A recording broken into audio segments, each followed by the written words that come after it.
Hey, what's up, everybody? How's everyone today? Just kind of hanging out today in the basement. It's just kind of one of those weird days where my wife and both children are out of the house, so I have a chance to get some things done that I normally wouldn't get a chance to. So we're going to work on the Trinus a little bit more. I do have a print you can see sitting here on it. It printed some stuff last night. It's the spindle for the filament mount that comes with it. Um, and I also, I'm sure everybody will be super pumped. I have to print a couple spinners out for an order for a friend of the family. So we're gonna be doing that.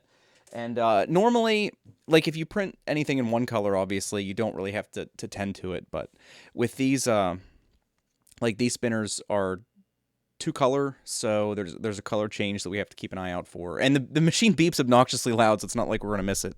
But you do kind of have to watch these prints. So a little more hands-on than most other kind of prints. I also haven't eaten lunch, so I'm gonna be snacking here a little bit. Um, Catch up on chat here. Yeah, hey everybody. Awesomeness, Gusner, Robert, Fun King, Imagination. What's up, everybody? Scott, Dragon Monk. A couple new faces here. There's hard times. Did I check the Trinus firmware and Pango updates? Apparently, I already had the newest version of Pango somehow. They must not have updated that recently. I did download the newest version of the firmware for the Trinus, but I didn't install it. I'm not sure exactly how it gets done on the Trinus, so I didn't do that yet. I did get some successful prints. Um, we'll take a look at the thing that's on there now, but anybody that didn't see, I did post it on Twitter. Um, we had talked before about, like, I kind of suspected that the artifacts that we were having in those spinner bodies, the test prints we did the other day on stream, I had kind of suspected, and I do have autofocus on, so hopefully it's not like a huge pain in my ass. But I did print this. I think it's like a 30 millimeter, 30 by 20 cylinder that we just threw together in Tinkercad. It did print just fine, and you can see that the print bed definitely leaves you know, bit of an impression on the bottom, and it is kind of raised. Like the filament does kind of squish down into those grooves and stuff, which is, depending on the print you're doing, can be a problem or it might not be a problem. Um, I seem so disappointed to see you. I'm not disappointed to see you. I'm just kind of tired. Last night was another night with baby up at odd hours, so little fatiguing. And I don't really want to talk about it because I know people hate when talking about it, but I've decided to go not full on vegan, but I'm like 99% vegan. So I'm on day 3 of that. So the hunger has set in. I'm missing me some meat, but I do feel better. And if anybody wonders about that, I'll talk about it on social media or something. But you squish into every nook and cranny too. Hey, what's up, Holly? Holly's a real life friend. Haven't seen you guys in a while. I need to send you a message so we can set up a time to like hang out or something. But yeah, that's what we're gonna be doing. Today will be pretty casual. Nothing too pressing going on. What grease? I'm sorry, Andre. Did you ask that on one of the videos? I'm sorry I didn't respond to that. A little pressed for time lately. The grease I use actually isn't grease. I think this was probably discussed before, but I know some of this gets lost in streams that are several hours long. This is what I use. This is PTFE lubricant. This stuff's really cheap.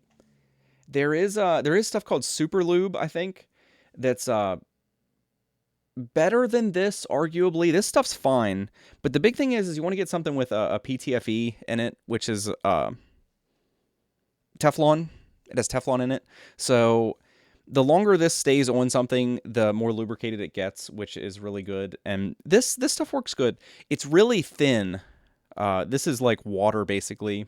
So it's a little tough at first to get used to using that. It's easy to get it everywhere if you're not careful. But that's what I use. I know a lot of guys use that. Like I said, the alternative to that is the Super Lube, which is quite a bit more expensive, depending on how big of a container you want to buy. I think some of the Super Lube containers this big are, I don't know, over 20 bucks, almost 30 bucks, which is a little tough for me to justify. But yeah, that stuff works good. I don't have the MK2S upgrade. I still have the original linear bearings that are kind of like mediocre quality, and that stuff definitely improved them. I was a noob at first, and I went a long time. I probably put 500 hours on my machine before I lubricated it the first time because I just wasn't thinking about it, was kind of new to 3D printing and stuff. But yeah, that's what I use. This stuff's like $4, I think, for a container like this, and I've lubricated all of my machines several times and have basically... I've probably spilled more of this than I actually use. This bottle's still like full, basically. Crazy. Lasts forever. You're in the Channel Islands. You are who asked then. Yeah, I'm sorry I didn't... I'll reply to your comments so it's there kind of in that video if anyone else is wondering and sees that, they'll know as well. You need to meet the new edition. Yeah, he's like any baby. I think he's like 2 or 3 weeks old now. Doesn't really do too much. He basically sleeps and poops, but yeah, we do need to hang out. You lube every print. Holy crap. I mean, that doesn't hurt anything as long as you're not getting excess oil and stuff, but yeah, I'm too lackadaisical about stuff. But yeah, like I was saying, this I'm all over the place today. I'm sorry. This was the print. We did this. Let me find it. Let me find the other one quick, so anybody that wasn't here can catch up. I might have thrown it away.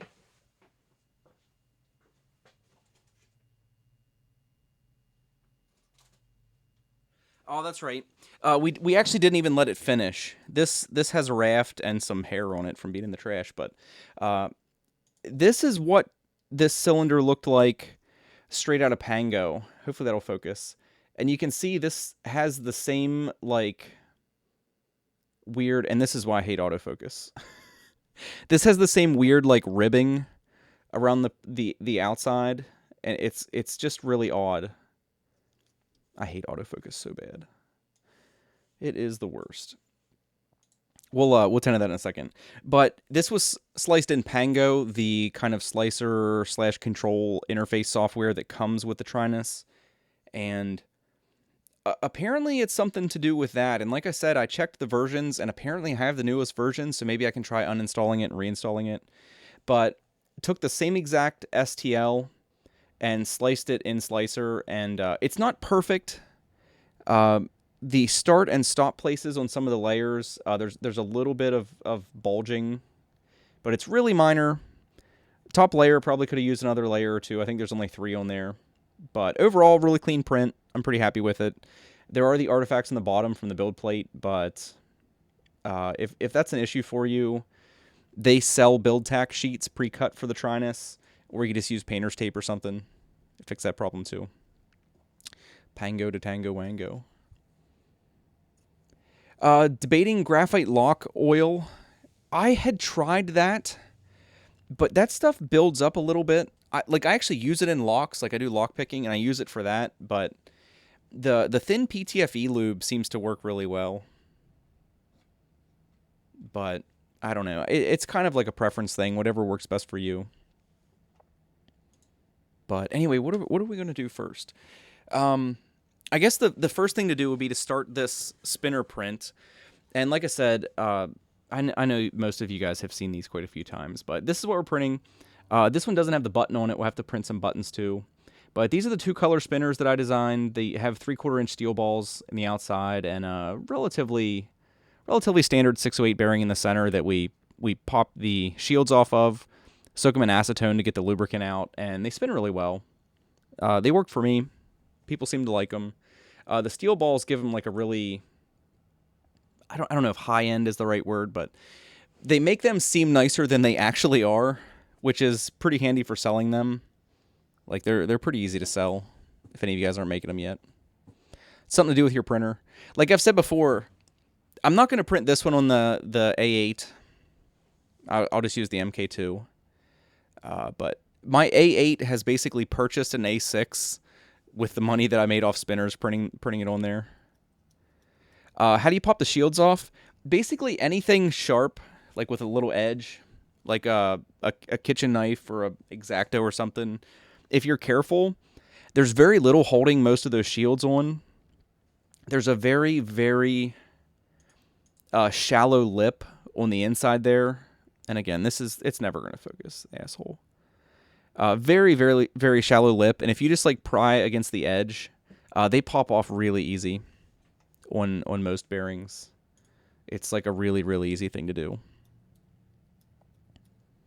Yeah, like how I do it said, just a knife tip, small flat screwdriver, anything really that you can wiggle in along that rubber gasket that it has on there will pop right off. So we'll preheat the MK2.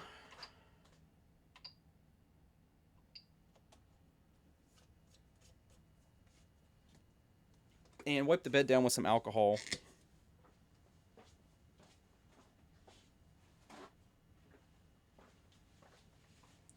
And I actually don't know. The person that bought these spinners didn't have a color preference, so.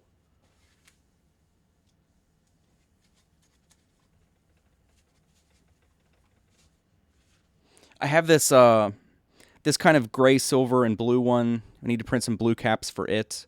Actually, let me see what color caps I have. That might determine what color I want to make. I have some baby blue ones, purple.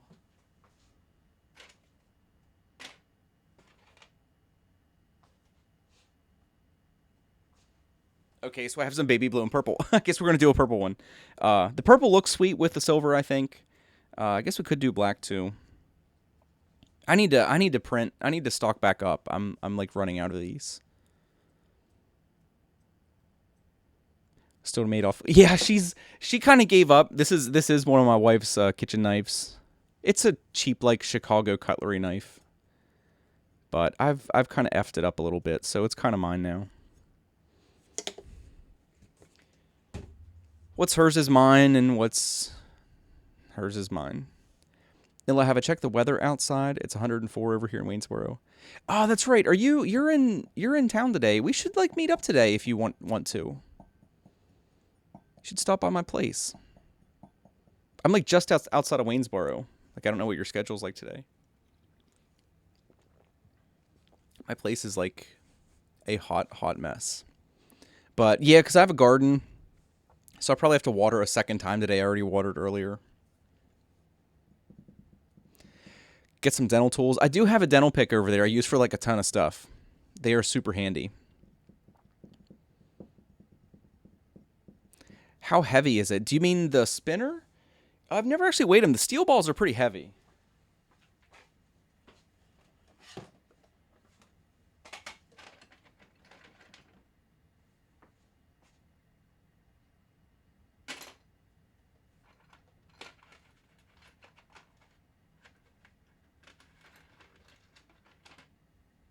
But we can weigh one and do like a comparison here.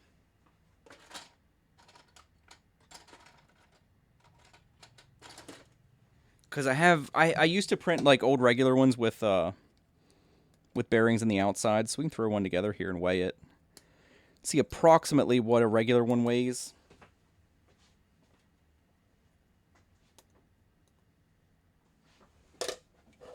So here's a regular kind. These are the kind that most people are used to seeing. 4 bearings. They're fine. They have a nice feel in the hand. They're nice and flat. They're easy to throw in a pocket. Nothing crazy. Weighs a couple grams. I think this is on pounds and ounces for shipping eBay stuff. So there we are in grams. 46 grams for that guy. And obviously you'd have another gram or two for a button cap. Something like that. And then the steel ball ones weigh 102. So what, like over double. Yeah, over double. Like I said, they have a really nice feel. I do love these. Like if I ever carry a spinner personally, I grab one of these. I actually had a purple one that I carried that was like mine, but I ended up selling it because someone stopped by and needed one. How much is everyone selling spinners for? It varies a lot. Like most people would sell these for more than I do, but I sell these for $10. The steel balls end up being like 30 cents a piece, a bearings about 80 cents, and then whatever you have in PLA. Um, I'm happy with that generally. 3 to 5. I know the prices come down a lot because there's so many around. Like my dad owns like a go-kart track, and he actually bought a huge order from China, and they are cheap. They're absolutely like cheap quality, but he got them for like 80 cents a piece. And even those cheap Chinese ones, the ones he got, they didn't have actual functional bearings in the outside. They looked like bearings, but they were actually like cast, kind of like probably iron, if I had to guess. They were like cast iron kind of replicas of bearings that were pressed in the outside. So they added weight, but they weren't actually quite as expensive as a real bearing to buy. Bad dad, he should buy from you. No, Matthew, how I do it is Matthew. He ran into that problem too. I can't make as many as he would want. Like he bought, I think he bought like 600 when he placed that order, something like that, 5 or 600, and I can't even imagine how long it would take me to make 5 or 600 of them. Because you'll see the machine's preheated here, and you could slice multiples. I only have one in this file that we're going to print today, but it takes about a half hour to print one, all said and done. And like I said, if you'd slice multiples in a file and do batches of 5 or 6 at a time, that would cut down, but sell him a special edition with his logo. Well, I know Matthew was talking about, if you guys have ever seen something where when it's stationary, it doesn't look like anything, but then you spin it and like text or something will emerge because of the, like when you hit a very specific RPM, like the pattern will repeat and you can spell out something. I've been anxious to see somebody do those. I don't know if you've made any progress with that, Matt. But yeah, that would be kind of like a minor evolution to the spinner. You never found time to do that? Because it was a cool idea. I remember when you said that, I thought of like those fans and stuff with LEDs, and I was like, I don't think he understands that that's not going to work. Because like with LEDs, they'll light up at specific places and spell it out. But I forget the name of it. I think you said the name of it. It has a name, that kind of thing. But I did see someone that made one of like a jaguar or a cheetah or something running, and it just had some cheetahs like reliefed on the outside. And it would just be a blur when you spun it at most RPMs, but when it would go fast enough, you'd actually see it, and it looked like the cheetah was running and stuff. It was pretty cool. But yeah, cool concept. I don't know how to do it, but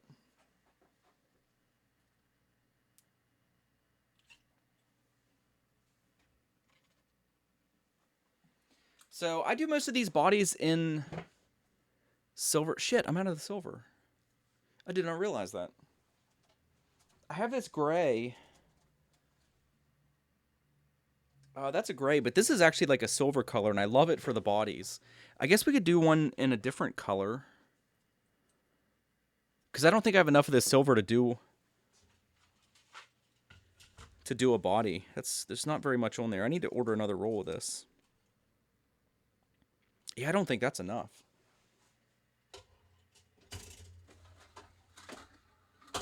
I guess we could do one with a black body and maybe like silver in the middle. That'd be kind of cool. We can try it. If it looks like shit, we can print another one. It's a nice thing about the plastic being so inexpensive. You do obviously end up wasting your time, but my time's not worth a whole lot.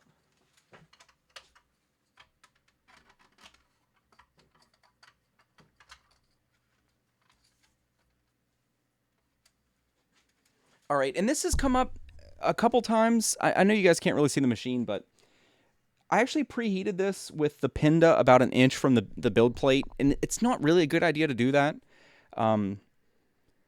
Heat affects the accuracy of the Pinda sensor, So when possible, it's best to raise it up as far above the heat bed as you can before you preheat, because it can reduce the accuracy of the reading when it does the mesh bed leveling. I know some people have had problems with that, and people have given me a hard time about it. Like the whole time I've streamed, because I tend to do it when it finishes a print, especially a small print. It'll just move the print head over to the corner, and like I said, it's only about 3/4 of an inch from the heat bed there. I did see in the one 3D printing group, it might have been the MK2 group on Facebook, that somebody was actually designing a little rig to test the pin to accuracy at different temperatures. So I'm interested to see how he does with that and what kind of results he gets, because it's pretty obvious that, like, if you have it really close to the heat bed and preheat, it gives you wildly different readings than it would if it was cold. Um, so yeah, have I seen the Black Belt 3D printer? Yeah, I have seen that. If anybody hasn't seen it, it's a printer where the build surface is actually a conveyor belt of sorts, and it's pretty cool. I think there's two different ways it can operate. Like, I think the one iteration of it prints on the conveyor belt, and whenever the print's finished, it'll just like move forward. You have a clean build surface.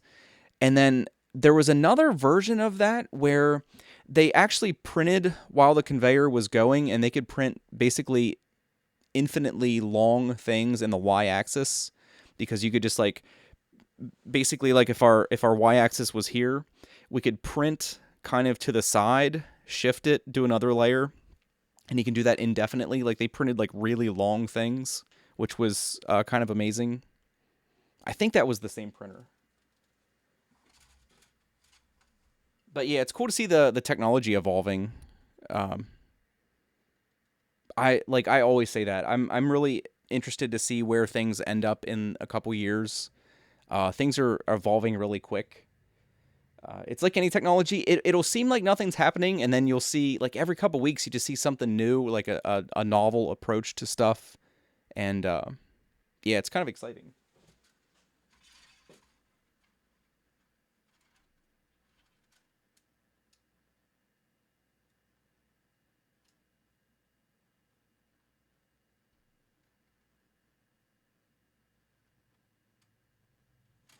All right, so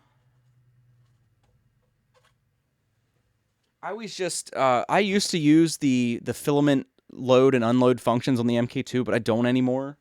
Uh, Guys described to me like the pinch method, where you just kind of pinch the tensioner so you can slide the filament down, and I just manually purge. Like there, I just pushed black filament through for a couple inches, and it gets all the purple out. We're good to go. Don't have to wait on the machine. It's a whole lot quicker.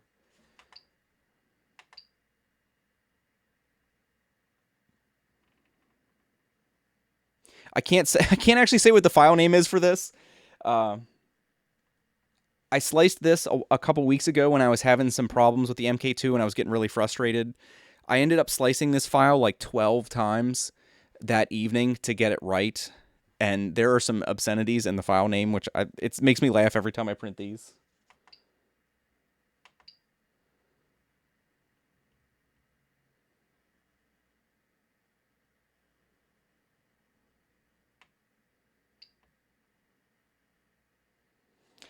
I also, I don't know if you guys are aware, it's not super new, but I did finally update to the newest MK2 firmware, and it has a couple quality of life improvements that really were welcome, I think.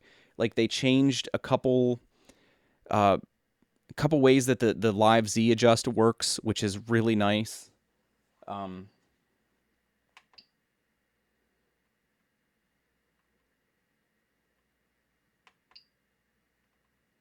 I don't know why I didn't select the print there. I just like moved to it apparently and didn't press it.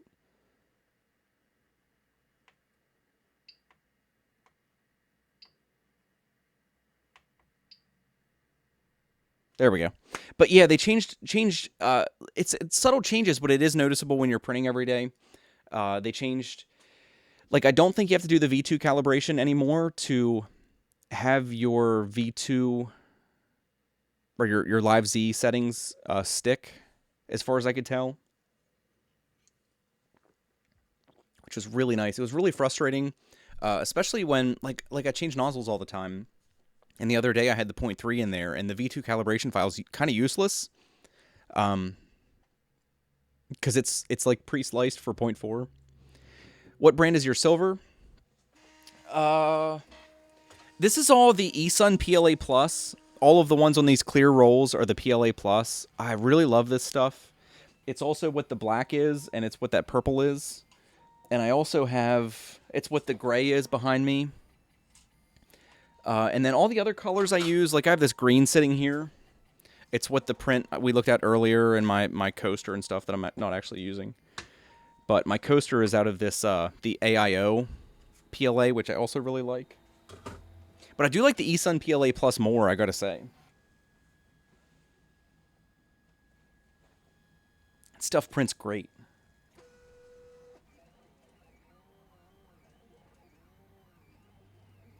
Just checking my Z height. This looks good. One of these days this week, my bed is not level on my MK2, and one of the days this week I want to do a stream and do whatever we have to take to get it level, because it's a little frustrating with big prints where the bottom layers kind of matter. You know, a lot of things it doesn't matter. As long as the first layer is okay, you're never going to see it, so you don't really care. But some things, you know, you end up printing them basically upside down, where that bottom layer is going to be the top. And like looking at the machine, my back left-hand corner is quite a bit higher. Like I'd say 2 or 3 millimeters higher. I don't know why. And I've tried using the fine tuning, and it doesn't have quite enough adjustment. So we need to take a look at that. Probably going to end up taking the bed assembly off, which I hate to do, and just make sure that we didn't do anything wrong, like when we did the cork upgrade, because I think that's when that started. So it's likely something we did. Have I tried the new Pinda calibration in the firmware? No, I haven't. I haven't actually done that. I did see that they added that in the same firmware I'm talking about. But yeah, I did see that in Saniac, that it's supposed to sort of compensate for heat differences. But it is odd to me that, like I said, my bed's not level, yet the mesh bed leveling does not seem to accommodate for it. I was always curious, like, why that is. I thought that was exactly what it was supposed to do. Anyway, so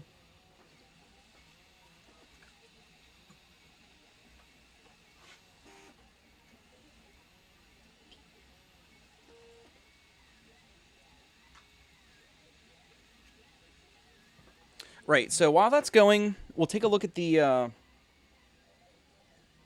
Kodama Trinus here. It's been working well, I'd say. We'll take a look at the prints that are here on it. This is the spool holder set, like I said, and we'll see how these are to get off. I've noticed with this acrylic bed, stuff sticks really, really well,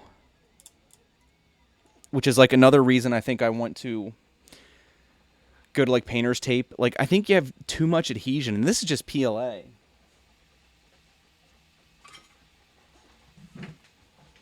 Because I've already, the few things I've printed, I've had a little trouble getting off. Like on PEI, this would have already popped off. Like, I've kind of got this edge started, but this doesn't have like a tendency to release. And I think part of it's those grooves, because I'm always afraid of like damaging the first layer, which that kind of did. We pulled one of the extrusions off there, so it's going to leave like a void. And you see, we've got really hardcore got that grid pattern in there. Luckily, I don't really care. I mean, I don't like that it's like that on here. Let's adjust the focus on this. There we go. But you see, this piece turned out fairly well. This is like a thread pattern on here. It's pretty consistent. It's pretty smooth. Everything looks good. Like the top of this flat area here printed fairly nicely. Not too bad. The bottom layer is pretty good, except for that grid pattern, like I said, and like the over adhesion. We kind of have, damage to what was otherwise a decent print, pulling that off. Yeah, like NLTMW just said, I could probably use a glue stick on here, which would reduce adhesion. It's funny when you have to do that, especially with PLA. The inside of the cylinder is okay. It's got, I don't know. It's got like, you can see it's really consistent, but it's got like a pattern in there. There's like a bunch of stop and start points. But so that's that piece. And then this tube piece, we do have a couple problems with. Oh, so I was like, hopefully we don't break it. There's actually quite a bit of stringing in here on these internal pieces. You can see it almost doesn't look round inside. It's because there's a lot of stringing between that thread pattern. And it's the same thing on the outside. Like, we've got this really consistent, like, artifact pattern on the outside, which is likely just, I'm hoping it's just slicer settings that need adjusted. And I'm hoping the stringing on the inside, we can go ahead and test it here. I'm hoping that that can be overcome by just like sort of powering through with the threads, which it seems like it can be. So that's a non-issue. It's a little bit ugly, but we won't actually be able to see that in there. So that's good. And these fit great, actually. Like, as far as being dimensionally accurate, these seem to fit really good. So, while it's not the prettiest part on the inside, with all that stringing, it is a functional part, which is the most important thing. Because something like this, I think this was like a 4.5 or 5 hour print.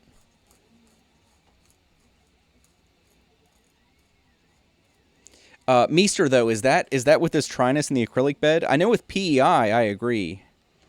Usually, like a brisk hit with this rubberized handle will pop it off. But, man, on this Trinus, these things stick.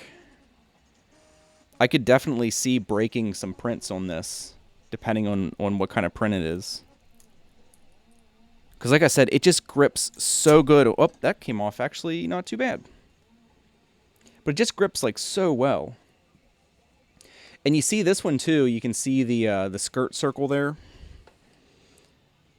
This one kind of overlapped that bolt hole. And like I talked about before, that's an even bigger recess. So you see we have like a little lump there where that went in that recess. And I tried to space these out so it didn't hit them. You can also see it here on this piece. That is what that weird blobby mark is. Was it printing over that? So I think some painter's tape temporarily, and then ultimately like a PEI sheet is what we're going to be doing there. But this one too, the threads look really, really good, I think. Like that's a nice print.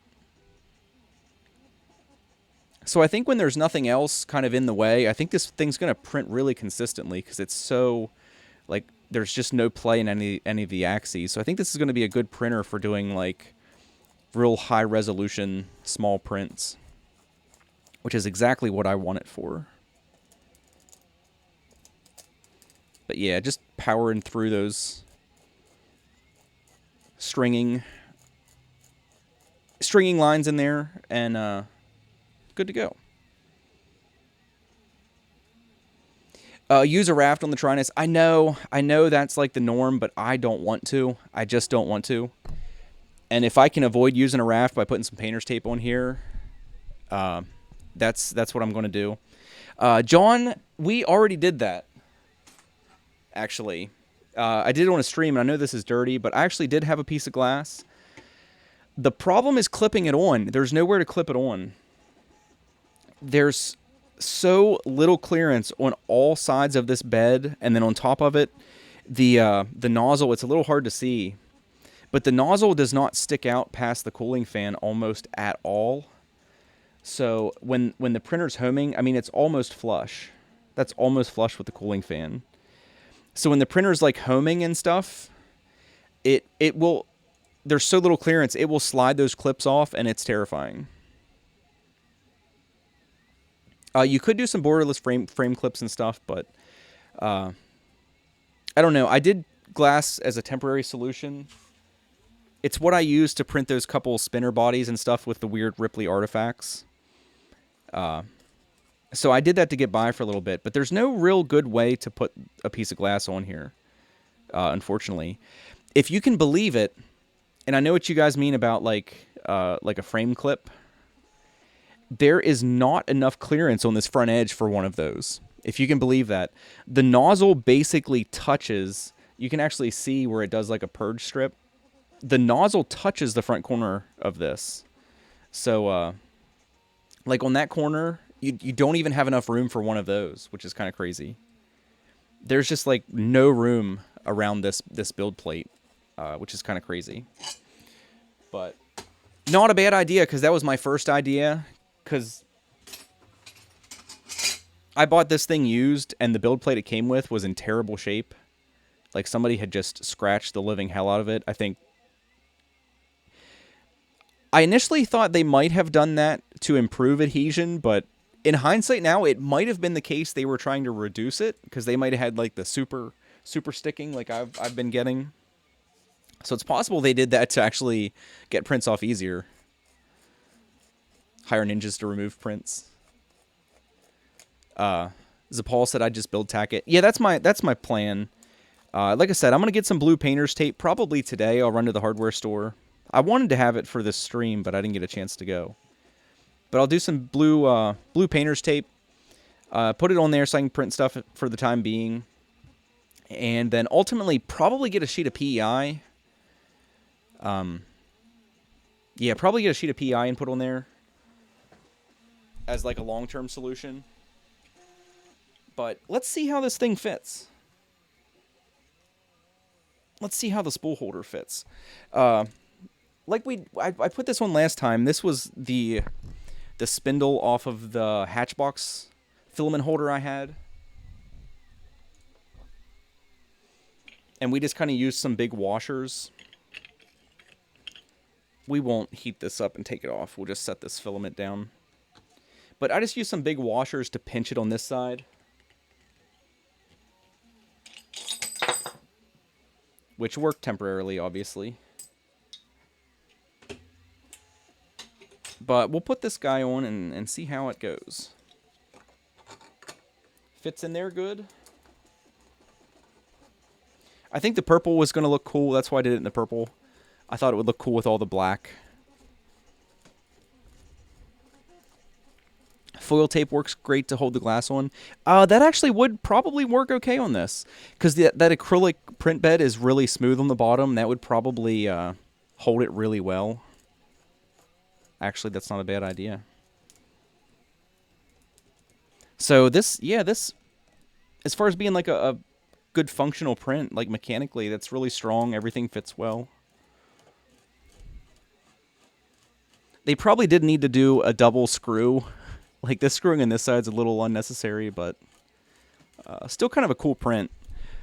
This is one of the first things I've ever printed that had threads on it. I'm surprised they turned out this good. Because like I said, this piece, the actual plug piece, is damn near perfect except for the bottom. Did I find something loose on the couplers? No, I didn't. I did find a couple bolts in various places that were loose, but they were completely inconsequential to actual printing.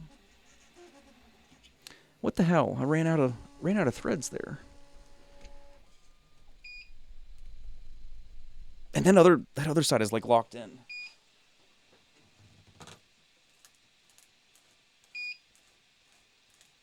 All right, you guys can hear the beeping. It's time for our color change. What did we say we were going to do? We have a black outer shell. We need a color for the middle. We could do green.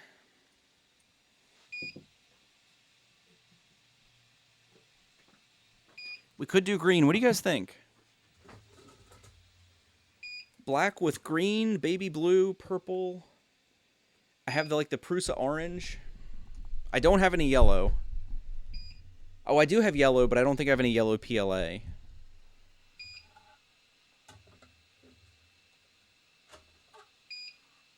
Yeah, I've got like the Prusa orange. I've got that gray, but the gray is kind of lame. You're trying to figure out what's beeping in your office? Yeah. It's so annoying, too, because it won't stop until you do the change. What's the consensus here? Black and purple is obviously going to look kind of cool. I think black and green would look kind of cool. Because we'll do a set of buttons to match.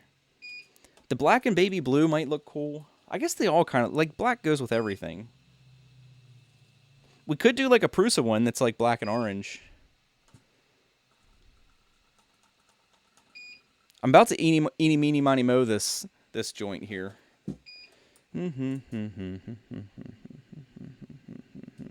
Orange it is. Done. I need to get another roll of this, too. I'm almost out. So our trimmer end. The color change automatically ejects it, so...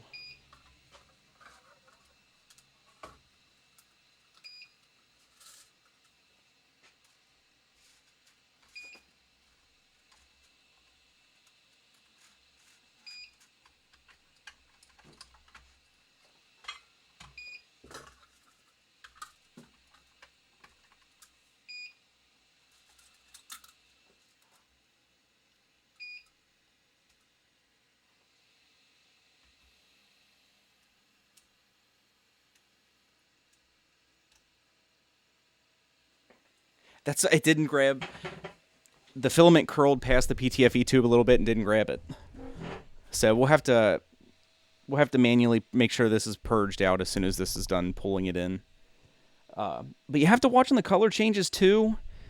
It's a complaint I've had about the current setup is like it's pulling it in and it was trying to purge it, but it missed. It didn't grab initially, so I have to push it a little farther. But it'll do its purge process. You confirm that it's purged and it's ready. And then it'll squirt out about another inch of filament and then move to where it's supposed to go. And I think the idea is that that initial purge is supposed to stick to the build plate. So when it moves away, it'll pull that extra inch off. But it tends to almost never do that for me. So I always have to take like my needle nose pliers and grab it as it starts to move back. That's what I use these long guys for.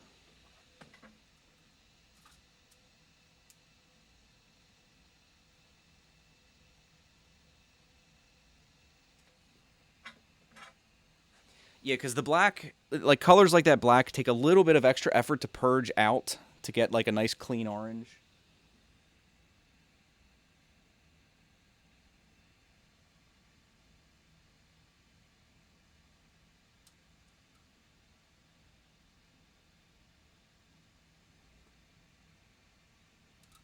And I'll show you these swirls. Like it looks like it's ready, but you'll occasionally get like a little black streak then, so you have to push a lot more filament through than you normally would.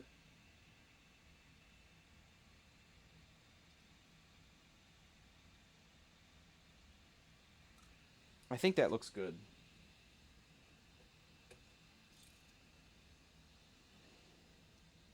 But even still, it's still a little dark. I'm going to push another inch or two through.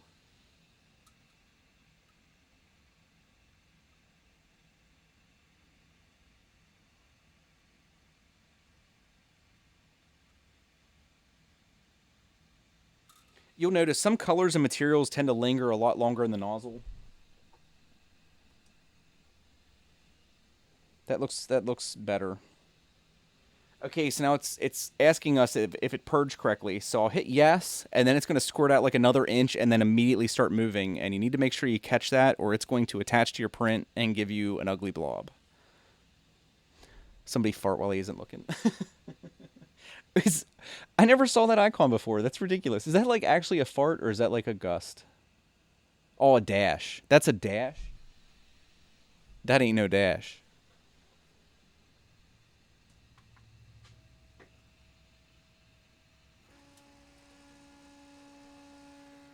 All right, I got it. Yeah, it's like another inch and a half or 2 inches of filament it pops out.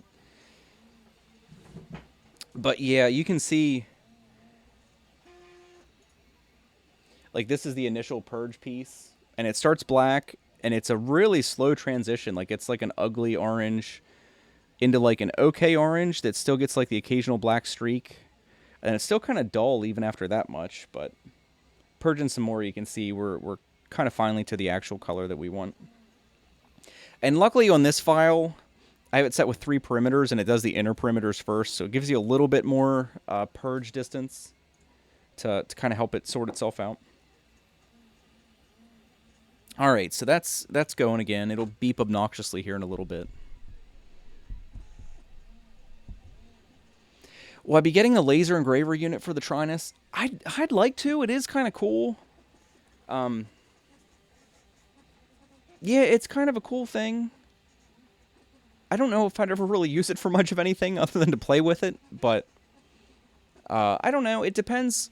Like, Kodama's been really cool about everything. Like I said, all the stuff they sent me, like they hooked me up with the LCD and all the stuff I needed to get this back in working order, and they gave me about a 50% discount. Because I didn't want them to give me all the stuff. I didn't feel like that was right. They don't need to give me shit because I bought a used printer. But they knew me messing with it was going to give them some exposure, and I don't know. It just kind of worked out for everybody, so I was glad they did that. Purge Black always takes longer. The longest I've ever seen, I still have those. These are the longest purges I've had thus far. It was actually so bad I kept the pieces. Was that graphite? If you guys remember the conductive graphite filament, that stuff took forever to purge. Check these things out. Here was the first one. This is the, I call it the Tower of Shame. This was the purge tower for the black graphite filament. I don't know how exactly much filament that is, but oh my god, it took forever. And then, the second time, for whatever reason, it didn't take quite as long. I just thought these pieces looked cool, especially this one. But these are the 2 graphite purge towers. I kept them. I have it in here, too. This is, again, super weird to keep that, I know. This is the first squirt of filament that my MK2 ever extruded, ever. This was the first little squirt of a filament that came out after I assembled my machine, and I kept it for whatever reason. But yeah, this looks like an angry, evil tornado or something. I'll probably keep them forever. I don't know why, but it makes me laugh.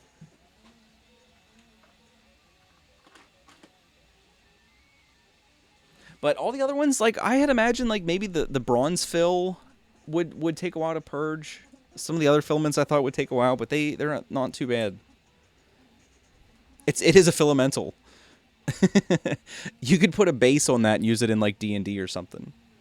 Alright, so let's get this thing sorted out. I don't know what the hell's wrong, but this side doesn't want to thread in the whole way, and the other side doesn't want to unthread. I guess all that... let me adjust the focus here. I guess all that bridge stringing in there and stuff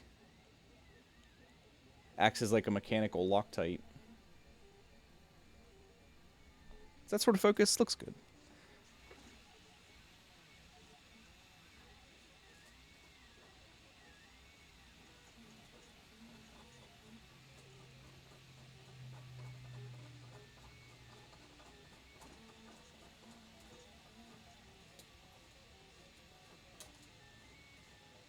And they're so long, too. Oh, my God. I'm going to laugh if there actually isn't enough space for them to both be in the whole way. Because they are pretty long.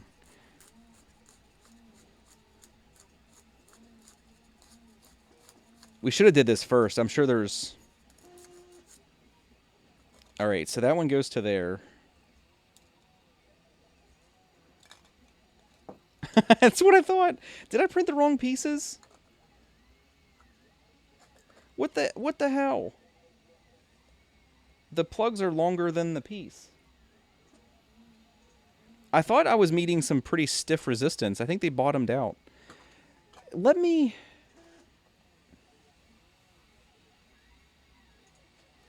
double check these files. Maybe I printed the wrong pieces. Where can we find? Let's take a look at these.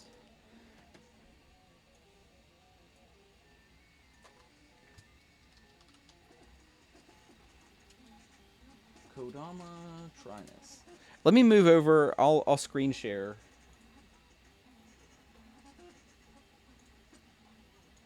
Let me move over here and look at this, because what the hell? Okay, so here's their website. I'll turn my other mic on.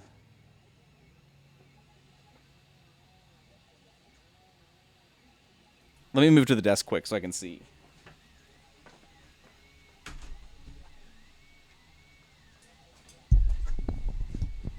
All right, so hopefully you guys can still hear me. I think you can. Okay, so let's take a look at these files. We have downloads here, and we have our spool holder, right?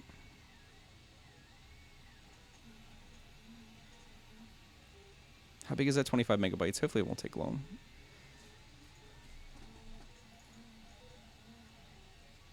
Yeah, there's only 2 pieces.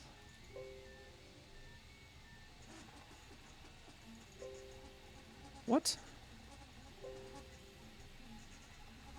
How can it not open? Well, anyway, yes, you see there's only 2 pieces. What the hell? I'm not sure what the problem is. So, are they expecting...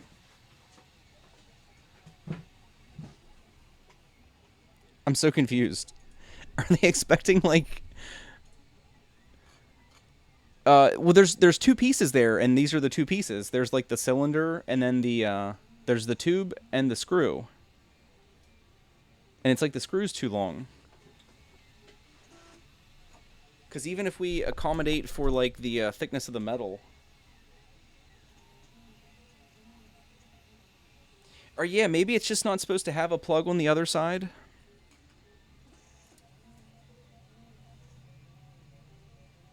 Oh, I did. You are correct. I did the spool holder for enclosure. I think I did download the right one, I think, initially. Let me check on my computer here. I'm pretty sure I got the right ones. Like, I think I did download the wrong one there, but... I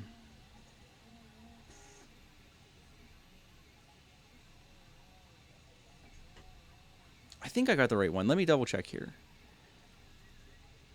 JK... The LCD front cover...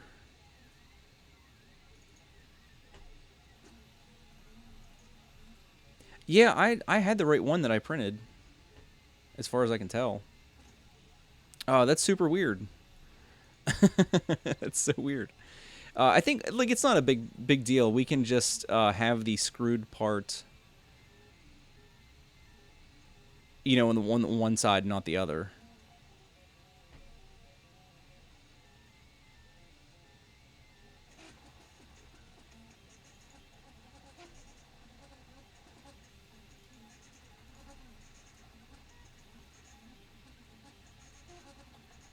Yeah, definitely. I just double checked. I definitely had the right one. Definitely had the right one. It's probably just not meant to be screwed on the other side. So we'll take what we'll do. We'll keep the prettier side and face it out. Where's my OBS window? We'll take the prettier side and face it out. This end is a little bit prettier, so we'll take one of our screws that was the slightly nicer looking one, which is this one, and we'll put this ugly side against the actual bracket, and it'll be all good. Once I get the Trinus tuned in a little more, I'll probably reprint this, but this will be fine for now.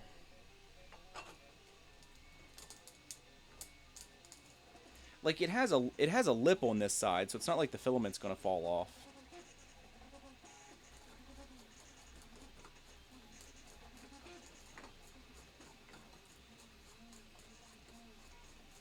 threads are so long. Cut it off with a Dremel. It has been a while since we got the Dremel out.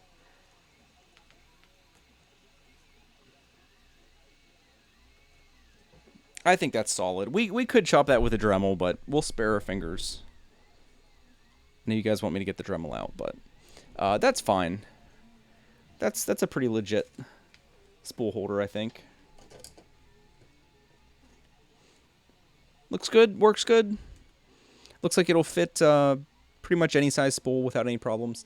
One thing I did notice with the Trinus that was kind of weird, I don't know if anyone else has experienced this, is the filament twists as it's coming in the extruder. So like when I come down every time, and it always worried me that it was going to get out of control. Like when I come down and check on it, it'll be like that. It'll have like a bunch of tension on it, and it seems to be self-limiting. Like I was worried it was going to twist off and break the filament, but apparently when it gets, you know, a certain amount of tension on it, I guess it starts forcing it to rotate in the extruder. So it kind of self-corrects in that way, but I fixed it several times. And then after about 20 or 30 minutes of printing, it seemed to do it again. It looks like our cable bunch is going to hit the... Let's turn this guy on. It looks like our cable bunch is going to press pretty hard against the spool there. Let me move the axis up. We'll home everything, and I'll show you guys what I was talking about with clearance on this front corner. Like, it comes down tight. Like, when you're trying to clip glass on it, it pushes it off. No blood so far? Yeah. Did I notice any difference in cooling performance since the Noctua upgrade? Not that affects anything. You can... It's pretty obvious when you put it on that it's moving less air than the other fan did. But I don't know if you guys can see. I mean, there is like no clearance between the build plate and the cooling fan shroud. I know it's a little tough to see, but it's like no clearance. And that's just apparently how this homes. So not much room to work with stuff there. But no, I didn't notice any performance problems, if I guess is the best way to say it. There doesn't seem to be any heat creep or anything that would be problematic. And I also haven't seen anyone else complain about having problems, because it could lead to throat jams, theoretically, if it wasn't cooling enough, and it doesn't seem to be doing that.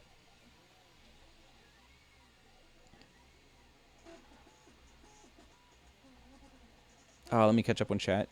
Chris Fours, I have a few questions. Shoot, man. You might have already said them. I got to catch up on chat. I would use a circular card. There's our other color change. Just to make sure the spool doesn't come off. Might not be a bad idea.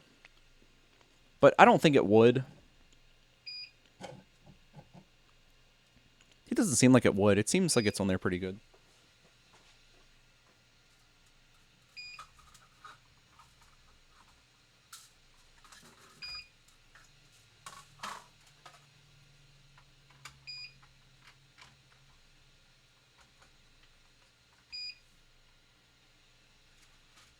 All right, back to black.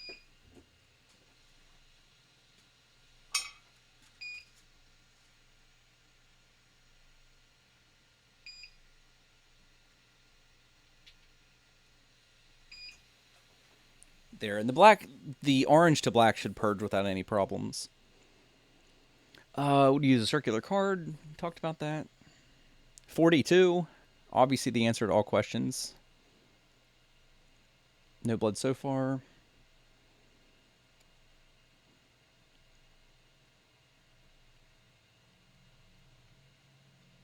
So how you hold the spool? Like I said, I happen to have this piece from another spool holder that I just kind of like put through and pinched against that piece, and it held quite well with some big washers on either side. I think these are like 1.5 inch washers on either side. What I'd recommend for you to do until you print that, I don't really know. because it's not really practical to hold the spool because it's like a 5-hour print. You could probably get it down to maybe 3 hours if you're just printing the spindle. So you could cut your holding sessions down a bit, but I don't honestly know. I don't know what Kodama recommends you do to print that. I don't know if the kit. It could be the case that the kit came with a spool holder of some kind, but buying it used, mine didn't come with anything that I could really hold a roll with. How much filament do you use on a print, say like 1 inch by 1 inch square? I don't know, not a whole lot. If you can see, like we had printed this test piece the other day, the vast majority of things you print aren't solid inside. Like this thing looks solid, but it's actually, it's got this pattern inside. So the amount of filament you use is deceptive sometimes. Because there are big prints, like these rockets. This thing's completely hollow. This was printed in vase mode. So realistically, there's probably as much filament, if you can believe that, there's probably as much filament in this plug that's printed relatively densely as there is in this. We could actually even measure it. Because they're probably closer than you might imagine. So measure this in grams. So there's 10 grams for that print. Okay, so it's almost triple. Shut up, guys. Shut up. But they don't feel that different.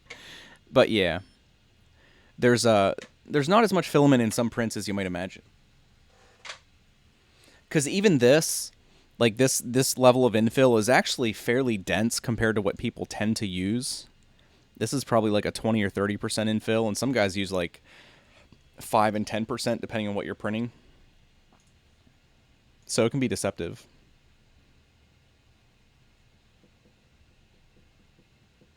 On the Nutella fan. That definitely is a better name given its colors.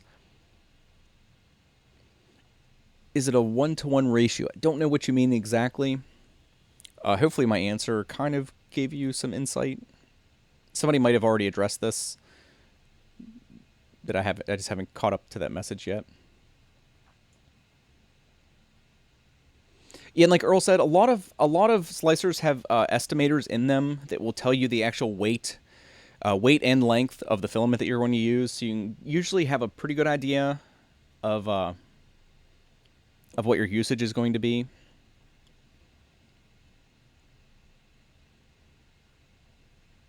Scott did the Noctua fan.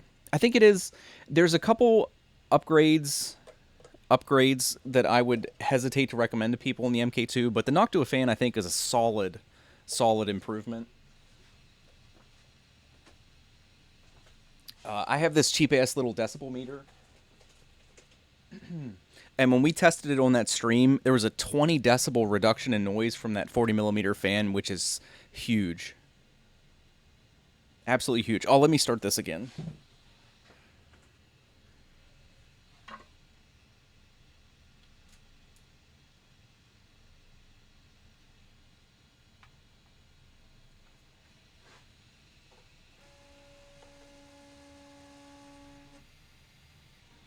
Looks like we purged okay. And you see on like this color here, the purge is pretty straightforward. It's pretty quick. You don't end up wasting much filament from a light to a dark color. It's almost instant. It's really abrupt. All right, I like my A-net. Not perfect. Oh, yeah, I mean, I like it, personally. This rocket I just showed you guys was printed on the A-net. It's, I don't know. I'm perfectly content with that print quality.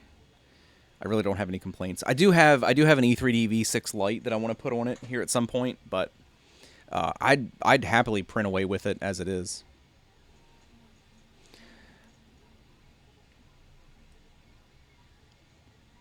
Chris Fors, did you... Oh, what's a good starter printer? This is... I mean, it's like such a hard topic to talk about. Again, I'm backed up on chat, I know, so somebody might have addressed this, but... The biggest thing to decide is how comfortable you feel building something. If you're completely okay with assembling something that's complicated and being willing to take the time to do it carefully and work through some of the problems and hurdles that you might experience, and you're it's not just an age thing, but you're old enough and experienced enough to work with like some minor electrical connections and stuff. Kits are great. You're going to learn a lot. You're going to understand your printer a lot better than you would if you buy a pre-built one. But it's not really suited for some people. Like, some people just don't feel comfortable. So there are some things in between a fully assembled machine and a kit. I think the Trinus is one of those where you don't really have to do any wiring. All the connections you have to make are pre-soldered and stuff. You're just actually like literally plugging some cables into the board, screwing a couple of the major structural components together. So your level of comfort with assembling things is going to be a big deciding factor. Your budget obviously is going to decide things, because if budget isn't an issue, just go buy yourself like a $2,500 or $3,000 pre-assembled like high-end printer, and profit. But if you're really tight, the Trinus I don't think is a bad starter printer. It doesn't require a whole bunch of assembly.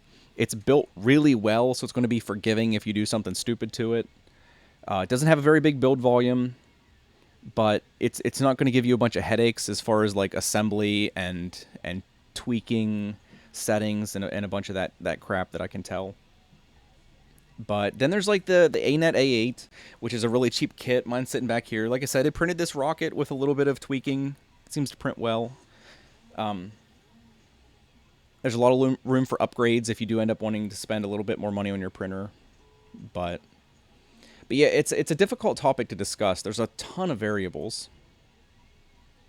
and a lot of them are the people involved. So.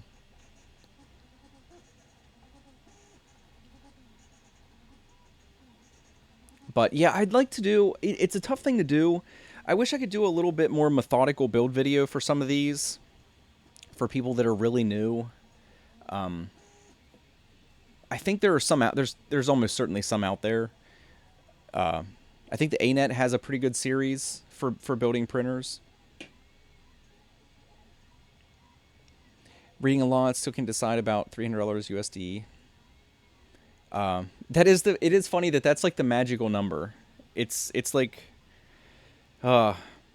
people face palm themselves into oblivion when you ask about $300 printers on the 3D printing groups.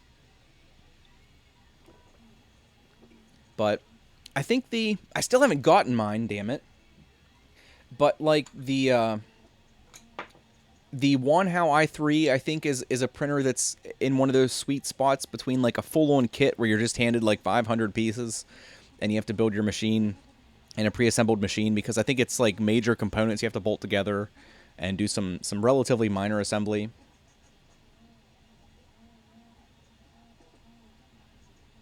The best beginner printer is the Ultimaker. I don't have any experience with that, but I have heard good things, and like Meester said, the support is pretty amazing from what I've heard. UTK has an ANET A8 with an E3D V6. Yeah, again, if you're capable of calibrating it properly and making sure everything mechanically is the way it should be, with a nice hot end like an E3D V6, or even some of the clones potentially. Again, if you're willing to maybe deal with some issues, I think they're gonna print good. And again, it's worth watching.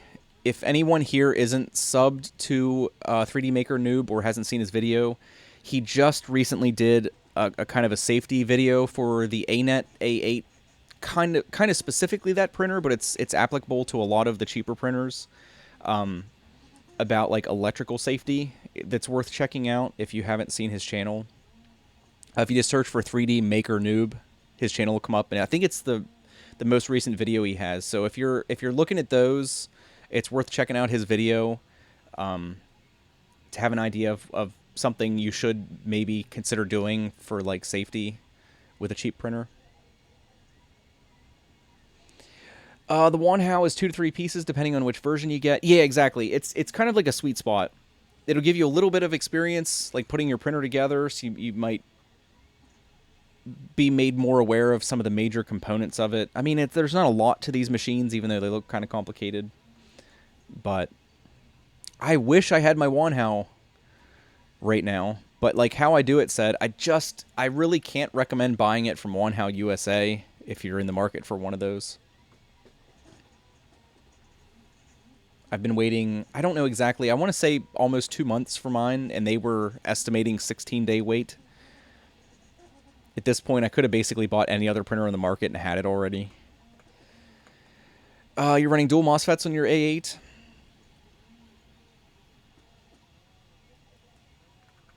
Yeah, I mean, that's basically what 3D Maker Noob's video is about like offloading that electrical stress to a little subboard so you don't end up having a fire, which is a plus. You have an E3D clone on your A8, and it prints worse than the original at the same speed. That's unfortunate to hear. The clones are a risk. It's kind of a shot in the dark exactly what you're going to receive. Like, I've seen so many variations of the clones. Some of them are pretty good for the price, and then some of them are almost laughable, where it's like almost seems like a grab bag of parts that you got shipped. So it's I don't recommend people buy a clone, but it is an option if you're willing to take a risk. But stuff like that, I'd always have in the back of your mind that you're potentially just throwing the money away you're spending on it, which luckily isn't a whole lot, but safety is an issue. Prusa did a great job. Yeah, Prusa, like the biggest thing is having the mains connections on the power supply covered. And it's shocking how many printers just like don't do that. Because with like the Prusa, for one, it gives you an on-off switch, which the A8 does not come with, which is a huge pain in the ass. It sucks to have to unplug it, which I do when I'm not actually observing it print. Big pain in the ass. But yeah, that's the biggest thing is just not having wires exposed that people can accidentally touch. And some of I think the A8 does have like a little plastic strip on it. It's just not good enough. You can still accidentally touch stuff back there, and you don't want to shock yourself with mains voltage.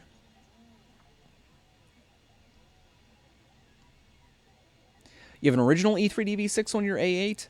Because the full 3D E3D V6 is a little expensive. I think they're like $60 or $70, which is not cheap. But they sell a light. I actually have it sitting here.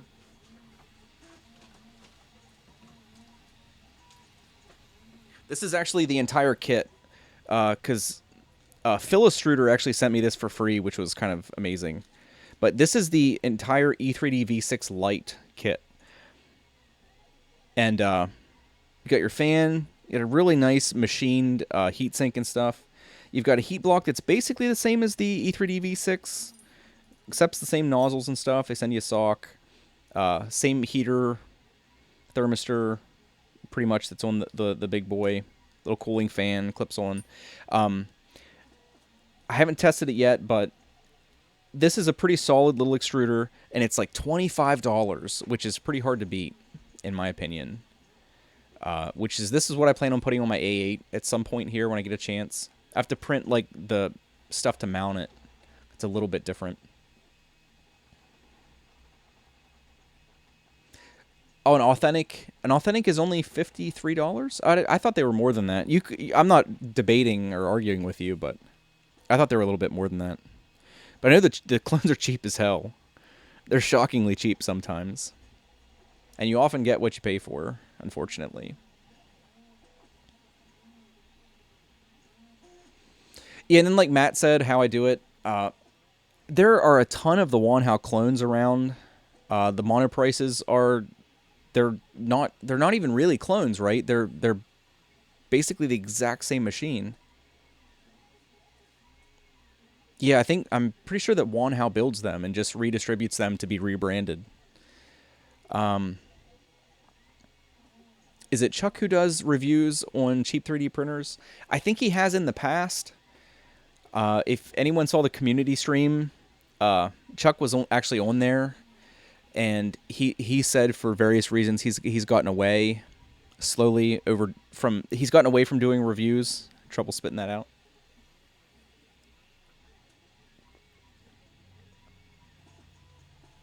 Somebody check videos of the clones. Somebody polished one with toothpaste and got a nice result.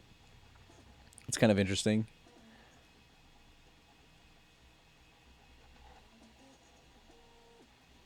Oh, I missed the Guinness. He did install an E3DV6 clone to his cheap ass CDC Prusa i3, and the quality is much better. Yeah, I haven't had much experience with really cheap printers. I absolutely hate. Let me set that down. I absolutely, genuinely hate. It's not too strong of a word. I hate the design of the extruder on the A8. I genuinely do. It's like the worst. I hate it. But it works good. It seems to work just fine. It's like the cheapest conceivable approach, and it's designed in a way that I hate. It's all bolted together at one time, and it's kind of frustrating to work on. If anybody watched the assembly video, I really got frustrated trying to put it together. It was not super intuitive, but it seems to work fine, oddly enough. Have you tried printing any TPU or other flexibles on the Prusa? I have not. I do have some that I've been really pumped to try. Like I have some Engine Flex that I've wanted to try for like 3 months now. Actually, longer than that. This is from November of 2016 from my maker box, and I've wanted to print it ever since I got it, and I just haven't gotten a chance. But no, I haven't actually done it yet.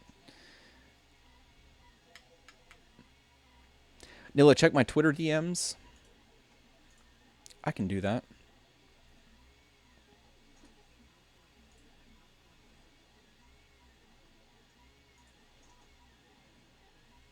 Oh, yeah, you want to, I'm like embarrassed to have you stop by because my area is like a hot effing mess.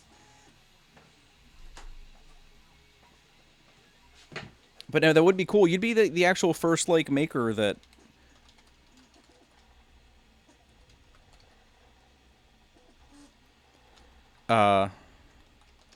actually, beyond that, you'd be the only other person that owns a 3D printer that I've ever communicated in person with.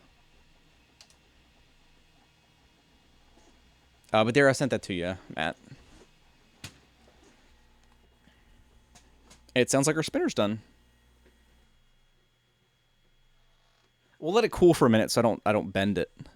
Sometimes if you pull stuff off when it's hot, it'll flex a little bit. Cheap as what? Wait, where am I at here?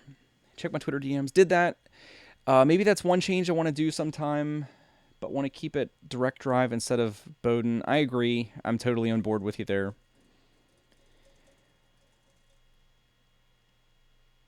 You did an upgrade. You upgraded the heat block on an E3D with the old M6 thread. Yeah, I'm not too familiar with them. The only ones I've ever actually handled in person are the new ones. And I know there's some people that liked the old ones. I guess it comes down to preference. I'm sure they worked fine.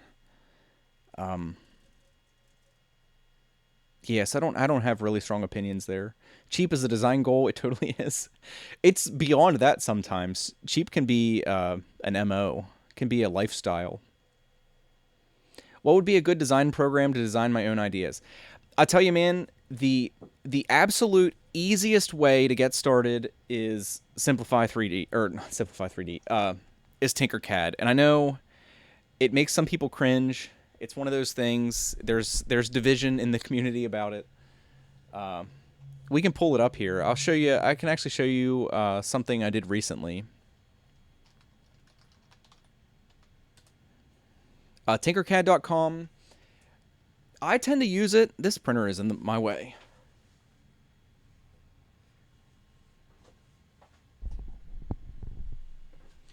I like Tinkercad because it's web-based. Like, the processing gets done in the cloud. So, like, these pieces... I can show you guys these quick. Hopefully my computer won't crash. I like it because, like, these pieces I worked on periodically at different locations, and I didn't have to, like, carry files or anything or SD cards. But this is Tinkercad. It's really, really basic. These were some parts for the camera slider. and they look pretty clean all grouped together. But if you start like ungrouping these, you can see how it's just built out of like various geometric shapes, kind of like piled together to accomplish all the little design features and stuff. Uh, but yeah, Tinkercad's pretty straightforward to use. Doesn't have many powerful features, which can be a drawback depending on what you're looking to do. But like just for some uh, a basic introduction to getting things out of you into the world, I think it's pretty good. Uh, like these test files, it took like 10 seconds. Like this cube here, right? So say we wanted to do a test cylinder and we'll increase the number of sides. You can drag for sizing and stuff. You can do whatever the hell you want to do. You can export right to STL. Like there, we just made an STL for that cylinder, which is kind of like this thing here that we used as a test print. It's like exactly what I did the other day. Needed a test print. Cylinder, done, 10 seconds. So for stuff like that, I mean, it's pretty hard to beat. Like I said, you'll pretty quickly want to graduate into something a little more powerful. But for starting, Tinkercad's great. It'll keep all your stuff organized because it's all like in the cloud and stuff. But overall, yeah, really good introductory kind of CAD software suite. It's not a suite. I can't even say that. I can't even. But yeah, everybody has their preferences. It's like any software. People are going to have different preferences. But Tinkercad's great. I'd recommend it to anybody to start. I'm going to be excited. I'm excited for my daughter to be like 5 or 6 or 7 years old because I'll probably get her started in Tinkercad at about that age. It's like that straightforward to use. Like Earl mentioned, there is 3D Builder in Win 10. I've never even opened the program, but I have seen other people say kind of nice things about it.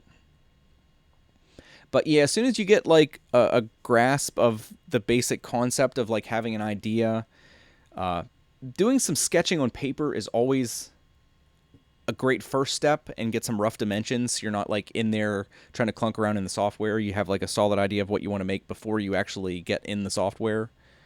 I would recommend that first, but yeah, start with something really basic. Work your way up to like Fusion 360. We're here on YouTube now. There's tons of tutorials and stuff. So anything you want to learn, if you devote a little time to it, you can learn. But yeah, I definitely like Fusion 360. It's like a legitimate CAD design software. Like if you teach yourself how to use that, with very few exceptions, you'd probably never ever have to use anything else unless you have a really specific like corner case or some specific reason that it wouldn't be appropriate.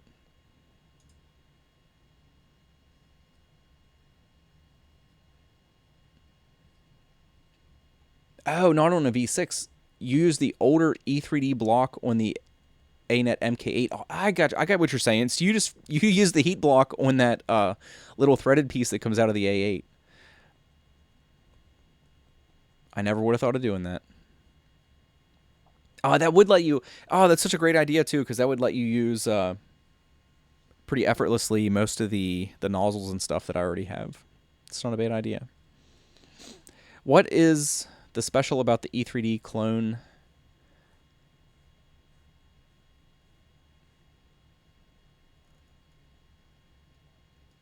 Is it just light to go faster? I'm not sure what you're asking, John. Do you mean the E3D V6 Lite? Because that one that I had actually isn't a clone. That's an official like E3D hot end. It's just not the. There's the V6 and then the V6 Lite or the V Lite or the Lite 6. I forget exactly what they call it. The difference is it's a minor difference, but it does make a difference. On an E3D V6, the heatsink and the heat break are separate pieces. Like this heatsink and this thing are separate pieces, and this piece is longer. That this would thread up into the heatsink and down into the heat block. That's the difference.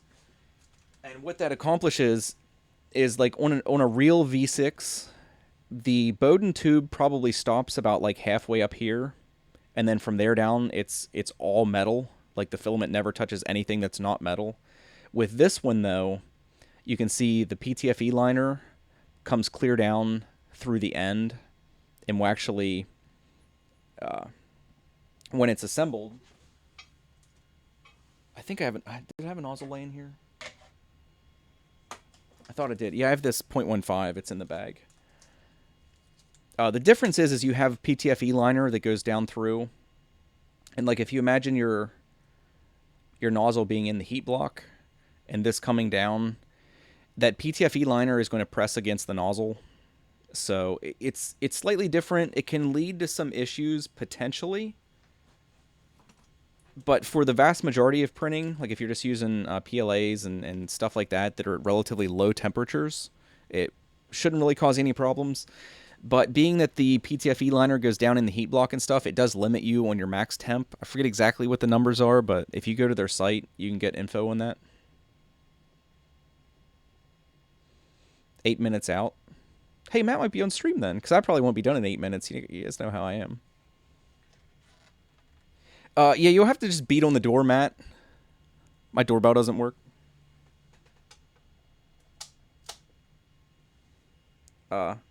Oh damn it, we got some stringing here.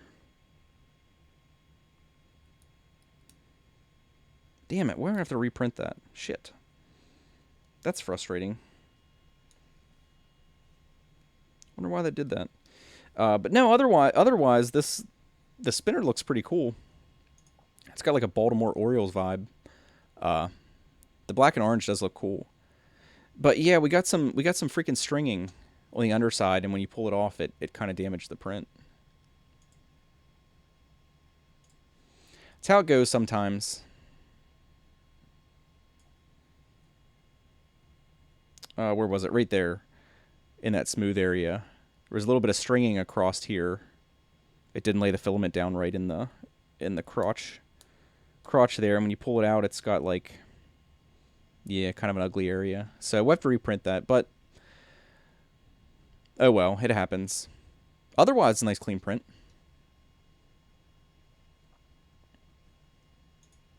Yeah, it happens. Luckily, PLA's cheap. This is probably only, I forget, it was like 46 grams with this in, so this is probably only 6 or 8 grams of PLA. Luckily, not a huge loss.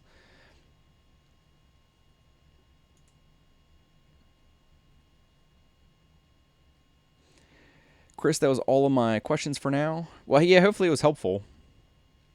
I know I talk a lot. Hopefully in the midst of all that, you got some answers.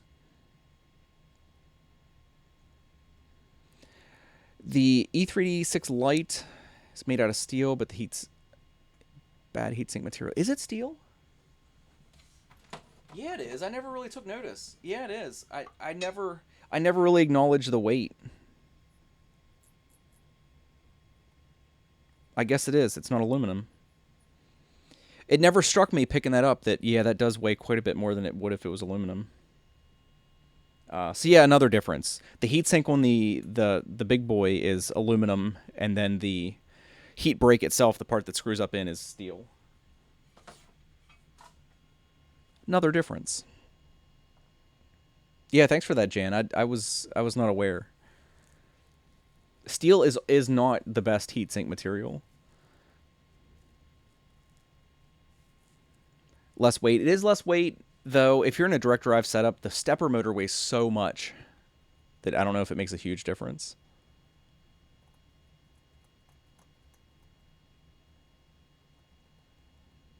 FYI, the corner module for the rack. Oh, that's pretty sweet. Yeah.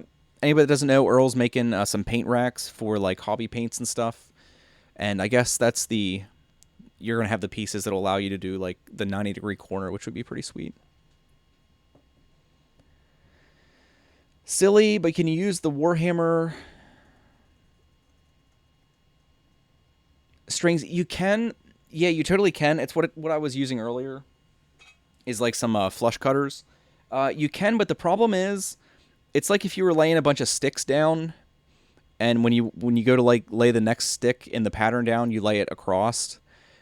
You can pick it up and it won't be in the way anymore, but then you're going to have that space where that stick was supposed to be, and that's what kind of happens here is it's not extra extrusion. Like it was supposed to be in a place. It's just not there.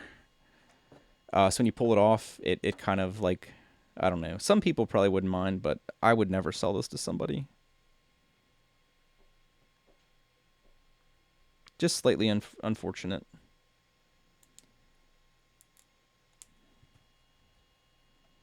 For people who have an A8 and want the Prusa color change action, if you use the Skynet 3 firmware. Oh, that's kind of cool. Yeah, thanks for that, Patrick. I did not know that.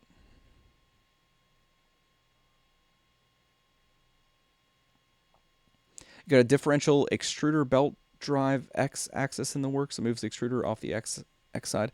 That would be pretty sweet. That would be pretty sweet because it is the vast majority of the mass on the extruder assembly is the stepper. Yeah, that would be a pretty sweet setup.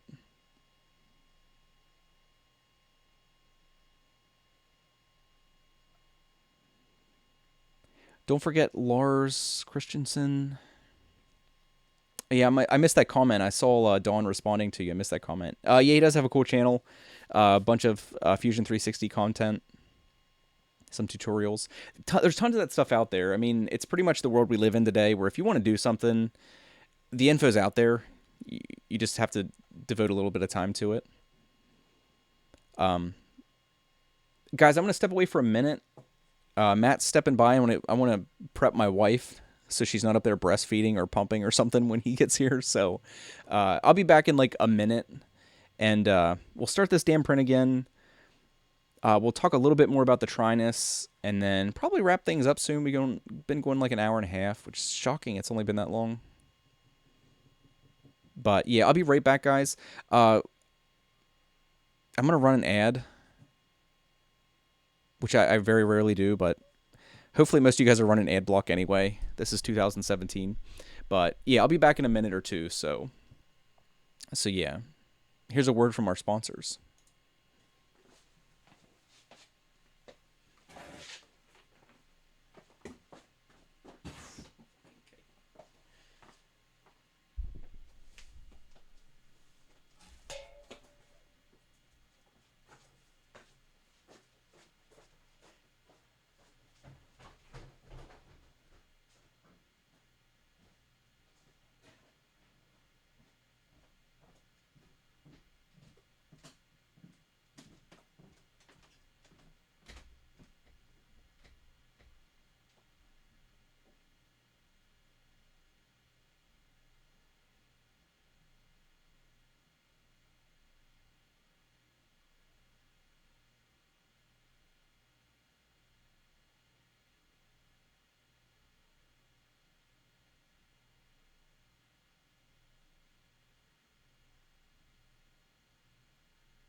The basement's worse than the upstairs.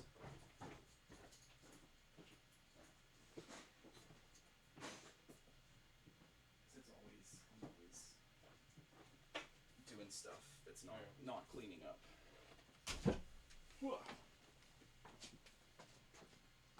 Your space looks bigger on the stream. I said your space looks bigger on the stream.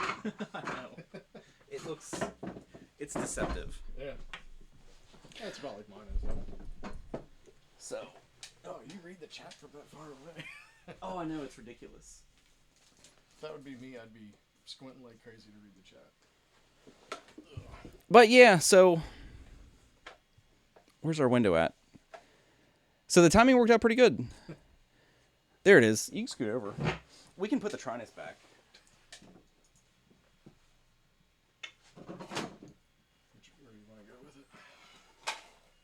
I'll put her where she goes. It's ridiculous. It's ridiculous down here. I'm ashamed. Yeah, it's like it's so much better when you're on stream because you can really dictate what people see. There's actually, let me squeeze by you one more time. Yep. Sorry. It's alright. It's like, So are you still running your thing, or are we live now? yeah, we're still streaming. That'll help pick up a little bit of a pair of us. But yeah, so this is, I guess you guys will be meeting Matt for the first time here. This is Matt. If you guys saw how I do it in chat, yeah, this is. That's me. Because where do you live? I live up in York, Pennsylvania.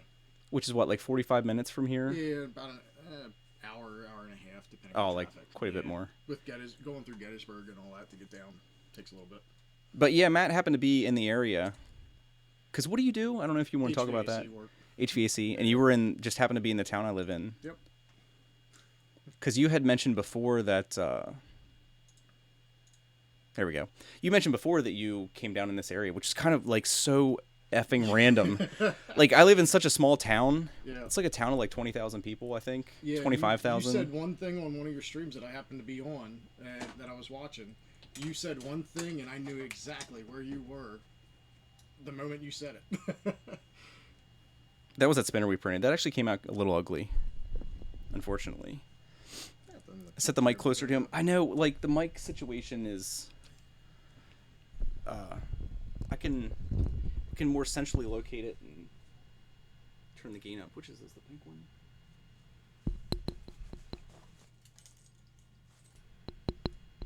There's my latest spinner design.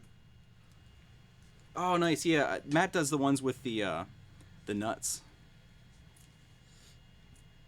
They're pretty cool. I just like them being beefy. Yeah, with the bearings and yeah, the bearings like you do, or the nuts. Like this one came out really well. Yeah, it does. Yeah, they spin pretty good too. You don't really know for small towns, 10,000 people, whole country where I am. Yeah, that's pretty small. Let's say Earl's up my way somewhere. I think he's pretty much right down the road from me. Can't hear him. I know. Well, I'll take a minute here. I think I have another clamp because I can move this other mic. I wasn't ready. Popped in on you. I have another thing that we can put on here, but it's like a matter of finding it. Without bringing the place down. Drill a hole in the table if I need to. There you go.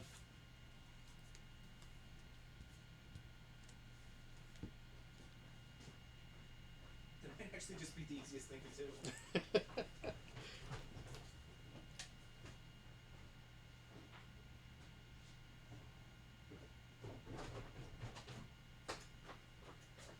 For the sake of time. Oh, jeez. What size is it? I figured it's Probably 3/8 or something. figures it's the size that's over there on the bench. We got bits laying over here already. Shaboot. Yeah, we'll get this sorted out. Modifying the bench just for me. Of course my battery's dead.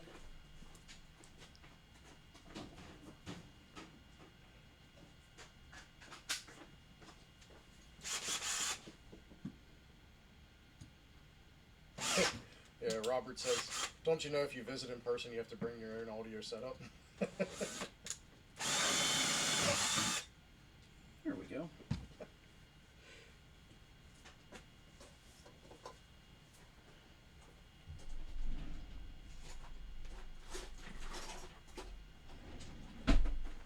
Cut a hole.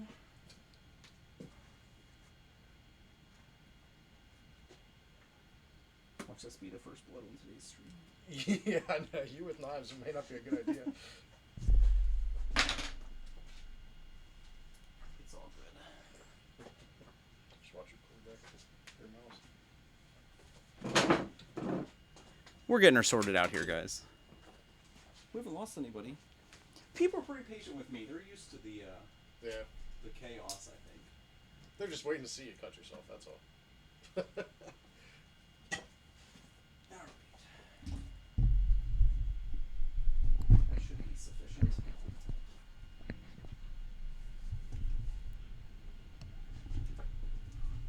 Aha!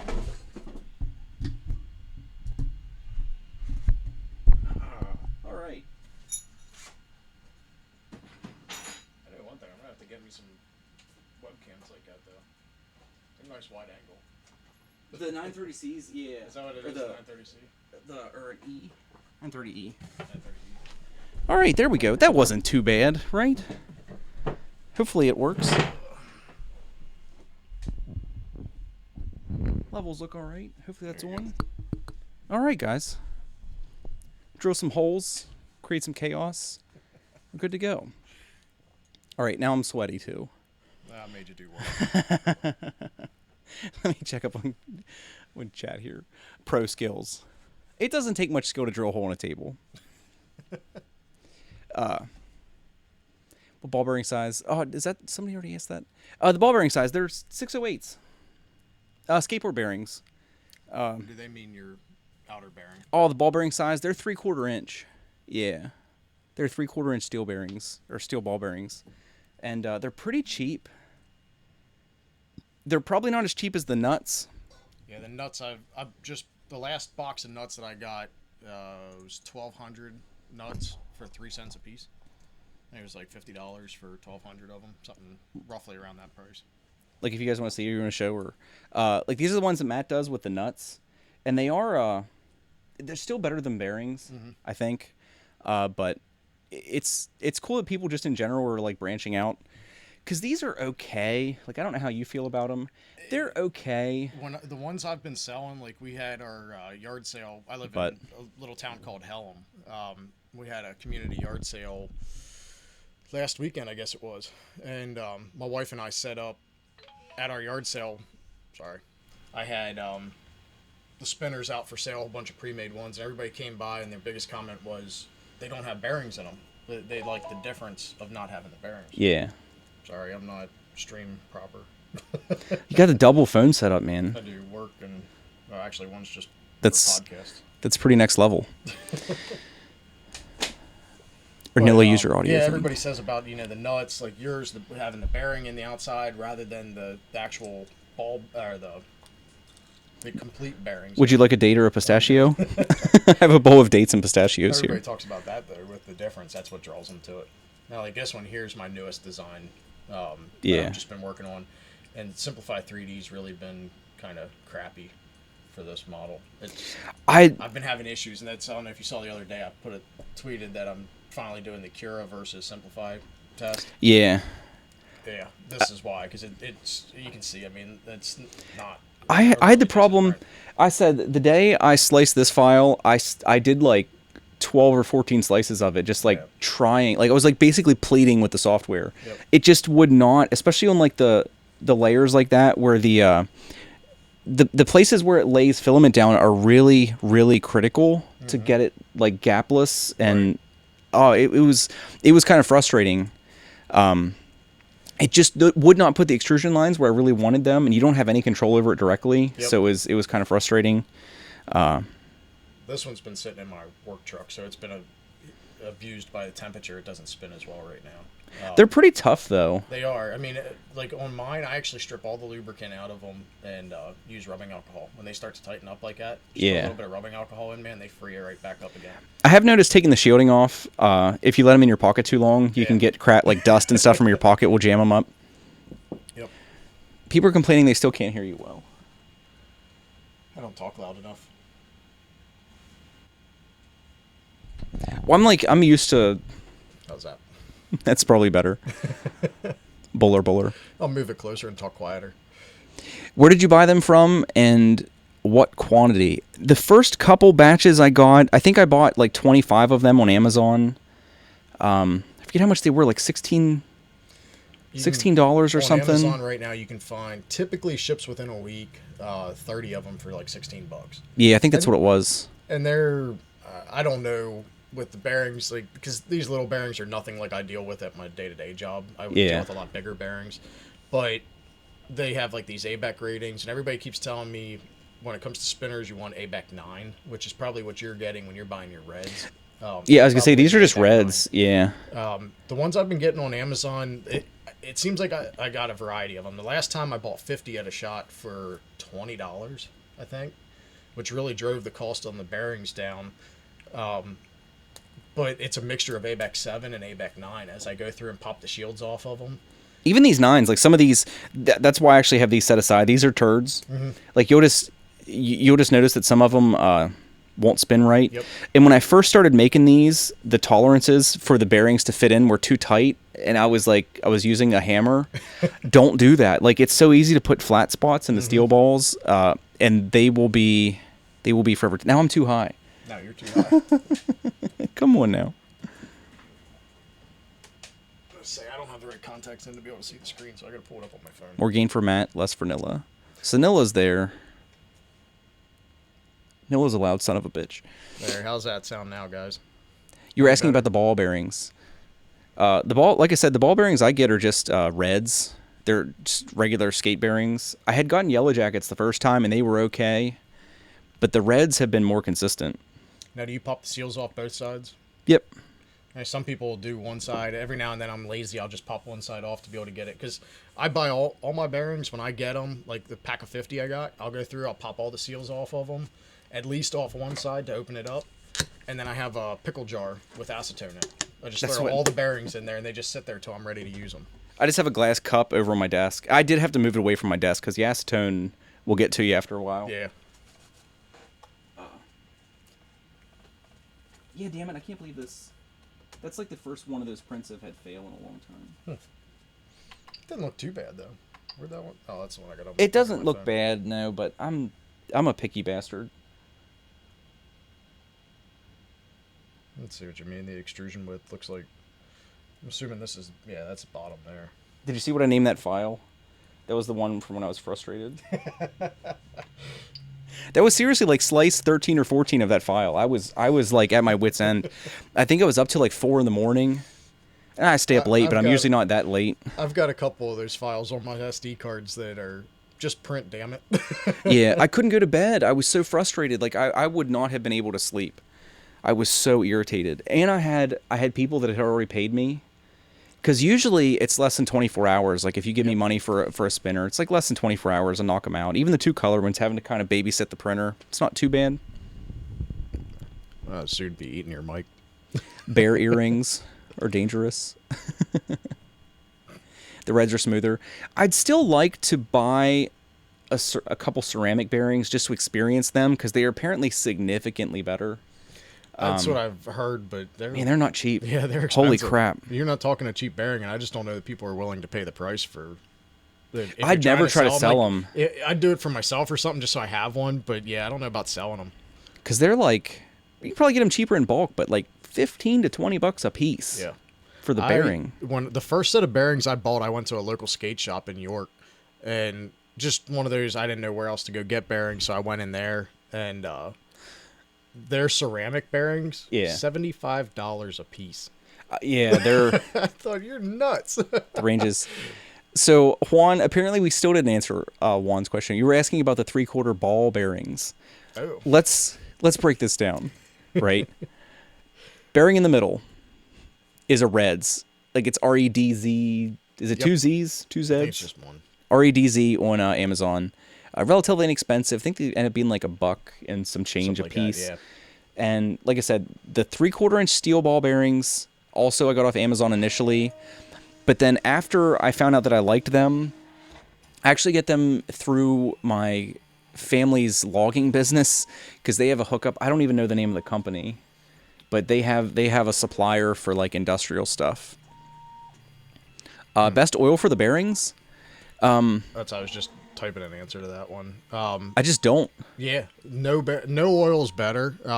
When it comes to ball bearings, I mean, you got to keep in mind these bearings come greased most of the time or oiled for skateboards and things like that are taking some abuse. You've actually got some weight on these bearings. For spinners, running them with no oil whatsoever is going to give you the least amount of friction, and you're not going to wear out the bearing. Not by spinning it. Nobody's going to, unless you're doing the air compressor, which I don't advise because I've tried that.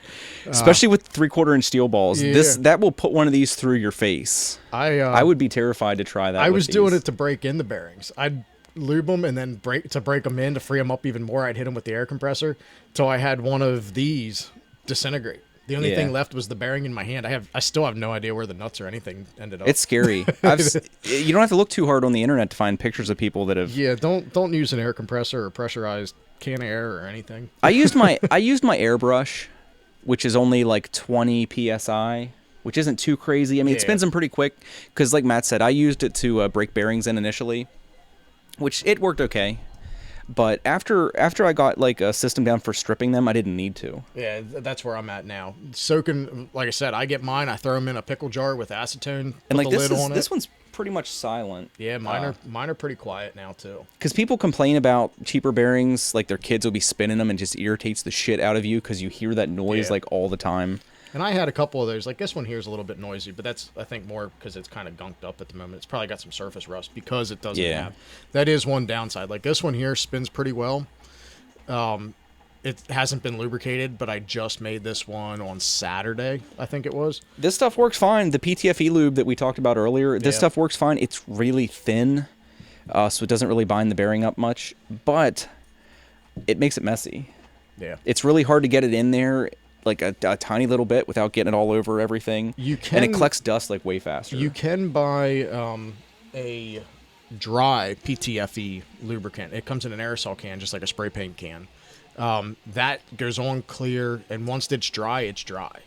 Same with a dry moly lube, but the dry moly lube leaves it's like a graphite base or something like that, so it leaves a gray on it. And if you get it on your fingers and then touch the PLA plastic because of the 3D printing the layers, man, it leaves a stain on there you just can't get out.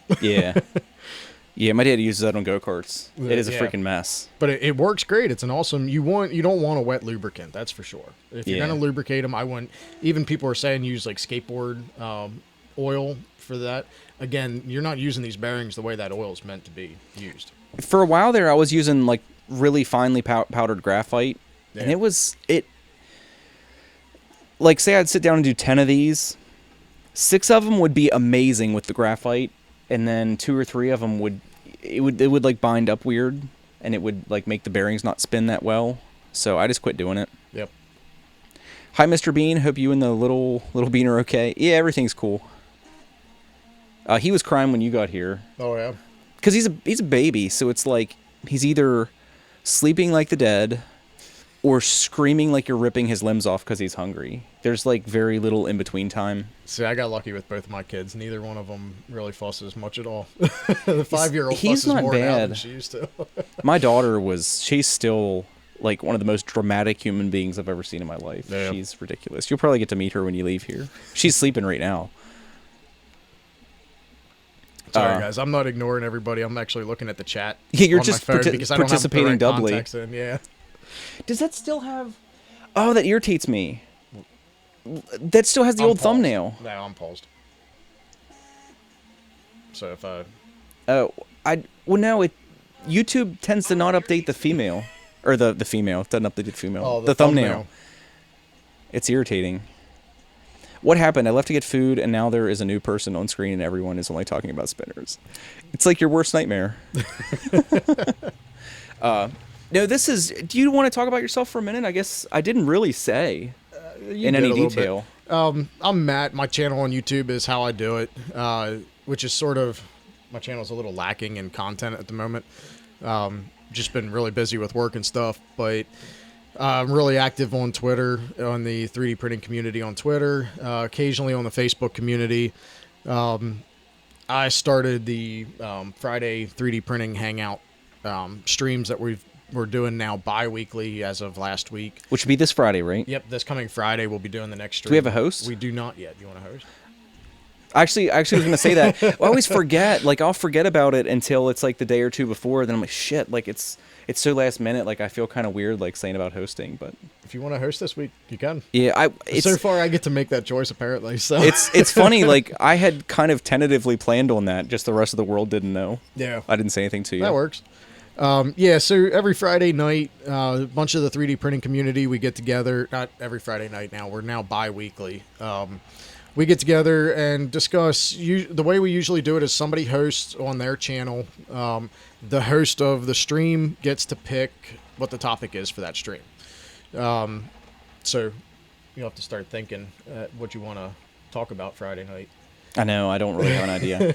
I think it's not that any of the other ones were bad or anything. I think I've enjoyed every one I've participated in. Host from the bathtub. Somebody has seen last week's. Yeah. Somebody saw 2 weeks ago. I thought last week's was good. I think it is maturing a little bit. Yeah. I think we talked about a lot of stuff that mattered last week. Yep. Even not just like the safety stuff. I think some of the other stuff we touched on. Yeah, the very first stream started out, it was literally a random thing. I came home one Friday night, and on the way home from work, I sent a tweet out saying, hey, who wants to do a random, just out of the blue hangout tonight on my channel?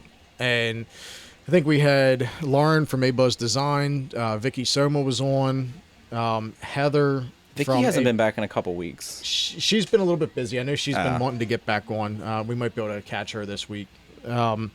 Vicky was on. Heather from Maypower Designs was on. Dustin and Japman came on a little bit later.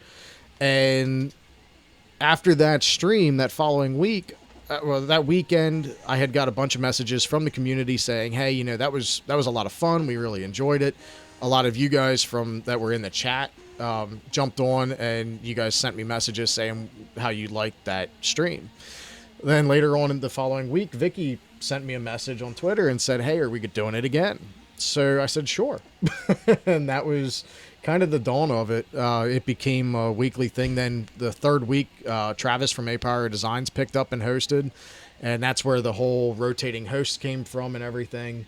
And we've just it's been growing since then. And what week was I on? Like 4? I think you came in must week have been 4 or 5. Yeah. And it's just kind of been maturing since then. We started that in March. And here we are in June already, and we're still doing it. Angus did one of those. I don't know if you had seen it. Angus did one like a long time ago. It's probably been 6 months ago, and I freaking loved it. And I actually bugged him to the point where I was ashamed of myself. I bugged him about doing more of them because I was just like, damn it. It's like, it's so cool to see all these like personalities in the 3D printing community, like just talk. Like some of those were genuinely random, like the stuff they talked about. And I think he had scheduling issues or didn't want to do it, or I don't know what the reasoning was. Like he has a lot of stuff going on, so I understand. But that's why it was so cool when I saw you doing it and people were actually participating. Because I was like, shit, I want to get in on this. Yep. As much. And, like, my mindset was weird. It was as much to participate myself as it was to make sure that people were, like, wanted to do it. Right. You know what I mean? I thought I silenced that. Sorry. Oh, no, it's no big deal. Somehow a 800 number came through as a priority. Yeah, there's a Fun King. Let me go ahead and link to Matt's channel. Yeah, so the Friday streams, usually what we're doing is we're trying within the first 2 hours to hit a topic, whether it's a hot point currently going on in the 3D printing community, or sometimes it's just, am I not sub to you? What an asshole. What slicer do you like to use, or what 3D modeling software do you like to use? You're not sub to me? I've had that issue. I don't know if anyone else has had that, where it must unsub me from people. I forget who I was talking to in the last You're all the way back stream. down in the chat there. It was like 3D, I think 3D Maker Noob I wasn't sub to. Yeah. Like, what in the hell? I know I subbed to you. But yeah, I'll link his channel here. If my computer cooperates. But yeah, so the stream, usually within the first 2 hours, we try to hit that talking point. And you didn't see that, right? What's that? I wasn't subbed to you. Oh. I don't know why I wasn't. I was almost certain I did recorded after the now first on your stream. live stream. I know, it's like proof. But after there's the Matt's 2 hour channel. mark, man, we just kind of like cut loose. The conversations can go downhill. Although 2 weeks ago, 3D Maker Noob hosted, which was a special because of him being in Malta. He had to get up at 3:30 a.m. to get ready to stream at 4 a.m. just to make it our time. And to some extent, it's unfortunate. I mean, it started on the East Coast, so the time is 10 p.m. Friday nights on the East Coast, which is like what 7 or 8 on the West Coast. So it was that happy medium. That's when people on the West Coast were available, and some of us on the East Coast are okay with staying up later. Yeah. But for Joe to jump in and host it 2 weeks ago was a special event. We don't expect Joe to keep coming back like that. Which is sad. It makes me sad because Joe's a super cool guy. Yeah, he is. He's super nice, and the guys that he met out at guys and girls that he met out at Bay Area Maker Faire all said the same thing when I've been talking to him about how super nice he is. And he kind of proved that. He was a really welcoming host on the stream. John said after the 2-hour mark, the fun begins, which is totally true. It's like a hard line where when we hit midnight, it's like the rules loosen significantly. Yeah, last 2 weeks ago, last stream, Joe Mike kind of started it off a little bit rough at the beginning, but yeah. he showed up in the bathtub. Because Gusner said after the 2-hour mark, they start to drink. No, that's kind of the shameful part is that usually nobody's drinking. It's like that late, like we're all getting sleepy, which is sometimes worse than being intoxicated. Absolutely. Like when you get super sleepy. There's a couple times we went to like 2 a.m, and by then I was just like, oh yeah. And like we'll stream till I think the longest stream now has been like 5.5 hours live that we've been on the air. But you got to remember, we usually start at least a half an hour before we go live, just so everybody can do audio checks and we kind of get like some of the carrying on out of the way for the beginning of it. But then even at the end, when the stream, you've been on already, after the stream, after we go off air, we go for sometimes another hour or so. Yeah. The 4 hours is the problem I'm facing to watch it live also. Oh, you're in the same time zone as the noob. Huh. Are you in Malta as well, Patrick, or somewhere else? I'm terrible when it comes to geography. Me too. I had to look up where Malta was. Sorry, Joe. Like the top 10 most well-known countries I'm familiar with, but you get too far down the list and I don't. Like Malta. Like if you'd hold a gun to my head and say point to Malta on the globe, it's like just go ahead and shoot me. Honestly, like I thought chance of me finding that's like 0. And anybody who's in Malta, I apologize. I thought Malta was like an island somewhere out in the middle of the ocean, kind of like Hawaii, where it's sort of like out there. We claim it as ours, but it's like in the middle of nowhere. I have literally nothing in my mind. Like if you say Malta, yeah, there's like negative space in my brain. The only thing that comes to mind now for Malta is Joe. That's it. Yeah, there's a single association. Yeah. Just ask Alexa, Google, Siri. You could ask your gnome. I could, yeah, the Google gnome. You're 2 hours later than 3D Maker Noob. So it's really late for you. Yeah, it is, man. Time zones suck. Yeah, why can't the sun just be, it just like shines everywhere for a little while and then goes away? It makes it such a pain. Because, like, even not related to 3D printing, I've had other friends that, like, I used to do a lot of, like, professional gaming, like Counter-Strike a decade ago. And I played with a lot of guys that were in Australia, and it was such a pain in the ass. Like, it was so frustrating. Well, I mean, for, like, the ones in Australia, like, we have that problem with the stream. Somebody's always suffering. Tessa it's like did either pretty one good person about staying on the streams with us for a while there, but she's getting up as we're heading to bed, so it's like the time difference there is so far off. John said he made your gnome. Did you? I saw a couple people made it. Wait, Earth isn't flat? I don't know. There's a debate about that. I don't want to weigh in. Yeah, I'm not on your stream. I was gonna say something about somebody I sold a spinner to, but I've known people. It's funny how the flat Earth thing it's been settled and it's had like a resurgence, and then and it's like we never landed on the moon. It's all conspiracy. I had somebody told me they were. She introduced herself to me as a flat earther. And, wow, that's a bold move. Yeah, but then she told me about how she loves 3D printing and the technology behind it. I'm thinking, wait, there's contradiction. I'm emotionally torn. It's like I like you and I'm scared of you at the same time. Yeah, I like you and I'm confused by you. Now I have to have the purge battle again. See, I need to make my printers beep when it's time to switch. Oh, yours doesn't do that? Well, you don't have an MK2. Yeah, I don't have an MK2. It's nice, but I kind of hate it. I wish you could adjust the volume on it. Yeah.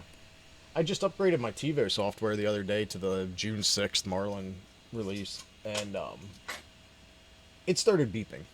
So I think I might have a chance of making it do it if it would actually print something.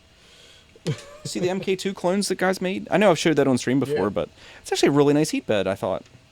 Little crazy on the soldering there, but that's a pretty solid. Solder, right? There's a lot of solder on there. That is not popping off. Do you have the? No, I don't have the You second don't have cam the on. second Yeah, camera up there. I was gonna show it on there. that is what the A8 needs, a buzzer to beep. Oh, I'm torn. Maybe it's because I have a printer that beeps, and I'm like, I don't need more of that in my life. You don't need more beeps. Need to do a Jerry Lewis streamathon, 37 hours. No thanks. I've done that before, like back when I had the pipe dream of like streaming gaming and stuff. I did like the 24-hour stream. Yeah. That is the actual worst. That is like one of the most miserable 24-hour periods I had in my life. I can kind of believe that. Oh, it was terrible.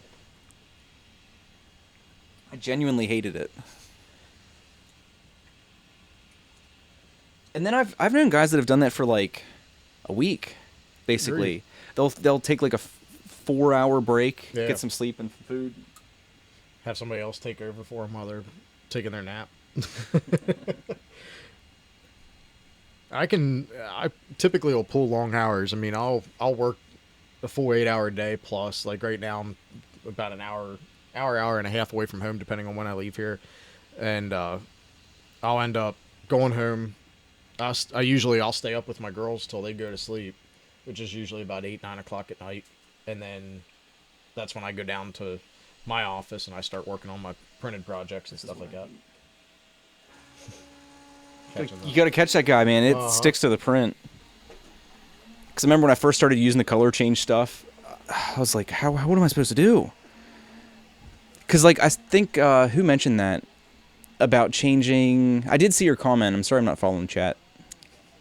I'm distracting. I don't know where it got to now, but somebody said about changing the Z height add for the color change G code. I have... give you a little more... yeah, on my folder tech, clearance. when I do color change, which is usually the printer that I do it on, even though it's still extrusion, I'll have the bed drop down 100 millimeters, and then that way the head's up high. So it just, instead of like the Prusa moves off to the side, I have the folder tech drop down. The head stays in the same spot, so you just real quick as it starts cool. to raise, you wipe it, and it gives you plenty of room to get in there. Like you said, you got to kind of squeeze for doing your spinners. Can I get the A6 screen separately? I don't know. I don't know.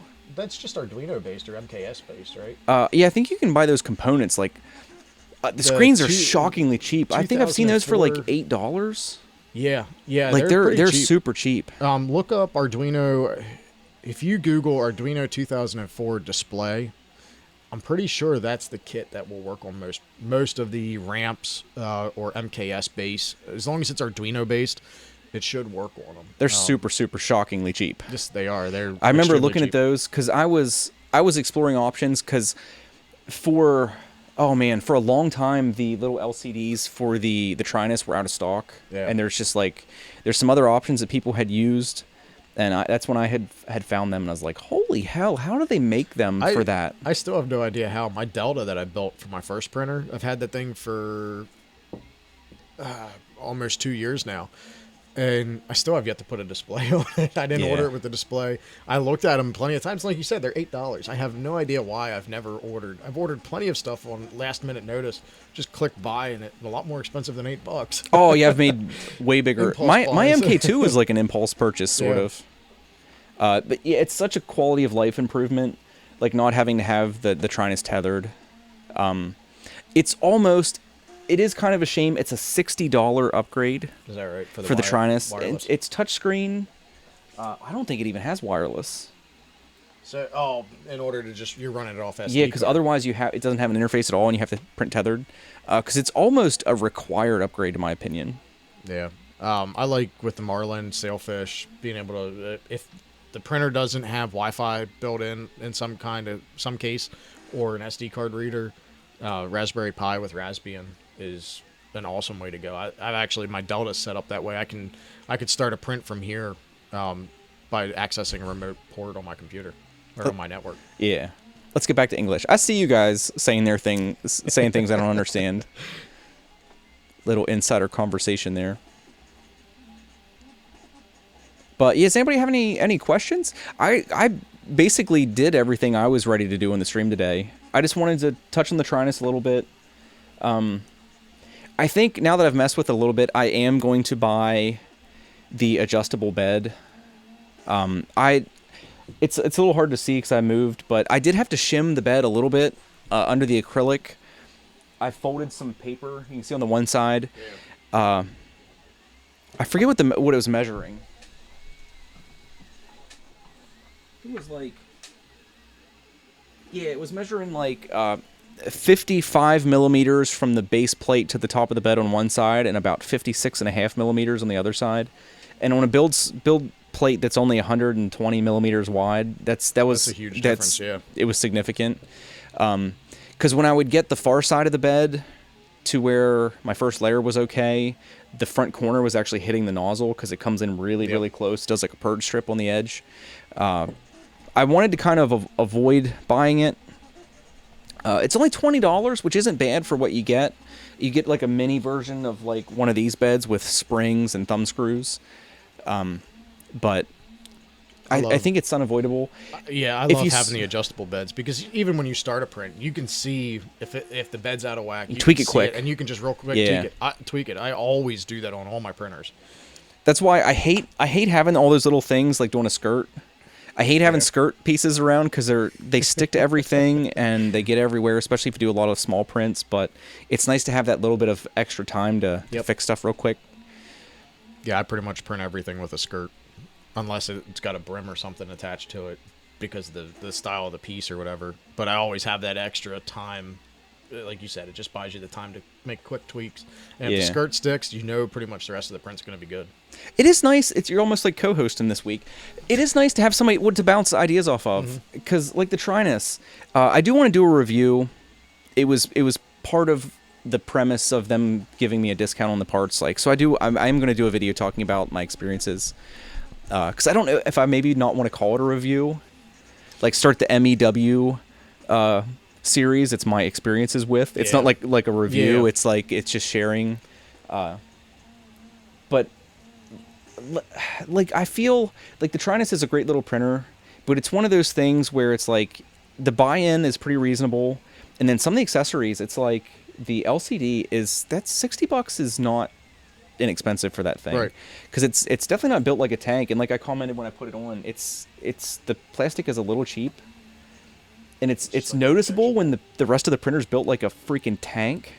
Yeah, did you lift that thing? That's the first time I've seen it. That is jeez. It is insane how that thing is built. That's got some weight to it. Double smooth rods on every axis, lead screws on every axis, and everything is super oversized aluminum. That's the first time I actually got to see one of them in person. But we had a troll there. I think more than any one of my printers I have does.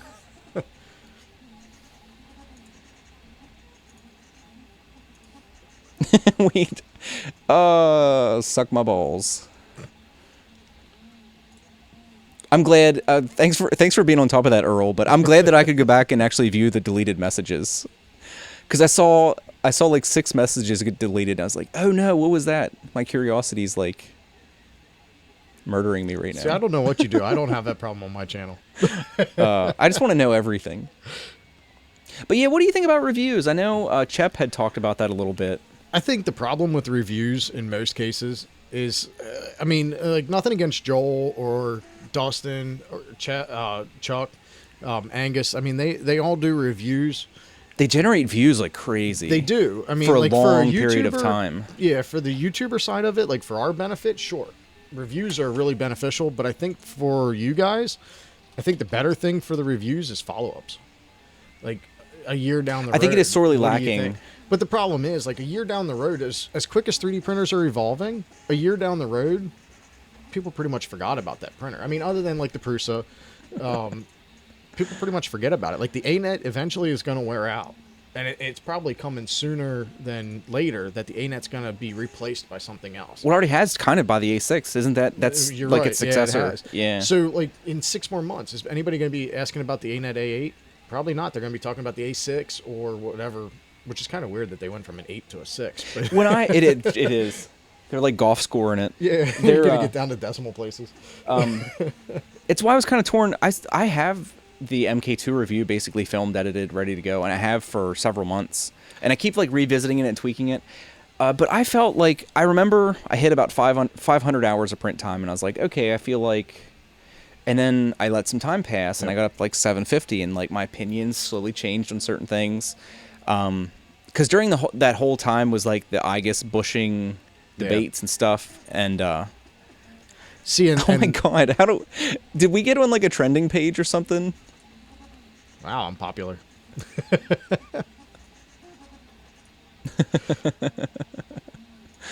Oh, people. Like I'm so used to the internet that I can't get mad at people. Like it just amuses me that people still do this. Yeah, I think like stuff. The people coming in and just spamming is kind of just more entertaining, and it really they don't understand. I think in a lot of cases that's a benefit to the YouTuber. Even if they're doing it because they don't like you, they're benefiting you because it's interaction. We must. What tends to have it happen is there might not be many other people streaming right now, so we might have made it to one of the maybe not the front page, but like some of the initial pages for streaming. Suggested probably for anybody. Some people just 3D like. It's like some people do it for a living. It's like I'm just making my rounds. Yeah, I think I get a kick out of them. I just hope my other viewers and stuff don't get. That's what I said. Yeah, anybody in chat, don't get offended. Yeah. Because you're feeding the trolls if you do. That's why I just like I don't laugh because I agree with anything being said. I just like laugh because it's just amusing to me. It's like it's like watching monkeys fling poop at each other. It's just ridiculous. But yeah, so with reviews, it's kind of one of those, like you said, the longer you work with a printer, the more your opinion changes of that printer. Your initial reactions, and if you've noticed, a lot of the bigger YouTubers that are doing constant reviews on stuff have started changing. This is my initial opinion of this printer. This isn't my review, it's just my initial opinion. Because we were even, Chuck was on the stream 2 weeks ago and even said about, a lot of people go to him, and I'm one of them. I've gone to Chuck's videos for suggestions. Wow, now they're getting creative.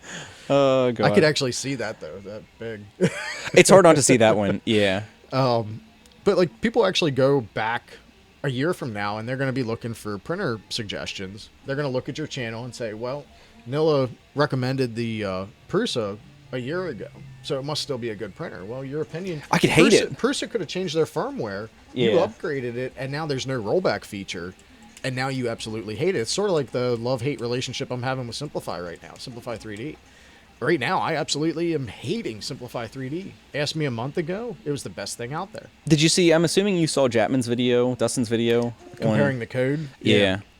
And I wanted to comment on that. I hate making videos and response to videos, but I don't know if any of you guys have experience with like programming. Yeah. The thing that I would almost be certain it's causing that is seeds, is random number seeds. Yep.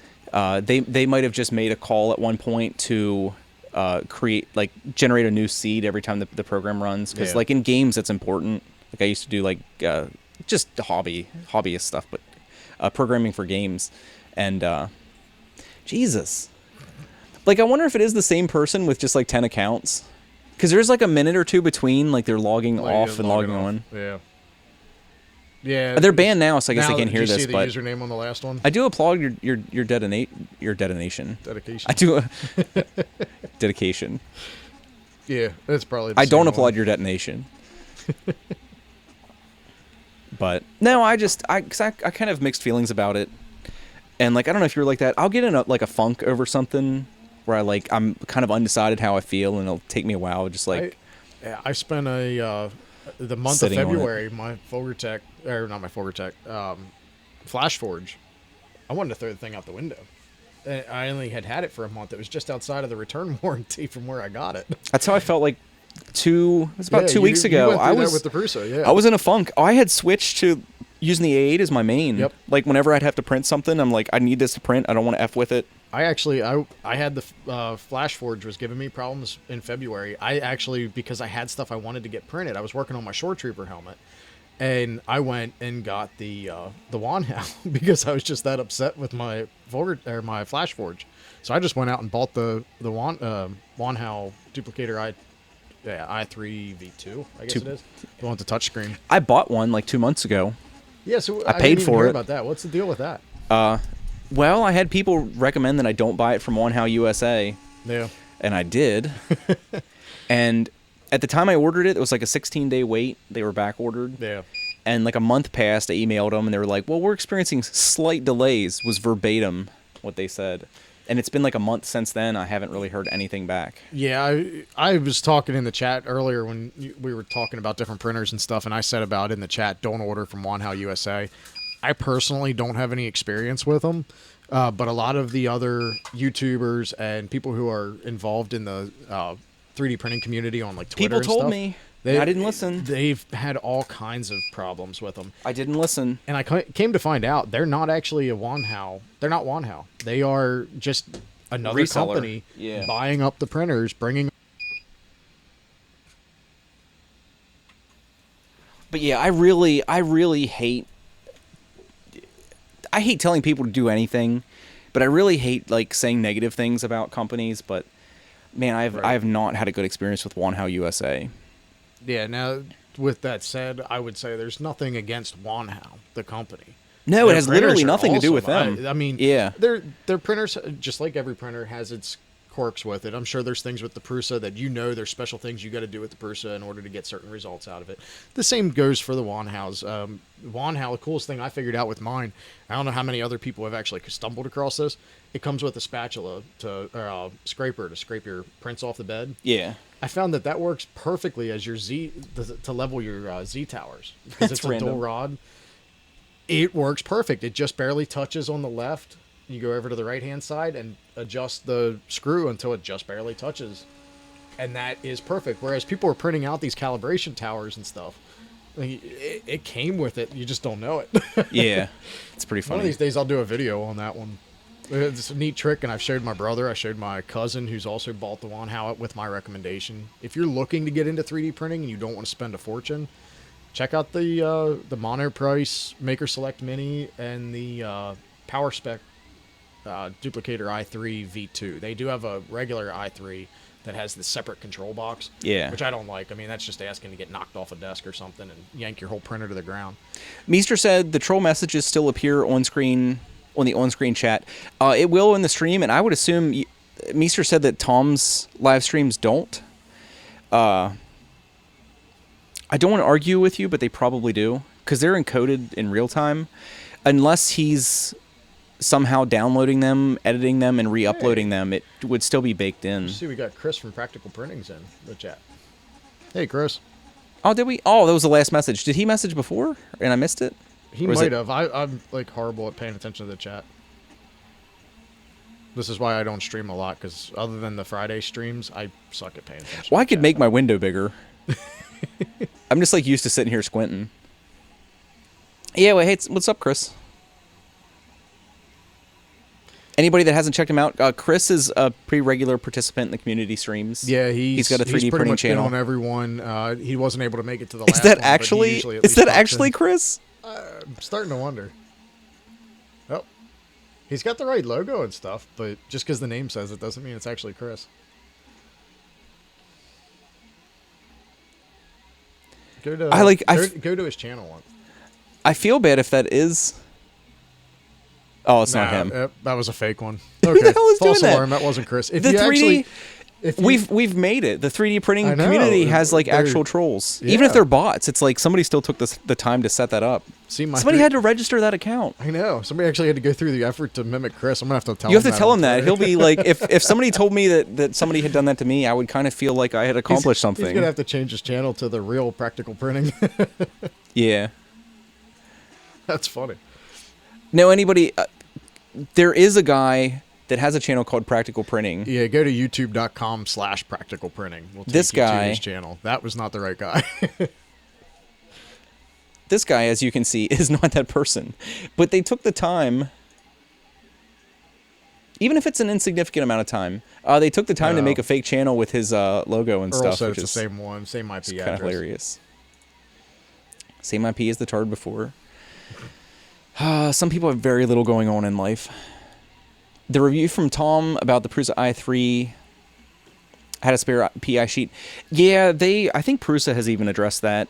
When they had them, they would throw them in kits. I've seen people that had 2 extra sheets.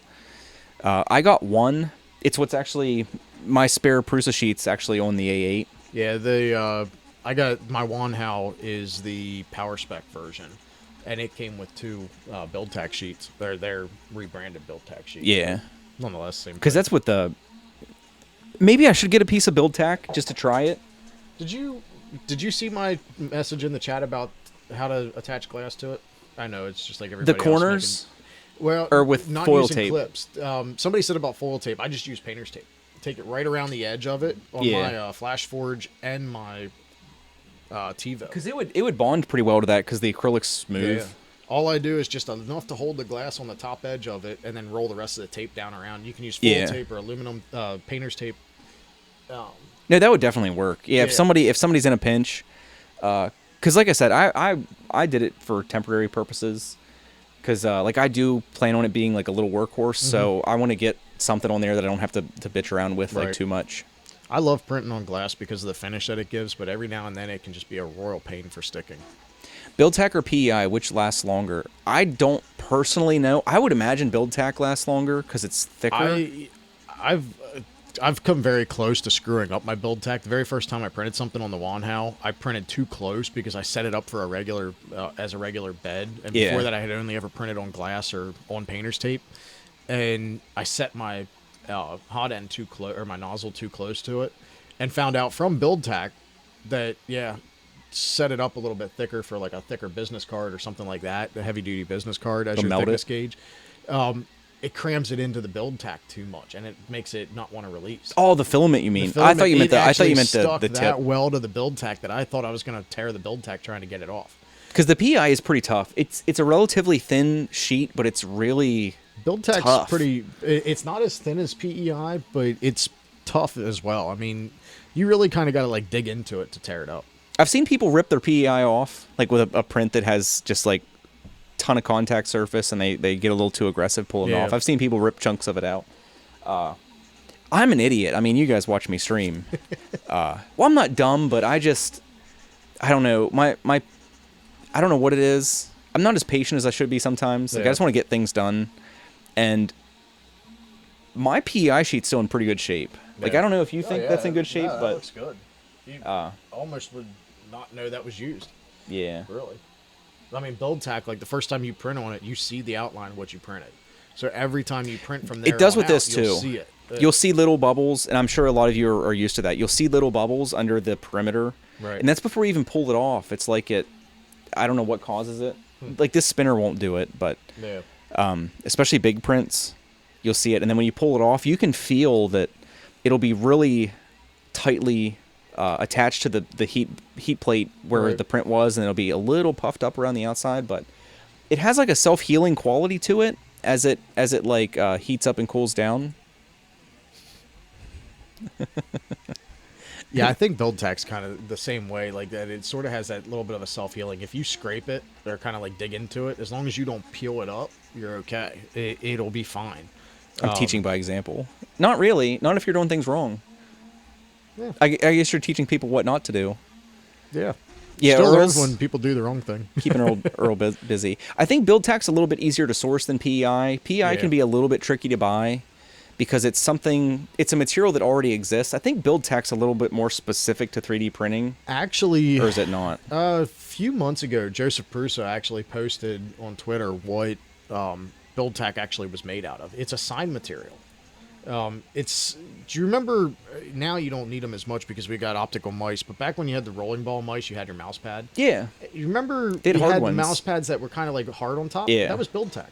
It was the exact same material. Well, it's like Lexan, isn't it? Is that what that is? No, it's not Lexan. Or is it similar? Lexan's like a plexiglass. Well, no, but they make, it's not the same, it's like Lexan-esque. We used to use it. I used to work at a sign shop. Okay. Yeah. And they Then you used. probably It's like almost exactly the same material, just in like a slightly different format. yeah, and it's got kind of a texture to it. It's Yeah, not it's smooth. real flexible. Yeah. But yeah, he posted exactly what it was, and I had looked it up on Amazon. I mean, you can buy sheets of it. You don't have to pay the build tack price for it. But at the same time, too, it's kind of there's convenience to just buying a pre-cut sheet too, and not having to deal with it. Somebody, I don't know if I bookmarked that. Somebody actually showed me a build surface before that I had never seen.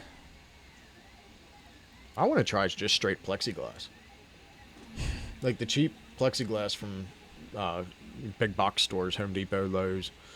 I'll have to look. I don't know. I don't know if anybody here remembers what that was that somebody linked. But I can't remember. I have to check that other stream. But somebody linked a build surface material that I had never seen before. And it was relatively inexpensive because you could buy a 300 mil by 300 mil sheet. And that interested me because I can get 4 pieces for the, it was like $14, which is pretty cheap. Who was that? I know what you're talking about, but I don't remember either who said it. I don't recall who that was. I don't know if they happen to be here. I usually have like the same crowd. Yeah. I was I've just putting noticed it out that there. because I don't get to jump in your streams a lot because of being during work schedules and stuff, or working hours. But yeah, I've noticed you have a consistent and a good community besides our current the ones that like to jump in here. But no, that's why Print Bite. Print Bite. Tony I don't think that was it. This is probably like yet another one. I don't think this is it. I honestly, I don't really go looking for the different build materials that often or build surfaces. I never do. Because I mean, like I literally never print do. on glass, or I just started printing on the build tack that came on my Wanhao. I originally, when I got that, I did that first print, couldn't get anything off, and I put a sheet of glass on, and for the longest time, I didn't look back. I know a lot of people like started glass. using the build tack.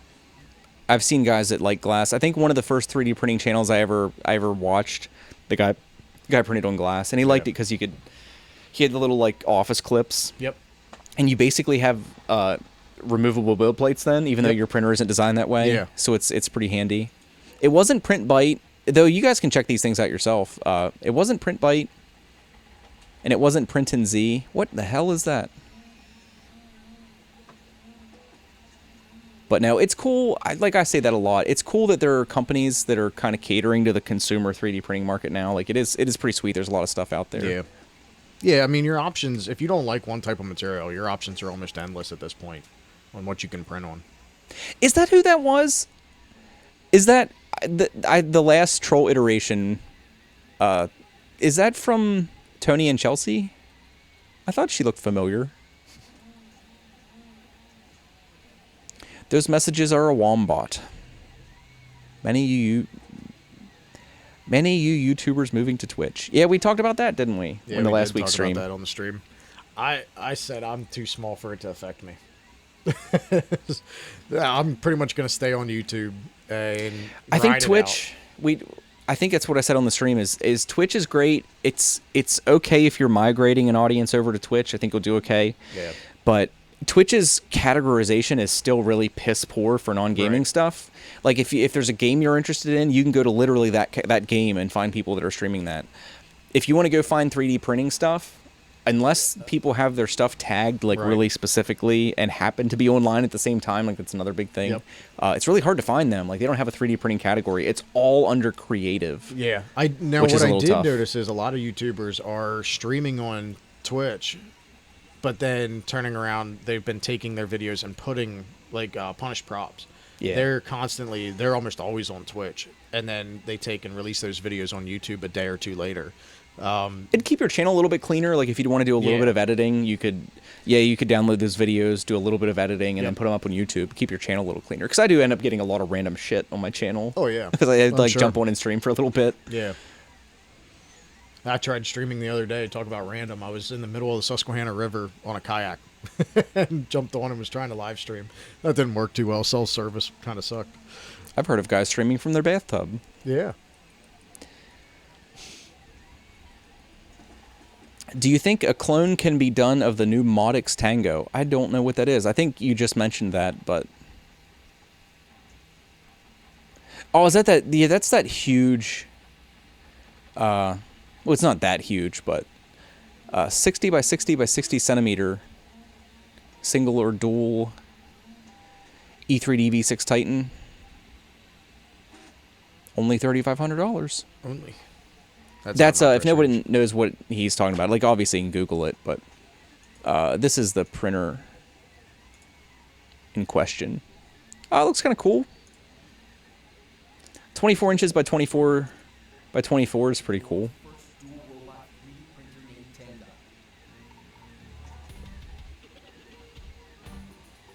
It's kind of cool. I definitely think independent heads for dual extrusion is fantastic. Yeah. Although, interestingly enough, I won't say who I was talking to, but I was talking to somebody who actually sells the Sigma. Yeah. And there's more issues with that setup than what's actually led on, even by some of the other YouTubers and stuff that have them. It has its own classification of issues, and one of the biggest things being alignment of the heads. You almost, if you remember, for anybody who remembers years ago when you bought an inkjet printer, remember how you had to calibrate your inkjet heads every time you changed cartridges? Yeah.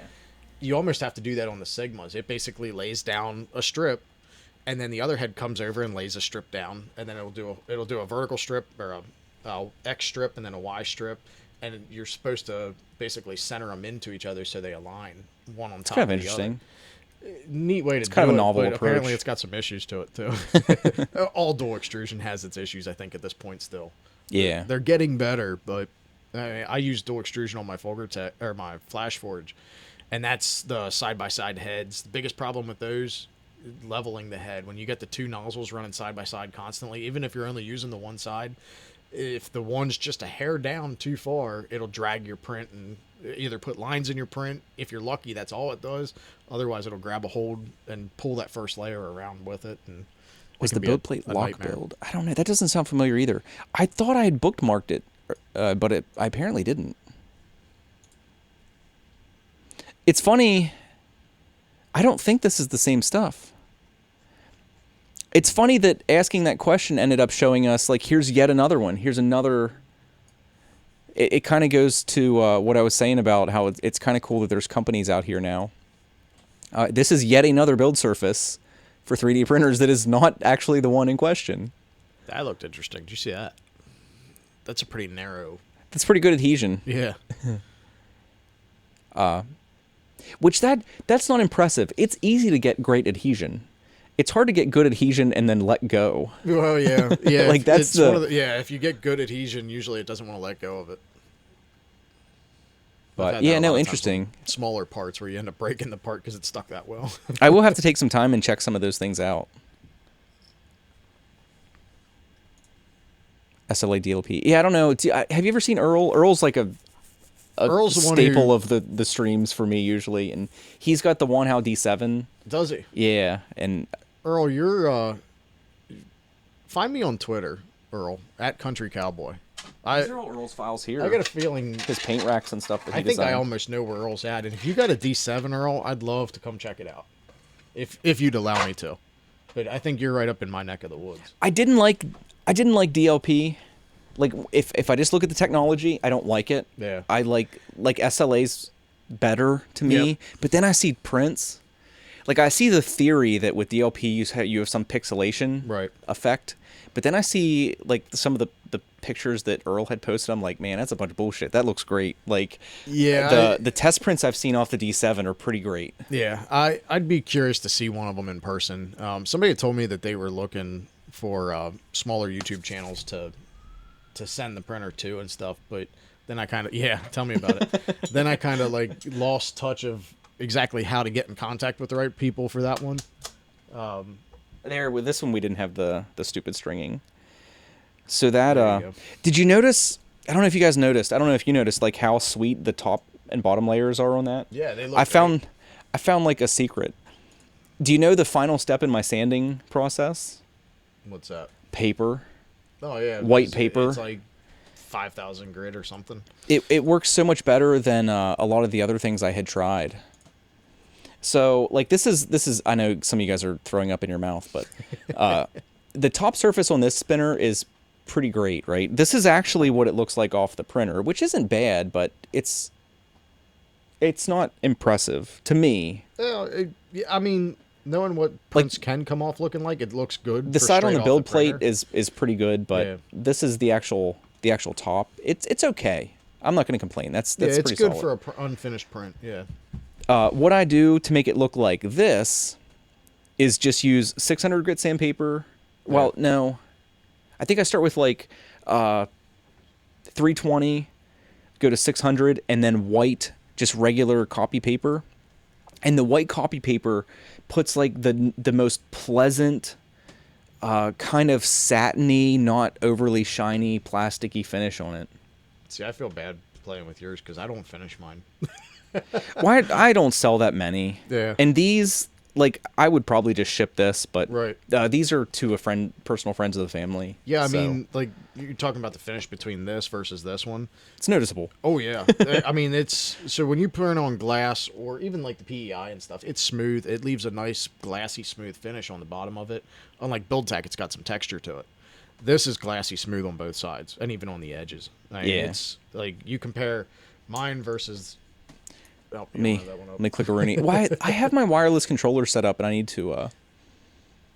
So I don't know if you can really see that or not, but you compare mine to Nilla's, and mine's unfinished. So I mean, you've got all the layer lines. His is. If you told me that was 3D printed, I mean, you got to look close. Are you printing that at 0.1 or 0.2? I think they're 0.2. That's 0.2. Yeah, it's the MK2 is no joke. Like, there's a Yeah. reason people say it prints great. It does freaking print great. Yeah, that probably is 0.2. That's why I'm spoiled. But I mean, it's just glassy smooth. Unlike mine, mine's a little rough around the edges, which I've had people not complain about either. People kind of Yeah. like that as well because like most of the people who bought spinners from me really have no clue until they meet me what 3D printing even is. Still, Oh, yeah. you're still meeting a lot of people there. Like they know that I make them, but that's about the extent of it. So then when they start to see it and they're like, oh, you know, the lines, that's kind of cool. Some people actually do like it, which is kind of interesting. Like here, What we makes all it are. We a try to better get rid of 'em. conversation piece? It does. Like, really. I thought it's funny if I'm sorry, we're talking about spinners again, but it happens, Full guys. circle again. I thought it was funny that people still do it. When they're advertising their spinners, they'll say not 3D printed, like it's a feature, which Really? I kind of get. Yeah, like when I they're haven't seen that up our way. when they're injection molded Yeah. ABS and stuff like that. Because Yeah. there's metal ones that obviously aren't 3D printed, but Oh yeah. Have Hall you of done Fame. any wood ones? like wood fill. Mm-hmm. No, the only one I have is that one, the bronze fill that I had. I don't know where it's Oh at. yeah, I've got some bronze from my maker box that I still have yet to find something good to use it for. You can design around FDM layers. Yeah, there's that bar set. It was like just an off the cuff video I did about those little man, I'm like struggling to talk. The miniatures for gaming. That guy did a really good job. I think Earl did a pretty good job of integrating layer lines into his paint racks. I know those pieces are over there, but Is that what these are? they kind of like lend to it being wood because it kind of Oh, yeah. makes the end grain look a little bit better. Well, yeah, that's one of the cool things, like with the wood fill and stuff. I mean, I have some baby Groot planners. Go Yeah. back to another 3D printing fad. The layer lines from 3D prints really do resemble wood grain. When you look at it. Especially certain things. I don't know where Yeah. my slingshot is. I thought I had one up here. No, that's my mic. I don't know where the hell it is. But my man, the one slingshot, like certain shapes, the slingshot that I have, it has a curved surface and the layer lines go over it. Right. It looks exactly like wood grain. Oh, yeah. Like Absolutely. absolutely 100% like wood grain. Yep. You'd think it was designed to look like that, but it's totally just incidental because it's actually recommended to print the other orientation, but especially for organics, that was actually fine the first time. Again. Pio Poly, that's it. Yeah, Meester, you finally did you check that other stream? The thing we were looking at was Pio Poly, and you're gonna laugh because it's so far over there. This is the build surface we were trying to remember earlier. And it's funny because this company apparently makes SLA printers. This is that startup company, isn't it? Or not a startup, but they're doing a Kickstarter or something for the...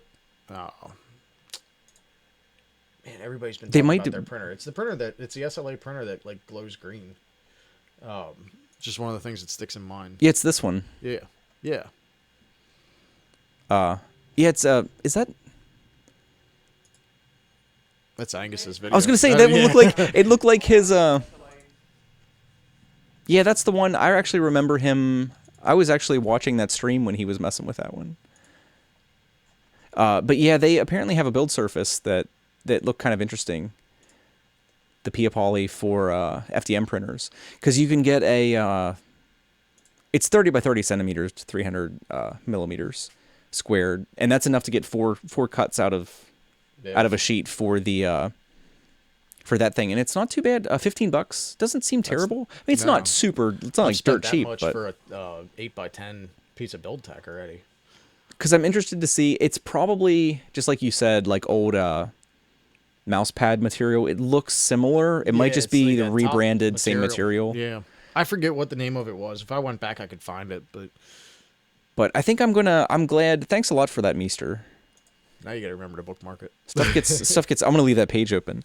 But so that's 4 different materials that weren't build tack or PEI that we saw today, which is kind of crazy. Which I have no experience with any of them, but a link to the website. I can do that. Here's actually the. That should be directly to the page too. 15 USD is without shipping.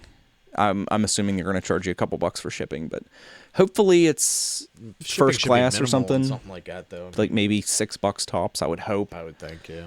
At least to US or something. To the US. Oh, Dawn's going to be getting 2 pieces of it this week. Yeah, you have to let us know how that goes, Dawn.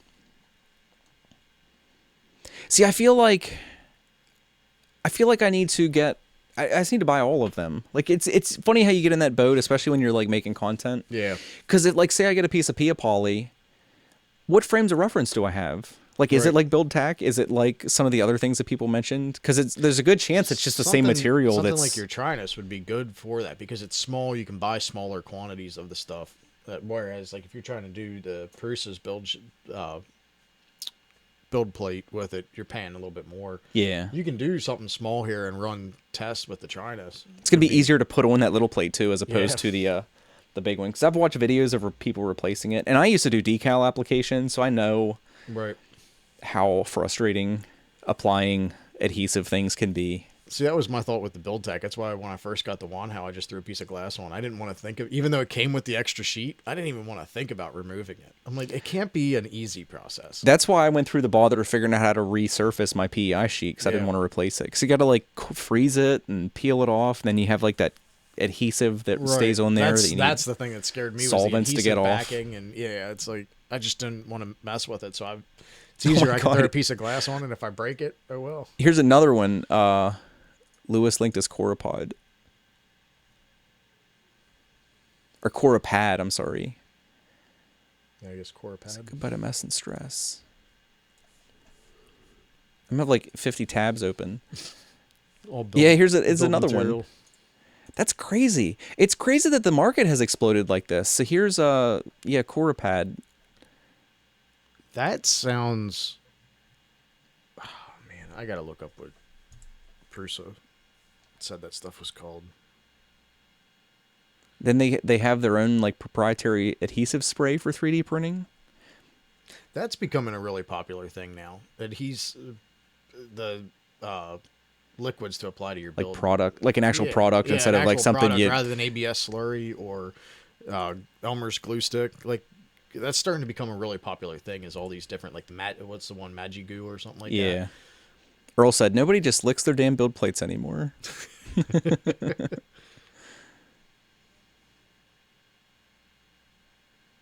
What, Nilla? I made my master here in Germany for sign making. Don't know what you mean, Dawn. I don't know what you mean. But yeah, if you have had experience with build tack and that, you'll have to let us know. It might be the case that you get it, it's like the same material. Like I said, that's what I'm wondering. It could just be like the same. That name sounds really familiar because it's existed before. Like you said, this is just it's just reapplied. It's like just PI's. most of this PI's stuff. the same. PI existed before 3D printing. It just happens to be a chemical that works really well and interacts with all the things that we're going to be doing. I mean, it sticks true to 3D printing. I mean, filament came from the reason you buy filament on spools the way you do. And Weed Whacker string. Weed Whacker, the line for Weed Whackers. Yep. And I've actually run Weed Whacker, Craftsman blue. You said, yeah, I remember you saying that. 0.065-inch Weed Whacker line through my Delta.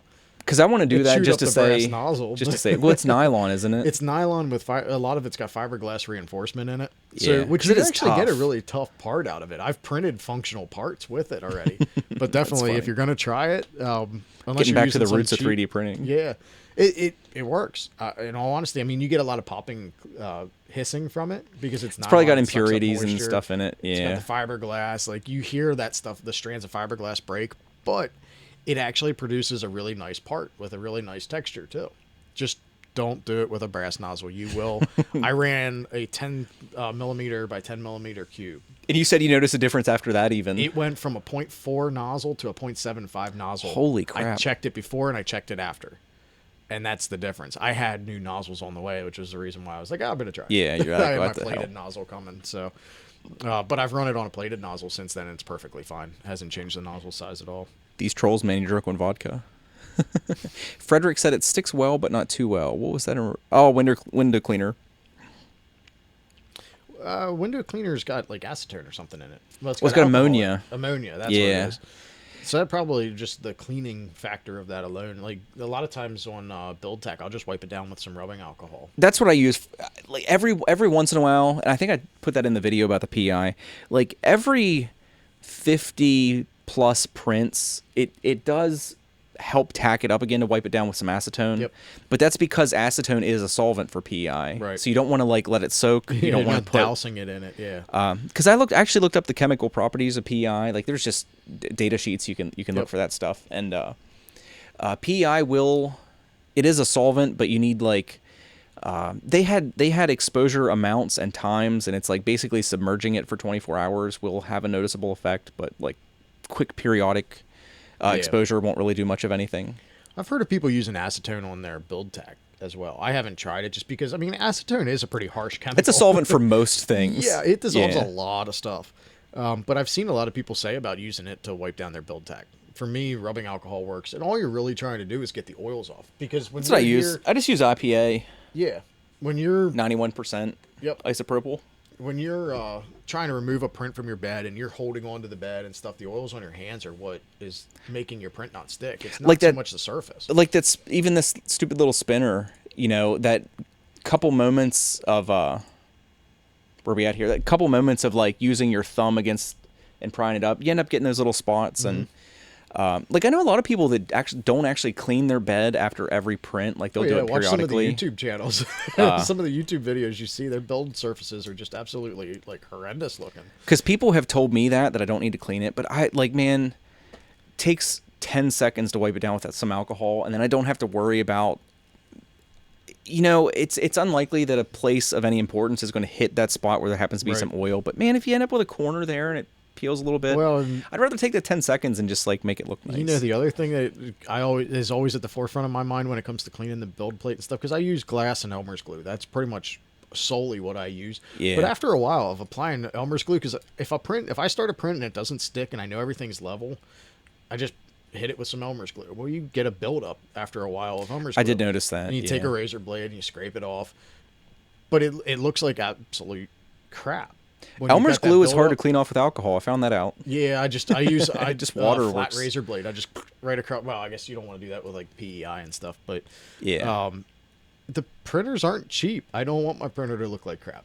That's the thing that always sticks in the front of my mind. It's definitely like I don't want to say like a lifestyle. It's definitely like an MO you develop, like, which is funny given the state. I know you guys can't see a lot of it, but given the state of like my basement and just house in general right now, like I'm usually pretty tidy, but it's been ever since my son was born. It's just been like chaotic. If you want I have a banana peel laying on my desk over there. It's ridiculous. If you want a good idea of like the state of your work area, go check out my last vlog that I did a couple weeks ago, where I did just like a real quick tour of like, this is what I'm up to, because I'm rearranging part of my basement to make more of a studio like Nilla's got here. So I'm working on cleaning up part of it. But I mean, my office is an absolute wreck. You've got me and I'm taking up like 50% of the office. You got my wife taking up probably about 25% of the office. And my daughter, my 5-year-old, takes up the other 25% of the office with each of our working areas, craft areas, whatever you want to call it. Then I've got an outdoor garage that's my workshop. Yeah. I've got a wood shop that's not even located at my house. That's at my in-laws. It's in a barn. My wife's grandfather's wood shop I sort of took over now. And I've got that. That's about the cleanest work area I've got just because I clean it every time I'm there. When I finish whatever I'm doing, I clean up. But at the house, man, it's just a wreck.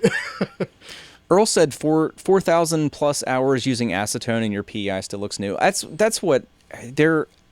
I got in some heated arguments about that like months ago, and I've definitely stepped back from engaging in that kind of thing on YouTube. But because there's some people that will look at like those chemical property sheets and like it's a solvent for it, it's going to ruin it.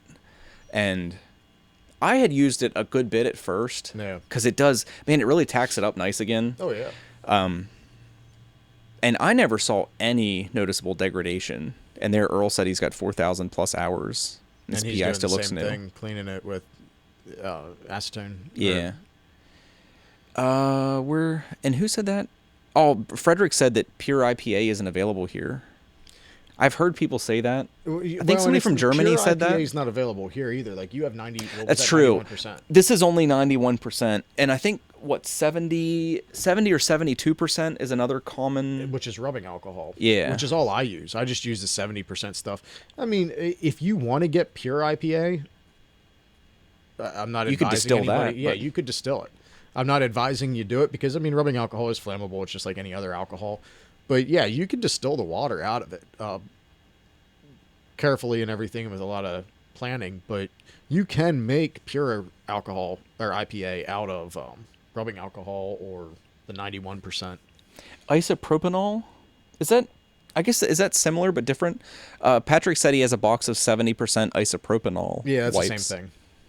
And he said he read that was the max you should use on BuildTak. That's what we were just saying. Like I think basically anything, because people use Windex. I don't know what the percentage of alcohol in that is. It can't be super high. Yeah, it's not super high. You got alcohol and ammonia in that. And it's got additives in there. Right. And I still don't see people like saying about like either one's blue. residual buildup. Yeah. It would be funny if you got a blue hue over time.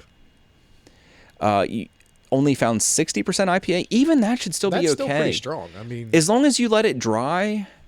If you're worried about it, you could even like wipe it down with and you see when I do it, guys, like I just like slosh it into my paper towel a little bit. There's like a little wet spot, and that's all it takes. But if you're worried about residual buildup from the lower concentrations, you could always take like a clean paper towel and then just like do a quick wipe down again. Your lower concentrations. I mean, when you're talking rubbing alcohol, isopropyl alcohol, isopropanol, they're all the same thing basically. It's just named differently. It's 90% alcohol, 10% water. Yeah. So, I mean, the only thing you're going to have is you're going to have the little bit of moisture that stays there is water. All you're looking for is something that can easily lift the oils. Even like denaturated alcohol probably would work fine if you have that versus rubbing alcohol. You could probably use like household cleaner. I mean, I'm not recommending that, but yeah, I wouldn't be surprised if that wouldn't cause you problems. But I haven't tried denaturated alcohol, though I have some at the house, and we might give that a try sometime when I'm feeling a little daring. So what's the best cleaning tool for this? For cleaning your print bed?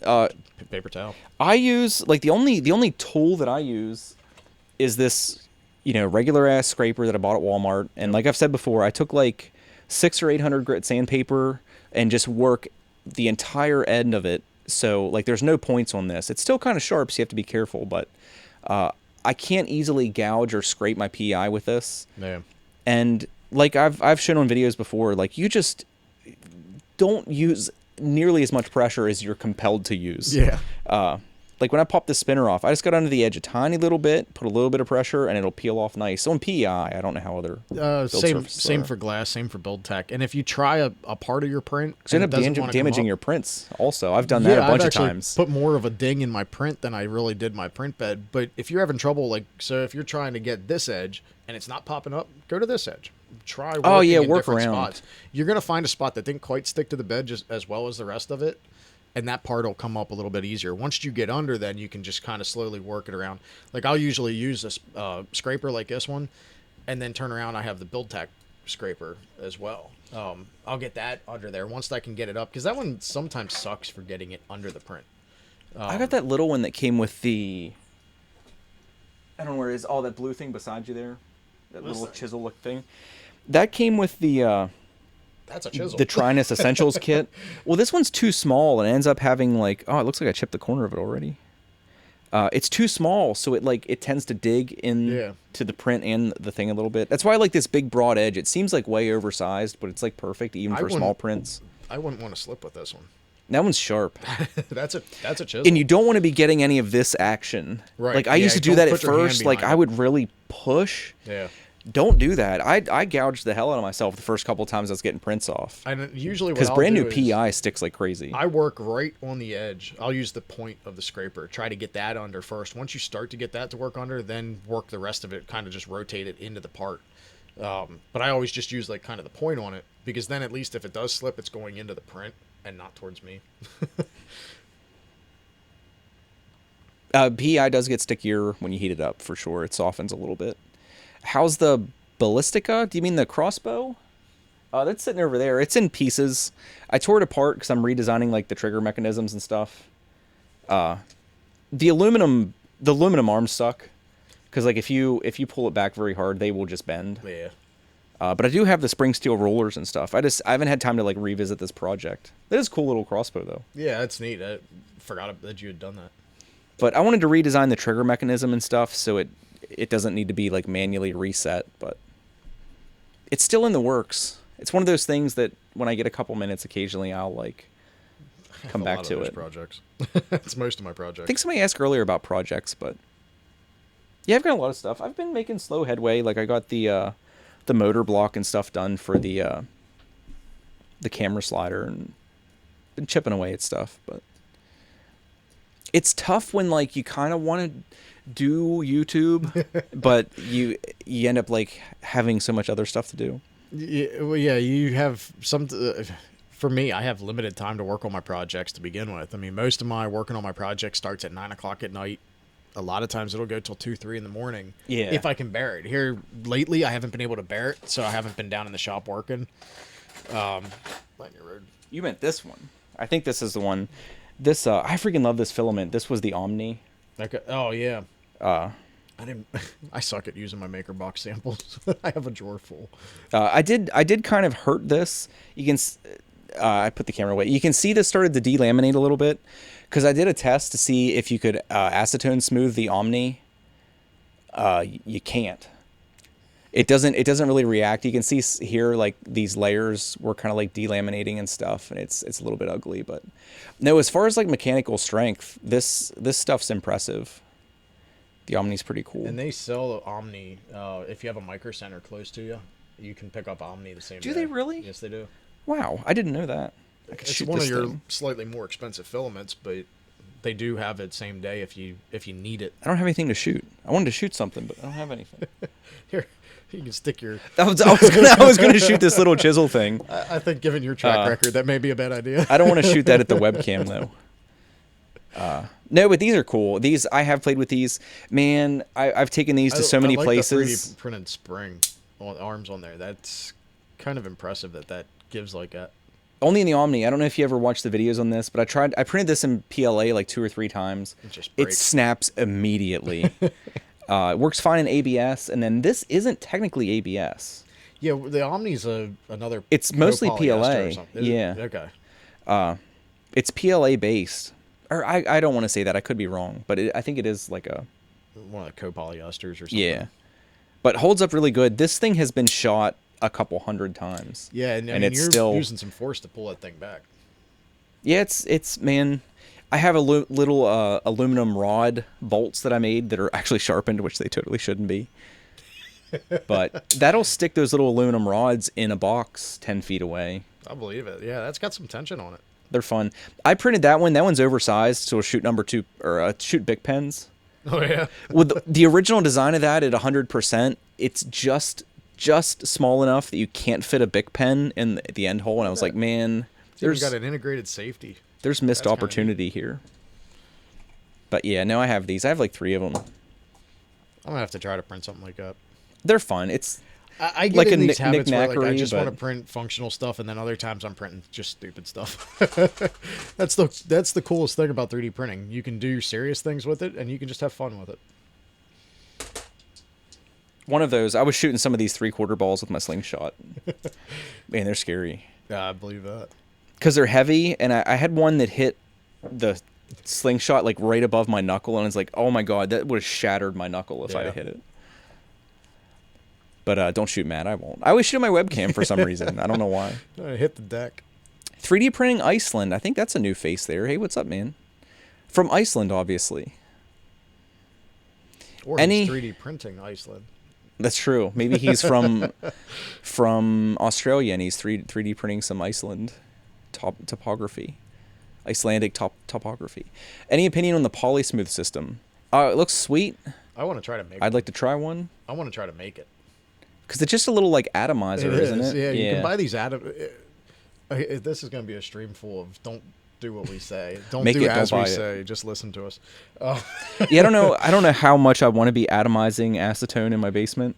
Well, but that doesn't actually use acetone. It's using alcohol, rubbing alcohol, which is again, it's well, still that uses flammable. its own filaments, though, right? Doesn't it? It does. Yeah, you got to use the poly smooth filament, but the filament's kind of expensive, and I know people have tried to do like rubbing alcohol with PLA. It really has no effect on it.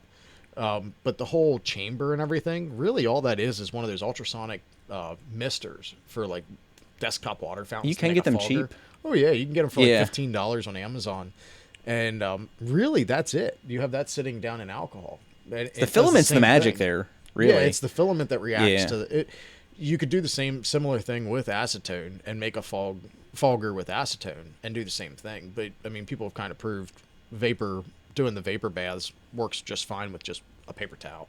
I guess talking about this, Meester said, that's strange. I printed a bunch of them in PLA and it works just fine. Must be a higher quality PLA or better quality PLA. It's probably the opposite. It's probably, I don't know if you've ever noticed that. Cheaper PLA has tended to be more flexible for me.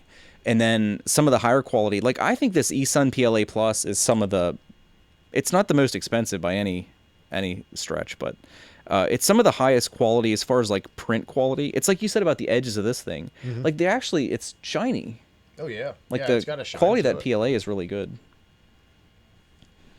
And it seems like the more expensive the PLA I've printed with, the less flexible it is.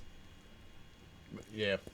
I don't know. There's probably some reason for that, but I wonder if it's impurities and stuff. That it's not pure PLA. Yeah. They ran a batch of ABS and now they ran a batch of PLA, and you've got a little bit of a copolyester mixture. I think the cheapest PLA I've ever bought was this. I have some ugly brown over here. And that stuff's almost as flexible as ABS. Like that stuff is amazing. It prints terrible because the thickness is really, really inconsistent. Yeah. Like I think it was clear up to almost like 1.8 millimeters and then down to like 1.78 millimeters. Like it was all over the 1.68 millimeters. 1.68. It was all over the place. It was terrible. See, but it was tough. What is that? That's my Flash Forge. That was melt ink I had dropped from 1.75 all of a sudden down to 1.65. And my Flash Forge won't pick it up anymore. It was having issues extruding because of it. It would just sit there and chew on the filament. Which, to that respect, melting hooked me up. They gave me a full roll plus a bunch of samples too. That's cool. Hatchbox did that for me. Did they? I had a roll that I got off of Amazon.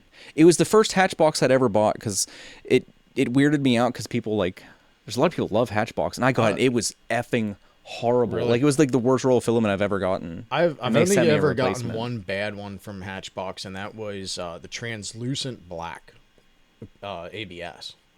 That stuff was just absolutely horrible.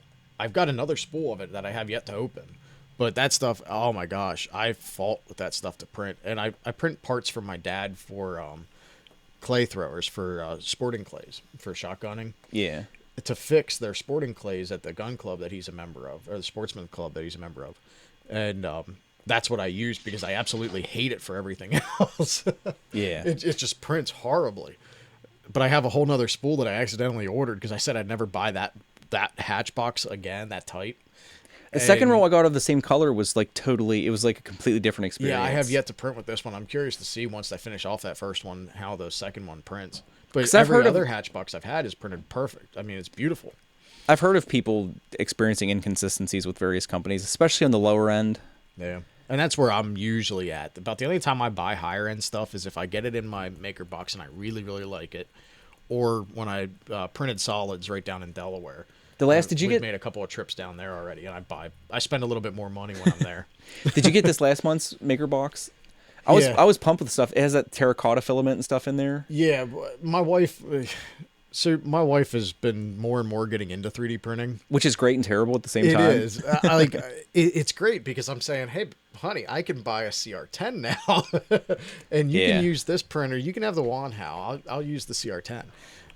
But now I almost have to get 2 maker boxes a month because the last 2 months she's eating up all your samples. 50% of my samples. It's funny. Like I don't even get home. She opens the boxes up. That's what I said. It's like great and terrible at the same time. It's kind of funny.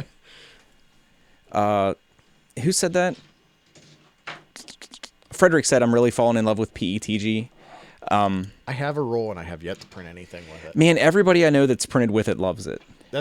Most guys that I've seen that print with it basically never touch ABS again. Is that right? Yeah. I've seen a lot of people, a lot of the YouTubers and stuff. I mean, I watch most of the YouTubers that do 3D printing, and yeah, a lot of them are using PETG. They're really liking it.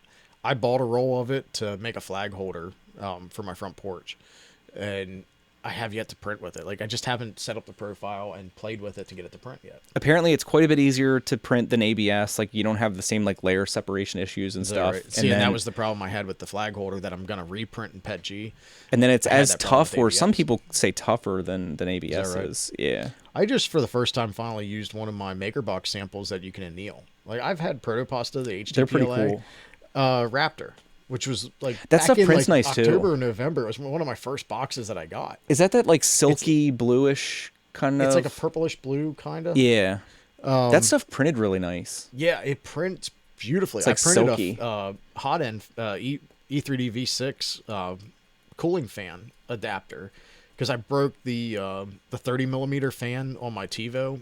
I didn't break it, but it died.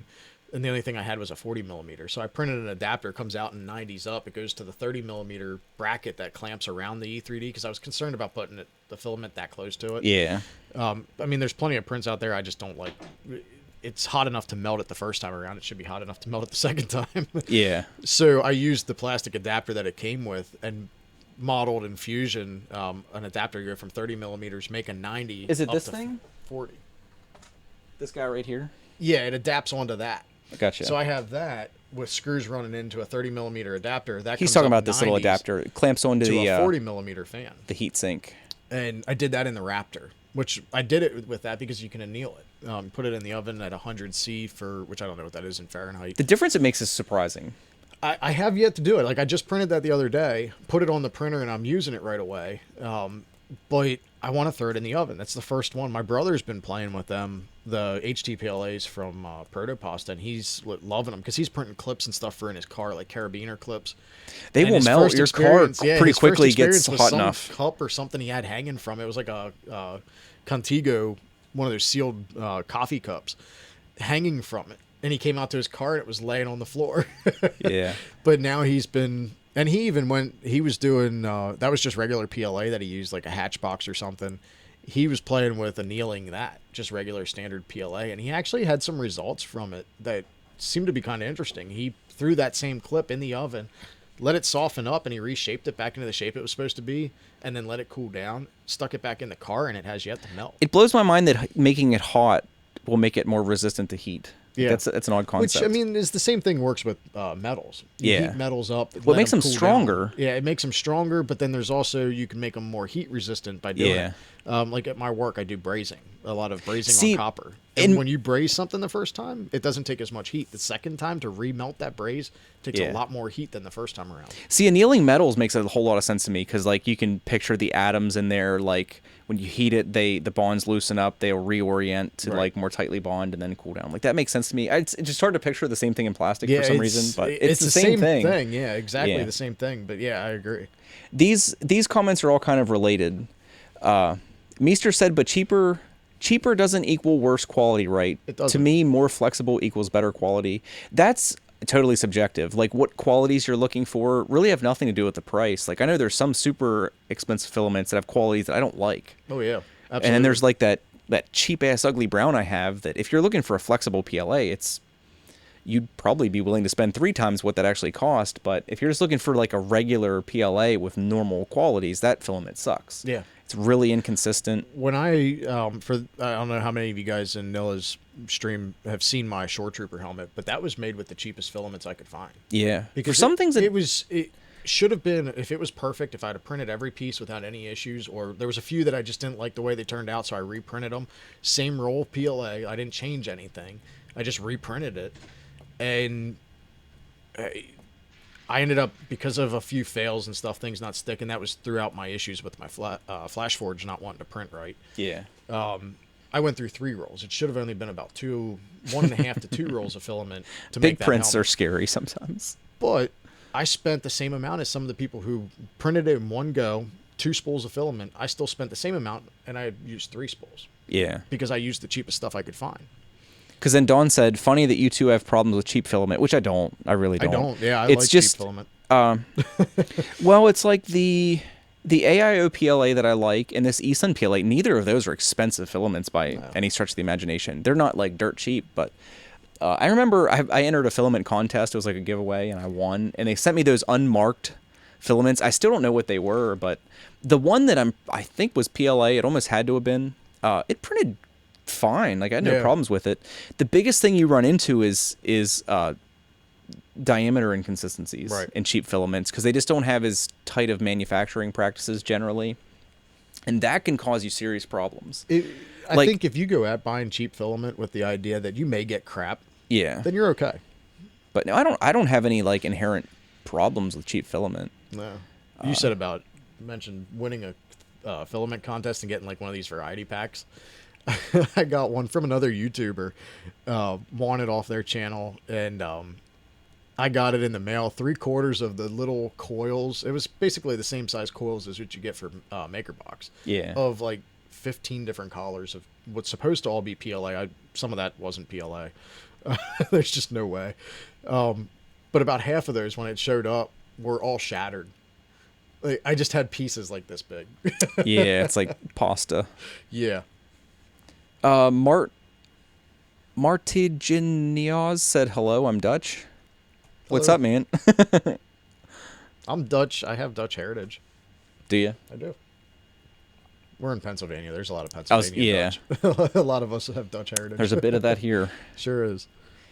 Careful with your language. As long as it's not ridiculous, I don't care. His goat left him. Gotta be gentle. I think we're caught up. Holy crap. I thought we were more behind on that. I probably skipped some. It's why. I probably scrolled too fast. How many here from Germany now? Again, like I have primarily German heritage on my my dad's side. Yeah, I got. And then German basically a Dutch. little of everything on the other side. Is that right? Yeah, my mom. And you never people talk some bullshit about that stuff sometimes. Like you suddenly become like 1/64th of this and that, and it's like that's a bit of a stretch. 1/64th is kind of like, yeah, okay. Somewhere somebody touched somebody. Yeah. Hello from the birthplace of the Prusa i3 original. Awesome, great. Well, normally it's just me sitting here, so if you guys are enjoying this isn't the normal dynamic. Like I said, it's nice having somebody to talk to. It definitely takes the pressure off of me. If you 'Cause you feel like you're if spinning you stream plates. tomorrow around like 12 o'clock, I can join you for about a half hour. Oh yeah. I'll be back down. What is tomorrow? and then Wednesday? head to I'm gonna be Pittsburgh. mowing grass tomorrow. Yeah. I'll be down here again tomorrow for a little bit in the morning, and then headed to Pittsburgh after that. Yeah, you can do that. It probably wouldn't be a bad idea. Simon said, sorry, joined late. Can I have an introduction? And does he have a channel? Pleased to meet you, by the way. I'll do the introduction if you want to share a link out again. Yeah, I'll get to that It's while just you're... youtube.com/howiddoit. I'm Matt. My channel is How I Do It on YouTube. It's lacking in content right now just because, well, basically life's happening and just with work and family and everything, a little too busy to be able to release a bunch of content Do you have slash how I do it? Yeah, should be youtube.com/howIdoit. Unless they took it from me. I do 3D. Oh, it did go there. See it.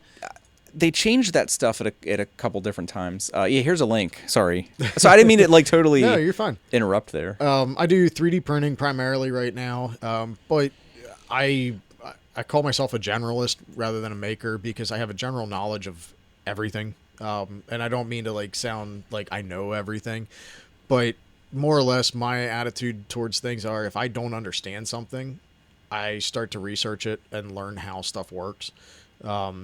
That's just what drives my thirst for knowledge, I guess you could call it. And rather than being a maker, I'm a generalist because I don't always just make things. I repair a lot of things. A lot of what I have, what my wife and I have, I fix. It's stuff, we'll get stuff for free that doesn't work and I fix it up. I just need to get better at recording videos. Like you said, you kind of get into a project and you just want to focus on the project and you forget about the camera. I'm always making stuff, but a lot of it shows up on Twitter or Instagram rather than my YouTube channel because I just suck at remembering to get the camera out and start recording while I'm working on something. Yeah, and it sucks sometimes when you get like too far and you're like you realize like man, some footage of that would have been real nice. I just did a kind of copying Travis from Apire Designs. I just did a logo, a commissioned logo from 2D to 3D that I'm getting ready to deliver to the lady this week. She's giving it to her husband as a Father's Day gift for it's a logo for his business. And the whole time along, I was talking to Travis, and he's like, man, you need to record a video while you're doing that. I started to record a little bit of screen capture while I was doing the modeling in Fusion, and then forgot to restart it. And it's like, well, yeah. I already did all this. I'm not redoing it. That sucks. I've been there too. It does suck. It does. It really sucks because I was doing some stuff with Mesh Mixer. Actually taking one model and modifying it sort of freeform, which I absolutely suck at. Yeah, and I suck at that stuff. Like ZBrush, these Ryan, the 3D printed Aspie, Tessa, they're all using ZBrush to do a lot of their models. Carmelo, some of the people who are really well-known modelers in the 3D printing community, they're all using like ZBrush and different things like that. I suck at that stuff. But yet what I did there, like I'm totally impressed with the work that I did. And I don't want to say too much about it because I am going to release pictures and stuff after he receives it. But yeah. I don't want to, because I am kind of, there's a chance there's some people nearby us that are watching the stream, so I don't want to ruin it, the surprise. But I'll have some pictures of that out and stuff. But that's my biggest problem with my YouTube channel is just getting the camera set up and recording stuff.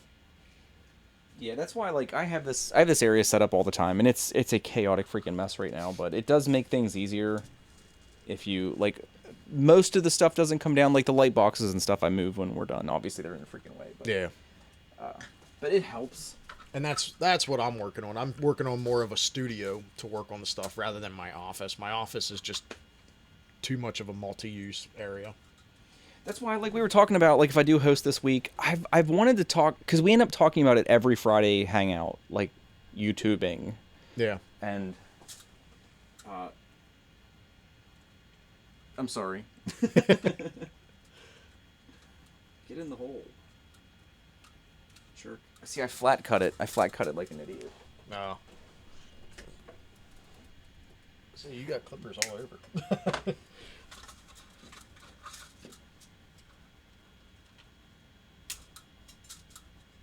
Son of a bitch.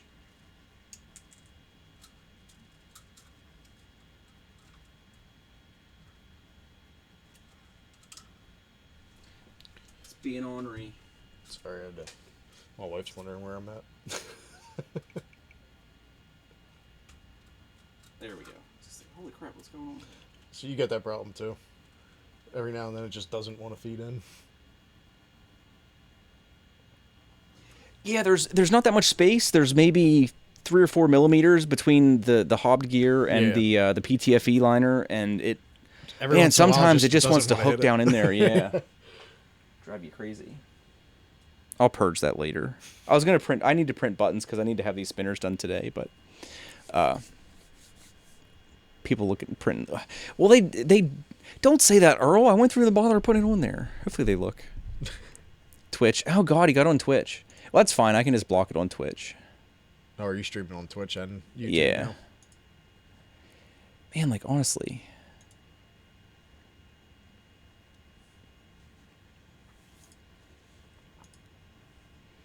Damn it, or maybe I can't. Oh man, I hate people. I try to stay positive, but I really do. I hate human beings are frequently the worst. Yep. There we go. I'm surprised your stream doesn't automatically when you delete. I thought all of them did. It's like one of those things. I'll just take the chat off. I mean, it is what it is. Yeah. We're like 3.5 hours in anyway, so it doesn't matter. Yeah, nobody watches past that. That's kind of why the Friday streams go nuts after 2 hours. Then Nobody we can- watches after 2 Then hours. we can make penis jokes and Although, talk about whatever other immature stuff.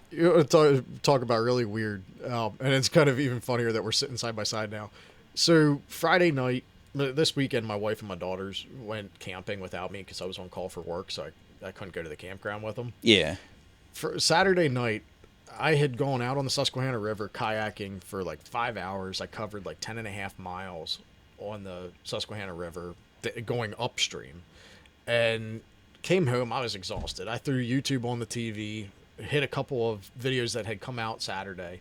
I woke up in the morning to your streams. Somehow like the autoplay played onto your stuff, and that's what was playing in the morning. And I just kind of like dopped around the house with that playing for a while. It was just some of your older streams popped up. That's funny. I've done that before.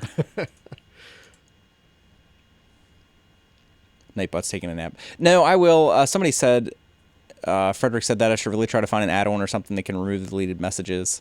I will. Trolls have just never been a problem. Like, this is literally the first stream. Like, there's been people that have jumped in and said, like, the odd comment and then left. But, Yeah. but yeah, holy hell. Like, somebody... Like, I think of it like I'm an absolute nobody. I'm like a literal nobody. So someone that wants to, and it's been what, an hour and a half, and I understand it might be a bot or something, but Yeah. to make the jump over to Twitch or something, like it's not somebody that's just like letting, yeah, it's not somebody like, don't sell how much this person is a shitty person short. Don't sell them short here. Because it's not like they just have this running and they're not monitoring it. Like for them to make the change and stuff, like they're Yeah, and clearly actually watching. follow the channel. Yeah.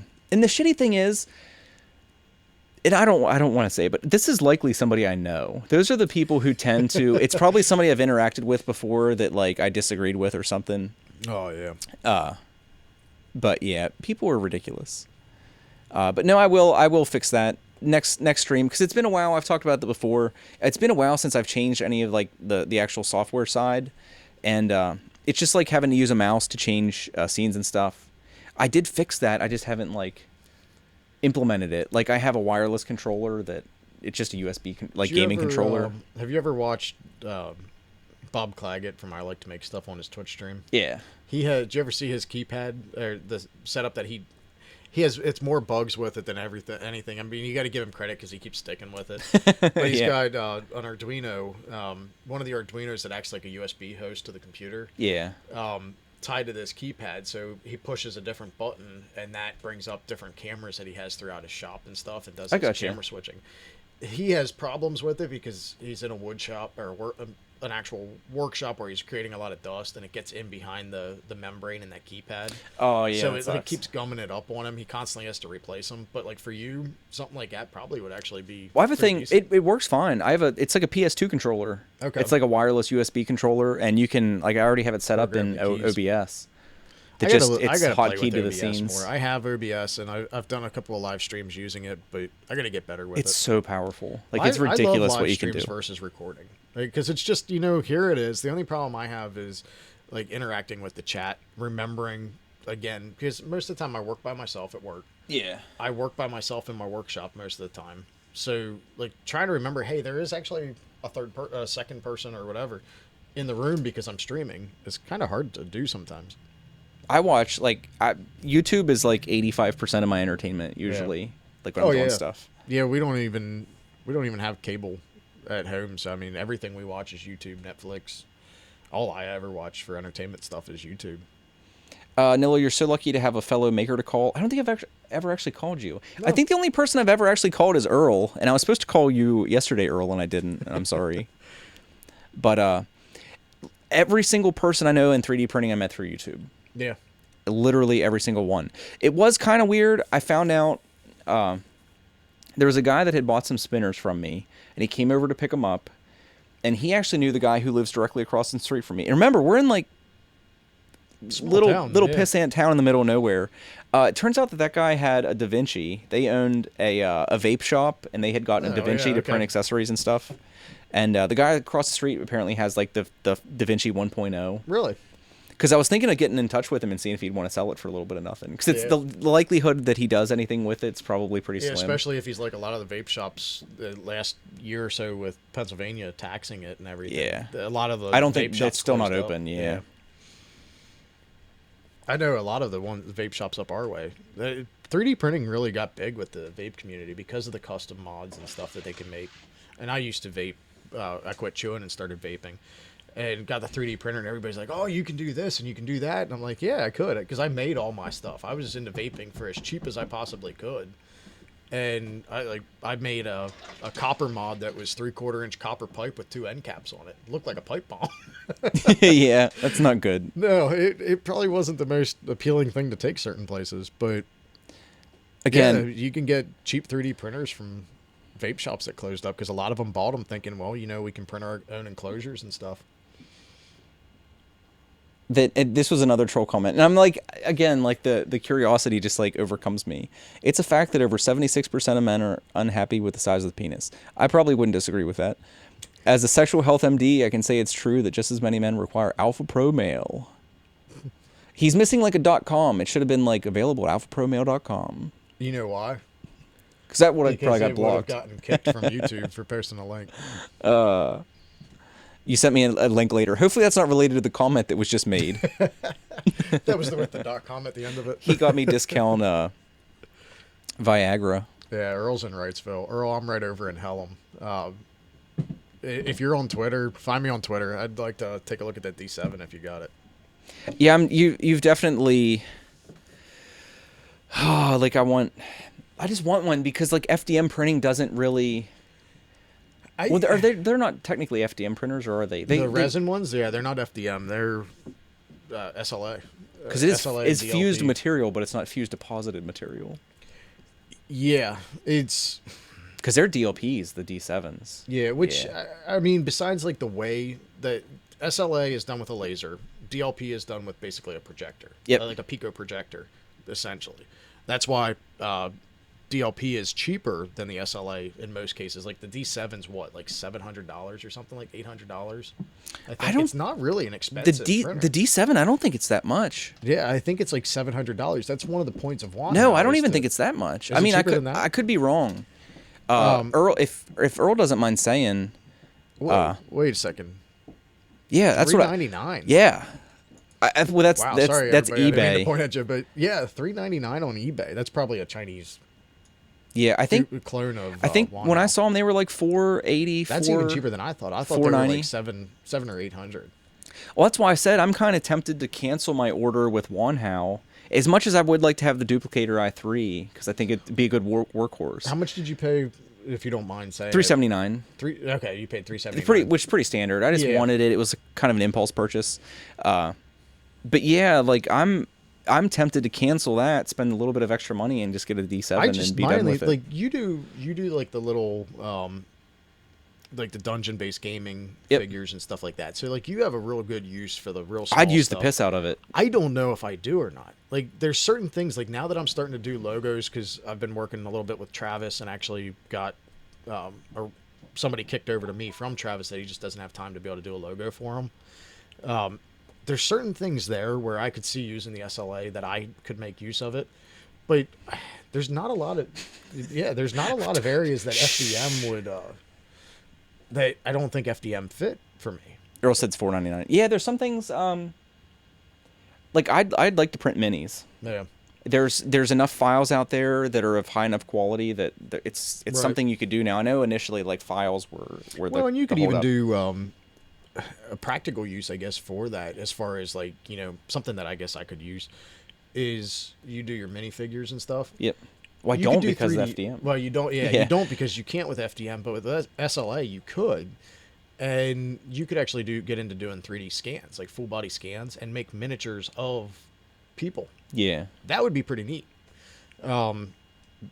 The other thing the one place I think if I got an SLA printer, and it probably kind of sounds dumb coming from a guy for the most part, but my wife and I started up our own little side business called Flinchball Designs, where she's doing crafts and stuff, and I'm doing 3D printed, whether it's just 3D printed items or scanning, or completely finished prints like the props and stuff like that. I could see using that to make like jewelry to sell for our design stuff. That's something I can't do. My wife just got into wearing earrings. She had her ears pierced when she was a teenager. She let them grow shut. And as long as I've known her, she hasn't had earrings in up until a few weeks ago. My brother bought her a set of shotgun, what looks like the casing on a shotgun earrings. And that's the first she's worn them. But that got me thinking, that would be neat if I could 3D print stuff. She's into Star Wars. I could print Star Wars earrings for her and stuff if I had an SLA printer. Or I think they'd be a little more bacteria resistant too than because your layer lines are a lot smaller. Well, and the resin fuses to itself. Like when you see like woodworkers and stuff do tables or bar tops with resin coatings. Yeah. A lot of times they'll do one layer, they'll sand it, they'll do another layer. Oh, it bonds really well to itself. Yeah. Even after hardened, it bonds to itself. So the resin printers really should be sealed. It shouldn't be like the FDM where you have the microscopic bumps in it from the extrusion, which is more of the problem than the layer lines. It's just the tiny little spots you get. Thanks, MacVision. MacVision just donated 10 pounds. Next stream with you two guys. Well, the big thing is like getting together. I mean, I have no problem if you'd want to like stream occasionally. Yeah, definitely. Like I said, you're it's only an hour and a half away. It's Today totally it was just different. Kind of spontaneous. I'm in the area because of work. I knew you were down in this area, so. Oh, thanks, MacVision. I appreciate it. Yeah, that's really cool. But no, it is like a different dynamic. Like it's I've known that before. Like I used to do a podcast with my friend, and there was like a week or two that he couldn't make it, and I was like, well, I'll just record something by myself. Yeah, it's totally different. Yeah. But I know Earl, you said the resin is cheap. Like, what are we talking about cheap? I don't know if you mind like elaborating a little bit. Because how do they? I guess they sell that by the gallon. Like you basically buy milk, almost like black milk jugs of it. Basically, you can buy it from like little. I've seen small like quart containers and bigger with them already. Well, Vince and anyone else that's enjoying us streaming together, if you weren't aware, every other Friday, this Friday, which I know it's been every other Friday, and I know I've been like pretty bad at making it, but it would be nice if it was every Friday. We should we'll let it as is for a while. It was every Friday because we're getting into the summer months and everybody's like, what started is Bay Area Maker Faire came up. That's true. Murph was kind of an off week as well because a lot of the YouTubers or the content creators who were on the streams were going to these bigger events. Now you're into the summer, people are going on vacation. Friday nights, it's beautiful outside. People want to go out and do stuff, so it gets a little bit harder to get everybody together. Yeah, so we cut totally. it back, and it's probably going to end up being for the summer, unless the community shows enough interest and wants us to continue doing a weekly stream. But for right now, we're going to try the bi-weekly and see how that goes. But sorry, I didn't mean to. No, it's fine. Steal the thunder from you. For that one. Unless something changes, like I do plan on hosting this week, so anybody that's here, it'll be easy to find this week because it'll just be here. It'll be same exact place you are now. Yep. Just 10 p.m. Friday, 10 p.m. Eastern Friday. People always ask me why I use 10 p.m. Eastern because that's my time zone and that's what I know. Because it works for me. It works great for me too. Earl said it's $40 for 500 milliliters, $70 for a liter. That's not cheap. That's not cheap. I mean, you figure a liter, okay, 2-liter soda bottle. It's the Big Slam soda bottles. Yeah, that's a liter, so $70. That's not cheap. How long does that last you, Earl? You've got FDM printers and the D7, correct? Because most things are printed solid, correct? Yeah, I mean they're pretty much solid. I Like don't if think I'd be they have printing infill. minis, I'd be printing them 100% infill. So yeah, I mean that does, Mid-range FDM cost, he because like said. printing this messed up earlier, and I'm like, no F's given. I'll throw it in the trash Well, without and a second SLA is thought. slower than FDM. To True. print something like your spinner. But this being like, I won't use this. I mean, I might throw some bearings in or something, mess with it, or give it to my daughter maybe or something. Yeah. But there's maybe what, 15 cents of PLA here, Pretty if much, if that. you use the cost calculators and you actually like measure it out to how many grams you use, yeah, it's like next to nothing. With resins though, this might be, how that might be 50 cents, 75 cents maybe. Well, it's probably the same cost, but the problem is, and Earl, maybe Maybe I'm wrong. wrong. Maybe a lot of us who talk about this are wrong, but here's what I'm picturing. You've got a UV reactive resin that is now sitting in a vat. Once you pour it in there, at that point, unless it's completely blacked out, it starts to cure. Yeah. So, like, if you have your vat full, you have to use what's in there before you can change to another color, I'll say. That's true. That's kind of a concern that I have, because I'm constantly, well, like you're doing I'd multicolor be- prints. You can't do that with SLA. Definitely can't. I'd be painting the vast majority of things. Like that's the one thing with Yeah. like printing miniatures, even at really high resolution with FDM, Oh, he said you can go hollow. the layer lines are just too much to deal with. Like as soon as you, I don't know if any of you guys have painted something, like you'll take a print that looks okay, you'd be like, yeah, man, the layer lines on that are great. Spray with Hit it some spray the- paint. Yeah, hit it with some primer ones. They will jump out at you Oh yeah. for sure. Have you seen Uncle Jesse Clayton? Yep, His videos on wood filler. a little bit. That's what I used on the K2SO head. It which works I good, still but that's have a lot yet of to really work. finish completely. It is and it isn't. Now, like that K2SO head, when I printed that, the two halves of that model, one was like a ½ inch smaller than the other one for whatever reason, and I filled that gap with wood filler, and you can't tell it now that it's painted. That Yeah, no, it took looks a lot good. of work. Yeah. Yeah, you've seen a little bit more of that than most people have, I think. But I did Sunday, or actually probably Monday, is when I'm going to put out pictures of the logo that I was working on. That's completely filled. The layer lines are filled with wood filler on that. It Yeah. took me 15 minutes, and that was it. Do you have any issues with Yeah. like the filler bonding? I guess the Not print really. ends up being porous enough that it probably grabs. Yeah, and what I do, like with So I that know wood people use filler, Bondo. it's not like Bondo. Bondo, you put it on there and like you smear it on and then you sand it down. You still sand the wood filler down, but it's really easy to sand because it's basically wood dust, sawdust Yeah. almost. But when you put it on, you just kind of like smear it into the lines and just take your finger and drag your finger right across the lines, and that levels it out. There's actually really minimal sanding if you do it right. Yeah. I've really grown to like that idea, but to your point, it's still a lot more work than the SLA prints. The SLA prints, you a little bit of sanding and you can pretty much print them. Do some dipping in alcohol to clean off your excess resin, and yeah, that's the appeal to me. I don't know. I guess I have to think about it. 3D Printing Iceland ask, who is there with you, Nilla? This is Matthew from Hello. How I Do It. Yeah, I should have left it open. Why do I keep closing windows? I'm another YouTuber, semi-YouTuber, part-time YouTuber. I'll call it that. I do 3D printing. Oh, it was already interests copied. are like woodworking, electronics, metalworking. Yeah, there's a link to basically Matt's just channel. making and fixing things. But I've said before, my channel is kind of lacking in content just because I've been really busy with work and family stuff. Haven't had much time to do videos. But if you follow me on Instagram, follow me on Twitter, I'm always posting stuff that I'm working on those two. And if you follow through to my YouTube channel, you can find all the links to my social media stuff. But I'm always posting pictures of what I'm up to. And I'm always doing something different too. You guys have put out so much. I'm glad somebody thinks that. Because to me, I'm just like shooting the shit. I know. Like, yeah. You guys are just kind of like along for the conversation pretty much. I had, oh man, because we're totally like off. Well, I mean, we're talking about stuff, but What was your original topic? did you see will you ask me about that post I did on Twitter the other day about the comments that somebody had made about like this Oh, guy yeah, this guy has a you're reputation. like having this conversation on Twitter by yourself almost. Like from Well, I just posted from what my he had said. perspective, Yeah, It was like, wait. and it was wasn't pretty sure fun. at first if somebody hijacked your account or what.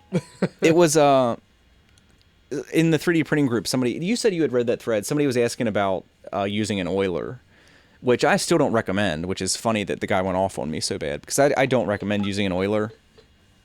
Sorry, my phone woke up.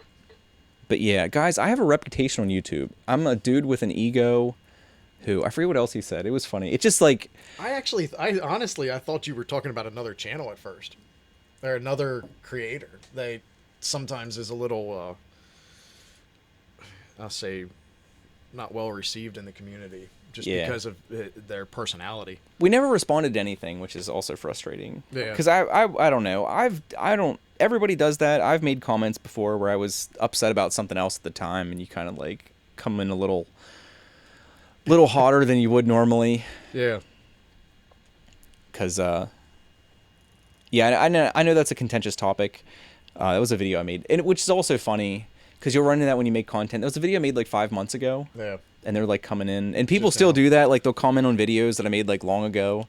Like, you shouldn't do this. It's like, well, you should watch more videos that I've made since then, because my opinion has changed. It's funny to say about that, because I just all of a sudden, it's like frozen in time that's your opinion. It's like, well, that's my opinion as of the end of 2016. It's like halfway through 2017 now. My the Google Home, not the Google Gnome video, but before that I did the base for the Google Home when I modeled that and released it. I did a video for that, and all of a sudden this week I started getting comments on that video. And it's a guy wanting to inform me that there are not 3 speakers in the bottom of the Google Home. Yeah. I responded back to him. I said, clearly, if you take the base off, there are 3 speakers in the bottom of it. Well, now they messaged me back again today and said, no, 2 of them are passive speakers. I'm thinking, well, now, I know darn well, when I have the base off of there and I'm watching it, the center one is definitely a subwoofer. And the Google Home, whether it's just the way it projects or not, but it's got a left and right channel to it. So there's probably like a sub and then 2 mid-range speakers or something. And that's the way I presented it in the video. And this What's guy's a passive like speaker? That basically there's one speaker that drives all 3 of them. Oh, and there's like diaphragms to like... Which maybe he's right, but honestly, he's got me to the point now where I want to tear apart my Google Home and find out how many speakers truly are in there. It is funny how it can get under your skin sometimes. Yeah, it's like if there's 6 you want to be wires, dismissive, and I want to do a video on it, whether I'm right or wrong. So cool, the time lapse. Hopefully that's not the stream lagging. But yeah, I guess we'll wrap it up here shortly. We're around in about 4 hours, because my wife's probably about ready for me to do something. Yeah, mine's waiting for me. How is the camera slider going? It's laying on the floor over there. It's going great. Like, I'm really pumped. It's probably about 75% done, because like I have the piece here. This is the motor end. I gotta pry some support material out of there, but yeah, it's like I've shown you guys before. It's dusty as hell. It's been laying on the floor, but it's a functional slider already. I don't know if you've ever used the open build stuff. No, it works so. Curious to look at that. It's so great. But I've got the. I know it's a little tough to see. The idler end is basically done, and then the motor end and stuff is done. The coding and stuff for the Arduino Nano is done. Basically, all I have to do is design and print the piece to capture the belt underneath, and take it all apart and start getting some footage. What did the open build beam cost you? The 20 by 80 extruded aluminum beam was, I think, $21. That's not bad at all. That's the thing that's been holding me off from getting it. I kept They're so thinking that nice. stuff's so expensive, but it's not. Because that's what, 1,200 millimeters long? 1,000. 1,000 millimeters. Yep. 1,000. They had a 1,500 one, but amazing. 3D printing is the only thing that ever got me to work with the metric system. The metric system is the shiznizzle. It actually is. Like, I mean, I'm like hardcore American. When I work on my vehicles, it pisses me off that I've got metric bolts and stuff on it. But I was just talking. It's funny. I just had this conversation with my grandmother, like literally 48 hours ago. We were talking about the metric system and stuff, and like how it's like having to deal with people in YouTube and the 3D printing community has forced me to get used to it. Yep. And I used to have to use it in my job. I did CAD work before, and some of the engineers that I'd have to work with would dimension things in like American, like was that SAE or whatever? Yeah. Or Imperial. And then the vast majority of them would dimension in metric. Oh my God, it's the worst to work in Imperial. Especially like fractions. Fractions are the freaking worst. Yeah, and I know you can like multiply, but as far as like doing things in your head, like metrics, like I have heard arguments that the imperial system is more accurate than the metric system because of the fractions. Like the metric system going down to you've got millimeters, whereas in inches you've got just fractions of an inch.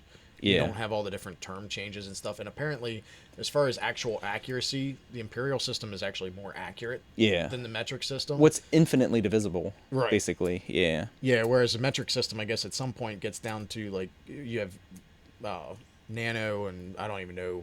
Below millimeters, again, is still foreign to me. But picometers and stuff like that. Yeah, it's like, I have no idea what that is. But it's just so much, like, to actually work with, it's so much easier. Yeah. Because, like, my grandmother wasn't getting it. I was like, okay. Because recipes was what related it to her. I was like, okay.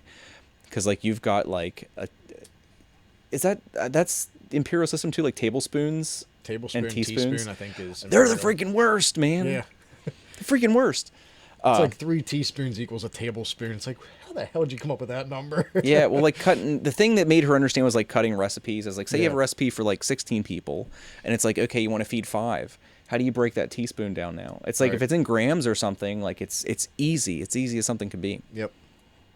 But no, it's funny you mentioned that. It's like I just had that conversation with my grandmother. And I thought, oh, that's about 1,200 millimeters. Like, why do I do that? It should have been. That's about 3 feet, 2.5, 3. Because I made these pieces in Tinkercad, and dimensioning things was as easy as could be. Because this is literally 20 by 80. Yep. Everything else is dimensioned out to even numbers, like the gantry plates. The gantry set is a little expensive, but it comes with the plate, the wheels, and everything. It doesn't come with the ball head, but their gantry set's like $30, I think. So for like still isn't bad. $50 to $60 in hardware, you have a fantastic quality non-motorized slider, which I was using Legos. I literally built a little carriage out of Legos when I did my first like pan shots for videos. I'm using my camera slider that I made is using aluminum tubing. It's actually refrigerant lines, cutoffs that we had from work is what I'm using for my beams, and it works to an extent. It's motorized and everything, and it actually.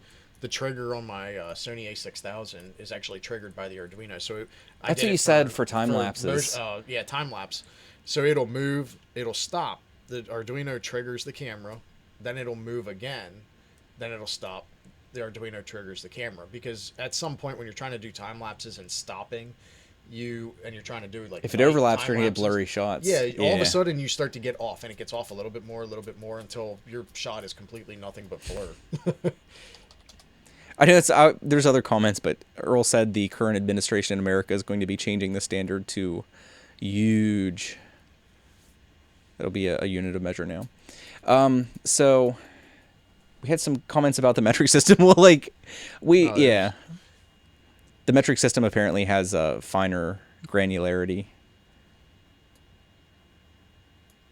What was that comment right there, Vincent Simpkins? Yeah, Vincent.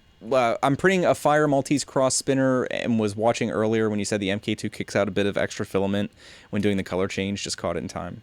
Yeah, the first multicolor print I ever did was like a 16-hour print and it ruined it. Is that right? Yep.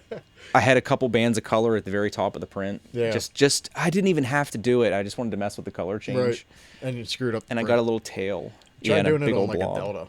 You basically can't do color changes on a Delta because. Well, I shouldn't say that. If you change your Marlin firmware that's running the Delta, if you're using Marlin, you can change the timeouts, but a lot of the defaults come with like a 60-second timeout on the steppers. So after 60 seconds, the steppers will de-energize and being paused. And they don't know where they are. Well I guess they'll drift. The weight, it drifts. And all it takes is it to drift a hair, and now your print's totally screwed up. Whereas the Cartesian printers, they're going to stop. They're pretty much going to hover there because your lead screws and everything. But the deltas are basically suspended there. Yeah, I do. I know somebody mentioned tweaking the G code. I would like to do that because there are some quirks that it has that I'd like to adjust. It just like that, like giving yourself an extra 100 millimeters of Z height when it does the change would make it a lot easier. If you ever experiment with embedding stuff in prints, that's where you'll really learn to appreciate to move the head out of the way by code rather than like just.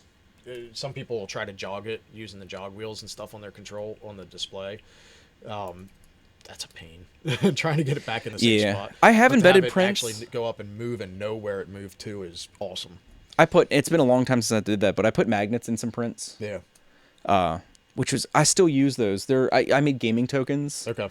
that like just like counters that stack up, and they have magnets in them, so they'll actually magnetize and together. everything. Yeah. Yeah. And I use the color change, the I forget what that is, like a 502 or a 500. I forget what Something like that. the code is. I started using Simplify and doing the multiple processes, so I actually have like a beginning G code or G code file. Then I'll have like a middle G code file, or like when I'm doing my spinners, like this one actually has the bearing is actually embedded in that. Oh, that's pretty sweet. So it printed up above the bearing, stopped. I dropped the bearing in, and then it continued to print. The bearing cannot come out of that one. This one, this is just press fit. But all I was doing there is I have a beginning G code spinner bottom, then I have spinner bearing, which tells me that's what I start after I drop the bearing in. And then a spinner top to close it off or something to that extent.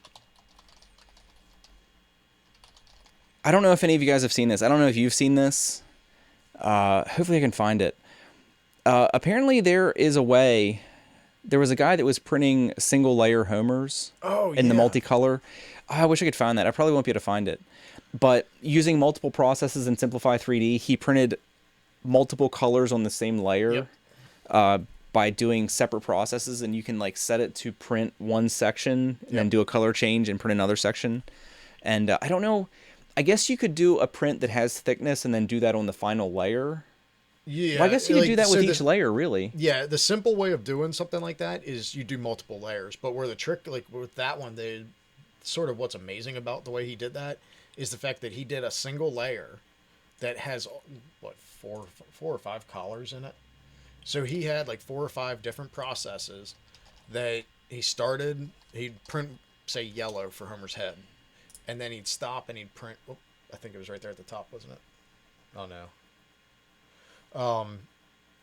That print would finish. The head would move over. He'd change filaments to black for Homer's hair. And it would come back down and it would lay down the black. And it would do that each time for the different colors. But I think the way he did that was multiple print jobs. Like it would actually stop a file. Or print an entire file, then he'd load up the next one. Yeah, they were separate pieces. Back again. Oh man, I only look here for a minute. I don't want to like spend time streaming me looking at the internet, but oh, there's the donut. There's a lot of cool. There's a lot of Simpson stuff. I don't know why all these auction prints are Tessa to do Taz from Looney Tunes. Now that she did one of the characters from Real Monsters, which is like, oh yeah, I did see her working on those. These because like these are the childhood cartoons that I grew up with. I probably won't be able to find it, man. That's like it bums me out because it was so cool. I was before I saw that I was totally unaware. I can't find it. Isn't that some shit? I was totally unaware you could do something like that. Yeah, like that. Did you totally see the pencil totally blew my mind. That I just posted on Thingiverse finally. It's 5 different materials done out of a dual extrusion flash forged dreamer. So it's on Thingiverse. If you look up my account, Matthew Flinchball on Thingiverse. So it's a pencil that I did for my wife for a wreath for my daughter's preschool teacher. And it starts out, it prints vertically. So if you picture a pencil with the eraser down on the build plate, I printed pink Ninja Flex for the eraser, so it had like that rubber feel to it. Gotcha. Then it came up. The right hand extruder on my Flash Forge started printing silver inland PLA for the metal ferrule that would hold the eraser on a number 2 pencil. While that was printing, I was changing filament on the left hand side to be the yellow for the body of the pencil. Then I'd change, while that was printing all yellow, I switched to wood in the right hand side, and the entire time the printer's bouncing between all these different processes, and it knew it was printing Ninja Flex, it knew it was printing PLA, it knew it was printing wood, and changed the hot end temperatures and everything while the other one was printing. That's pretty sweet. And I did that the whole way up and did like 5 different materials from a dual extrusion printer. And it could be done on a single extruder too. I forget what I was watching. I think it was an old Barnacles video where I also never realized that you could complete a print on one section and then move over and print. Yeah, I always worried about like difficult. All I see is collisions. Yeah. It's really difficult to do it. You can't do it on a Delta, pretty much. I mean, unless you're doing really shallow prints, you can't do it on a Delta. Well, the one Barnacles, Delta. I was gonna say the one Barnacles did was That was with his Man, Ultimaker or something. yeah, he had a 5 or 6 inch tall print on one side, and then Yeah. it came back and did the other one. I was like, holy crap! Again, I was like, as much like I've learned a lot about 3D printing, but it goes to show you that there's a lot of stuff out there you probably don't know or you aren't aware Right. of. Well, and you almost like to do something like that, you have to have a printer that the bed is moving in the X and Y, or the bed is moving in the X position, and your print head has to be moving in the Z. So like the Flash Forge, where it's your bed moves in the Z and your head moves in the X and Y. You can't do something like that because you have to have the clearance for the bed to be able to come back up, and then that head to be moving around and everything. You almost can't do it that way. But if your bed, like on the Prusa, the bed stays at the same level and the head moves up, there you can do it. You can print something back here and then tell it come over here and print something, or do the 4 corners, almost. And I guess there's no automated way to have it detect if Uh, there's going to be a collision, or is there? No, not for You just have to plan it. Yeah, you just have to plan it out right. I've played with doing it already just to say like I've done it, and it's nerve wracking. You're watching it going, wait, is it gonna work? Is it going to clear? Have you messed with recovering prints? Nope. I know. Was it? Oh, who was it? It was the one lady from the Vicky. Vicky said she was recovering prints, and She it's does like that when she leaves a craft show. She'll stop the print. And I'm like, what do you mean? But like you figured, so there's all kinds of things that could happen to do that. You stop the printer because you have to pack up to leave and don't want to waste a 5-hour print or whatever. Or the power goes out in the middle of a print. A lot of people are using like UPS. You have an UPS for yours. yeah, that oh man, I always like struggle. The uninterruptible power supply Yep. has been an absolute freaking life changer for me. Has it? Because the power goes out here all the time. Yeah. See, I don't have that problem. Where I live, if anything, the power flashes. That's and what it does. switches. It'll go off for like a second, and it's enough to reset the printer. So far, I've been lucky that if my power blinks, it wasn't enough. Like the printer will stop, but it's not enough for it to shut down completely, and it'll come right back and it'll keep on going. At least when I've been sitting there watching it, and it's happened. But our power doesn't. It go shuts out that ours often. off 100% of the time.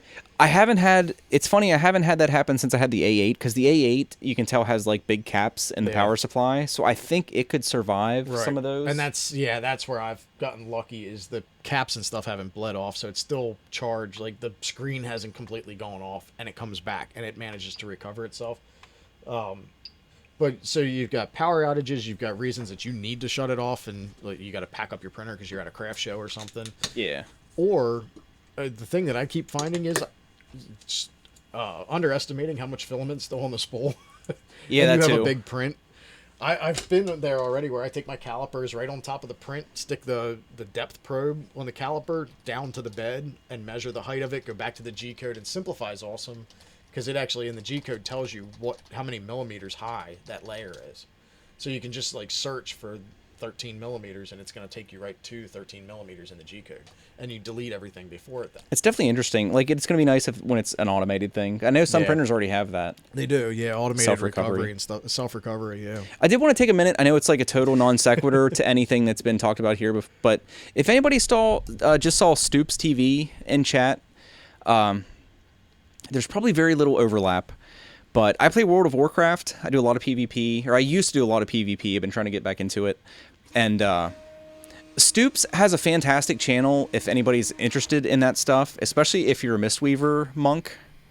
I know that's like Dutch to a lot of people here, but anybody here that plays WoW, and I know there are a handful of you, it is definitely worth taking a minute to check Stoops' channel out. I like watching him. I don't know, you're probably the same way. Not with Stoops, but like you just find people. I stumbled on yeah. Stoops' channel one day, and he's like a really laid back guy. He was cool to like just watch, and he's good at PvP, which always makes it more interesting. People that are good at stuff are a hell of a lot more interesting to watch than people who aren't. Oh, yeah. Which is why I don't know why people watch me.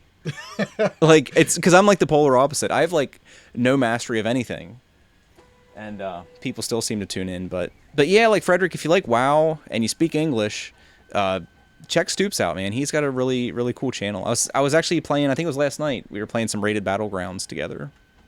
Because Stoops, I don't know if he's still here. He might have left, but we had been playing for like probably an hour, and I didn't understand why nobody was responding to the things, 'cause we were using voice chat. My freaking mixer USB cable wasn't plugged in. Oh no. So I forgot I had pulled it out and hooked it to the Trinus to update the firmware. or I was printing tethered, because you can print. I have to do a video on that. You can't just export G-code without minor modification to export to the Trinus. Yeah, it's simple what you have to do, but you have to do something. But you can print tethered and simplify 3D without any special stuff with the Trinus, which is kind of cool. But yeah, I just want to take a moment because Stoops gave me a shout out on his channel the other day. He didn't. I had been in there a few times and talked to him, and he didn't realize I did YouTube too. Yeah, and it was. I think cool. that's how a lot of us meet. We end up in somebody's chat and like, yeah, I've got a channel. Like, I think pretty much how you and I met was, yeah, you know, doing these Friday 3D streams, and you're like, you're the one that's doing that. And it was in your chat. Yeah, I didn't realize, and it still took me a little while. I'd see how I do it in chat, and it's like you have to force the connection. But I remember now. I made the decision to like fully commit to the YouTube channel because I have my personal YouTube channel. You just got to operate with that persona. How I do it stuff. Yeah, and like at first, like, okay, so I've got how I do it. But you guys in the chat, if you wanted to find me right now, I'm on how I do it. But I used to be on my personal one. So it was Country Cowboy. It would take you to my personal videos and stuff. Yeah. And it was like, okay. So I thought, well, if I want people to find my channel, I need to use the right name. But then I throw everybody off, and it still happens. I'll get on like Travis's streams and stuff and start talking, and nobody knows except for Chris from Practical You'd always been Brain Matthew for so long, yeah, so I was like, Matthew Flinchball. I've changed gears now, but it took me a little while to change gears. Yeah, so. I threw everybody off when I made that switch. Holy crap, how long have you been live? 4 hours, which is actually not that damn long, really. Yeah, when I've had like 7-hour streams, so... Yeah. 4 hours is like just hitting a Friday stream. No, like I said, and again, I know it's something... Vegans are some of the most pretentious and douchey people I've ever communicated with in my life. But I went like 99% vegan for a number of reasons. And like the hunger has set in. It's been 3 days now, and it's like that I just want like some hot dogs and cheeseburgers and stuff. But yeah, I'm getting hungry. Just joining. Let's see that spinner up close. We can end with that. We'll end with... because Matt's got some of his too. A crappy printed one. Screen share. Oh no, I dragged the thing. This is one of the steel ball ones I made, and like I mentioned earlier, this one is with like the top surface is the best. The sanded with like 320, then 600, and then just like white copy paper is actually what I polished the surface with. And this was printed on the MK2, so the print quality is like pretty damn good. 3/4 inch steel balls I got off Amazon. I feel like I gotta hit all that again. And 608 Reds bearings off of Amazon. They come out pretty good. And then this is the one we printed on stream. It's like the Baltimore Orioles colors, basically. But these are actually already sold. I have to actually deliver these today. I was supposed to do that about 2 hours ago, but but life. But yeah, and then here's Matt's. Matt has also gotten away, because most of you guys are probably used to seeing these with bearings on the outside. They're so 2 months ago. But Matt makes his with like the bolts or nuts. Half-inch. They're half-inch nuts. Yeah. Half-inch nuts on the outside. And that has a cool design, how it's like That's my newest design that I'm working on, but so far, it's like simplified a framework 3D, or something. Yeah, basically like almost like a honeycomb type deal, but not honeycomb. Because I feel your pain. Because you get like you'll get the walls, and then you'll get like the gaps between the walls, and like, it's like hard to get the gap fill. Like, there's a lot of like stringing on that first layer. It just looks, it's kind of a crappy print. But so I'm working on tweaking that one, and then spinner. This I feel is like the original ones that like I on HGN or something. But and then this is another one with and this one you said has the actual center bearing like embedded. Yeah, the center bearing. The only way you're getting that center bearing out is to break the plastic out from around it, because it's actually printed above and beyond.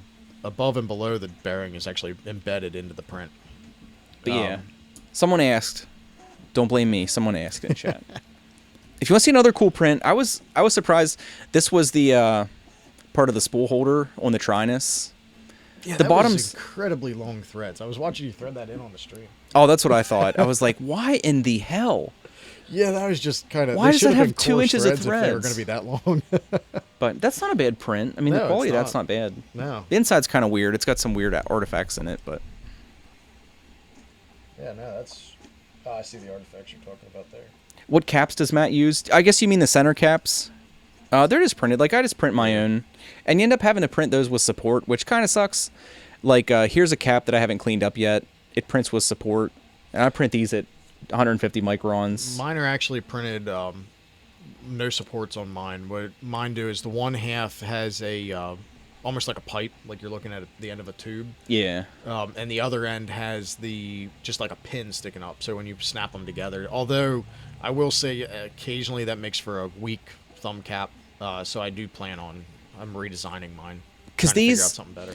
it is a lot easier to print them flat. For sure. Like, if this was flat, I'd print it upside down. But I ended up settling, and it is a kind of a pain in the ass to work with. But these are concaved a little bit. Yeah. Because it helps it not fly out of your fingers. Especially if you're going to be using them as brass knuckles. It gives you a nice thing to put your thumb I on. originally wanted to, with doing the embedded bearings, which I got away from doing the embedded bearings. Like, this one here is not embedded just because of the fact that you want to try to print 9 of them. Like, my Wanhao, I can fit 9. I would not want to get hit in the face with that. That's what I joke about. Mine are also defensive weapons. Yeah. Like, if you're Well, that's the cool thing. These you're things just like weigh hanging that out much spinning in an alley somewhere and somebody comes up and gives you a hard that, time. yeah, you just whip your spinner at them. You would break somebody's cheekbone. With whether you're using the nuts or the bearings, at least with yours, you could pop the bearings out and throw one at a time, I guess, instead of throwing the whole thing at them. But Yeah, that's true, because I'm going to have my slingshot on me too. there Like you go. Dennis the Menace. Whack yourself in the knuckle rather than hitting the person you're aiming at. Hey, Nilla, finally caught you live. Hi, Matt. Somebody knows you. I think Ulysses has been Who was to Ulysses Walker. Yeah, he's been on the Friday streams, I believe. Yeah. It's just like totally chance that Matt's here today. He happened to be in the area. Just happened to be working in the area. I like the see-through caps. Yeah, I wish there was... Man, there are like... We're never going to end this. I know. But there are...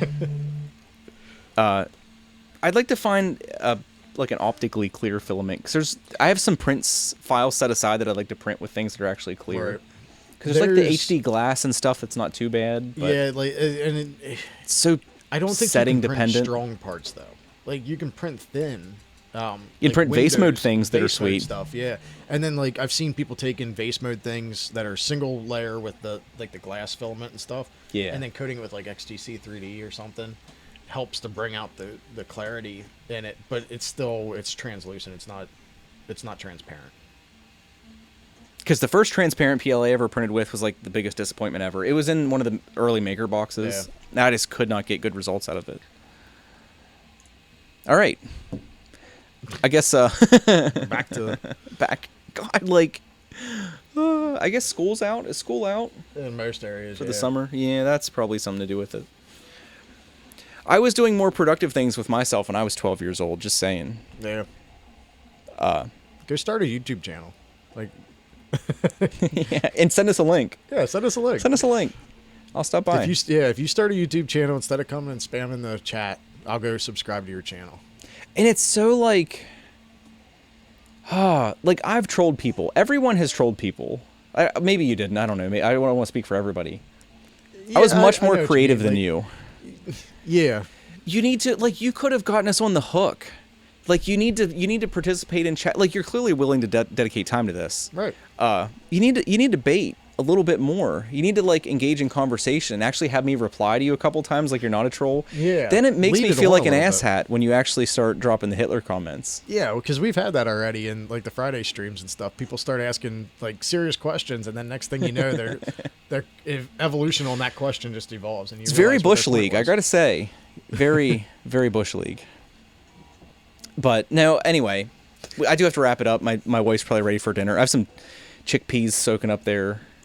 It's weird. This is a change for me. I'd be drinking Coke, some Martin's potato chips, and a frozen burger tonight. My brother made that conversion like a year or so ago. It was just kind of like, accidentally I quit eating meat. I'm like, really? That doesn't happen accidentally.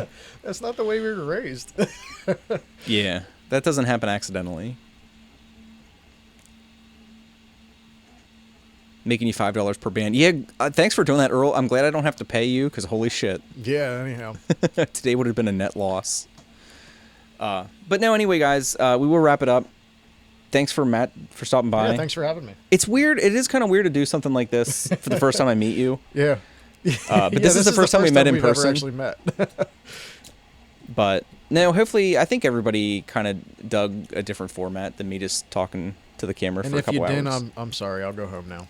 No, it's fine. Like, I forget who said that, but we'll have to. I gotta go home and dress down a deer. It'd be nice to do this occasionally.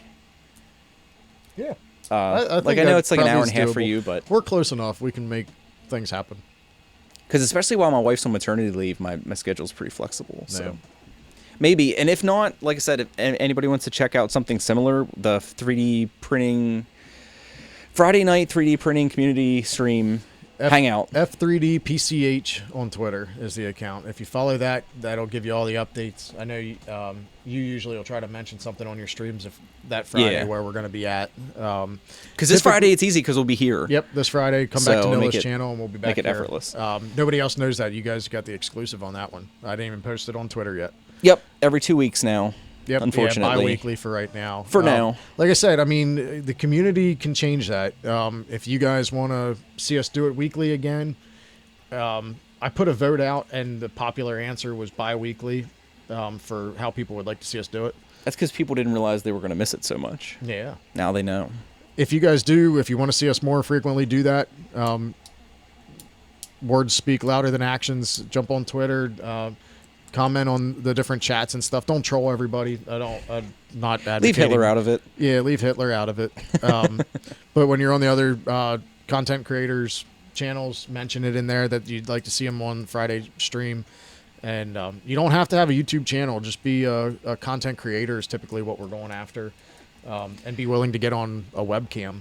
Because some of the people that participated had under 100 subs. Some of them don't even have YouTube channels. Yeah, like Carmelo doesn't really have a YouTube channel. He's a modeler. When I started out, when we started the Friday streams, I had 25 subs. Oh, no shit. Yeah, I didn't realize. In 3 months now, I've gone from 25 up to over 300. So, and a lot of that is the Friday streams are the big part of that. Earl, you need a break. I need to buy you a beer sometime, man. You should have had a beer for today. Holy hell. But no, I appreciate everybody hanging out. I know this isn't the longest I've ever done, but this was a long one today. So I appreciate everybody like chilling with us and hanging out and talking. Yeah, thanks everybody. Always makes my day more interesting. So yeah, we'll see you Friday. I'll probably stream. Today is only Monday. I keep thinking it's Tuesday. I probably will stream at least one more time this week. Probably Wednesday, if I had to guess, since I thought tomorrow was Wednesday. Tomorrow's Tuesday, yep, so I can do my stuff tomorrow, Tuesday. and then probably stream Wednesday, and then I'll see everybody Friday, hopefully. So, yep. Thanks everybody for coming. Earl, like I said, I'm serious. If you don't mind me coming over to check out the D7, I'd love to. Yeah, I'd like to see that. Plus, it would be nice to know a few more people in the local community that are printers. Yeah, if you liked me, you'll probably like Earl. Is that right? I think Earl and I click pretty well. Unfortunately, He's Miller's a pretty laid really back. popular name up our way. So he may be related to some people that I went to school with, for all I know. Yes. Yeah, and like I said, I'll drop that one more time. There's a link to Matt's channel. Go sub. He makes videos. He is the founder and CEO of the Friday night community hangouts. So dictator. Yeah. But yeah, thanks everybody. I'll quit dragging it out. Yep, see you guys. And we'll see you next time. Peace.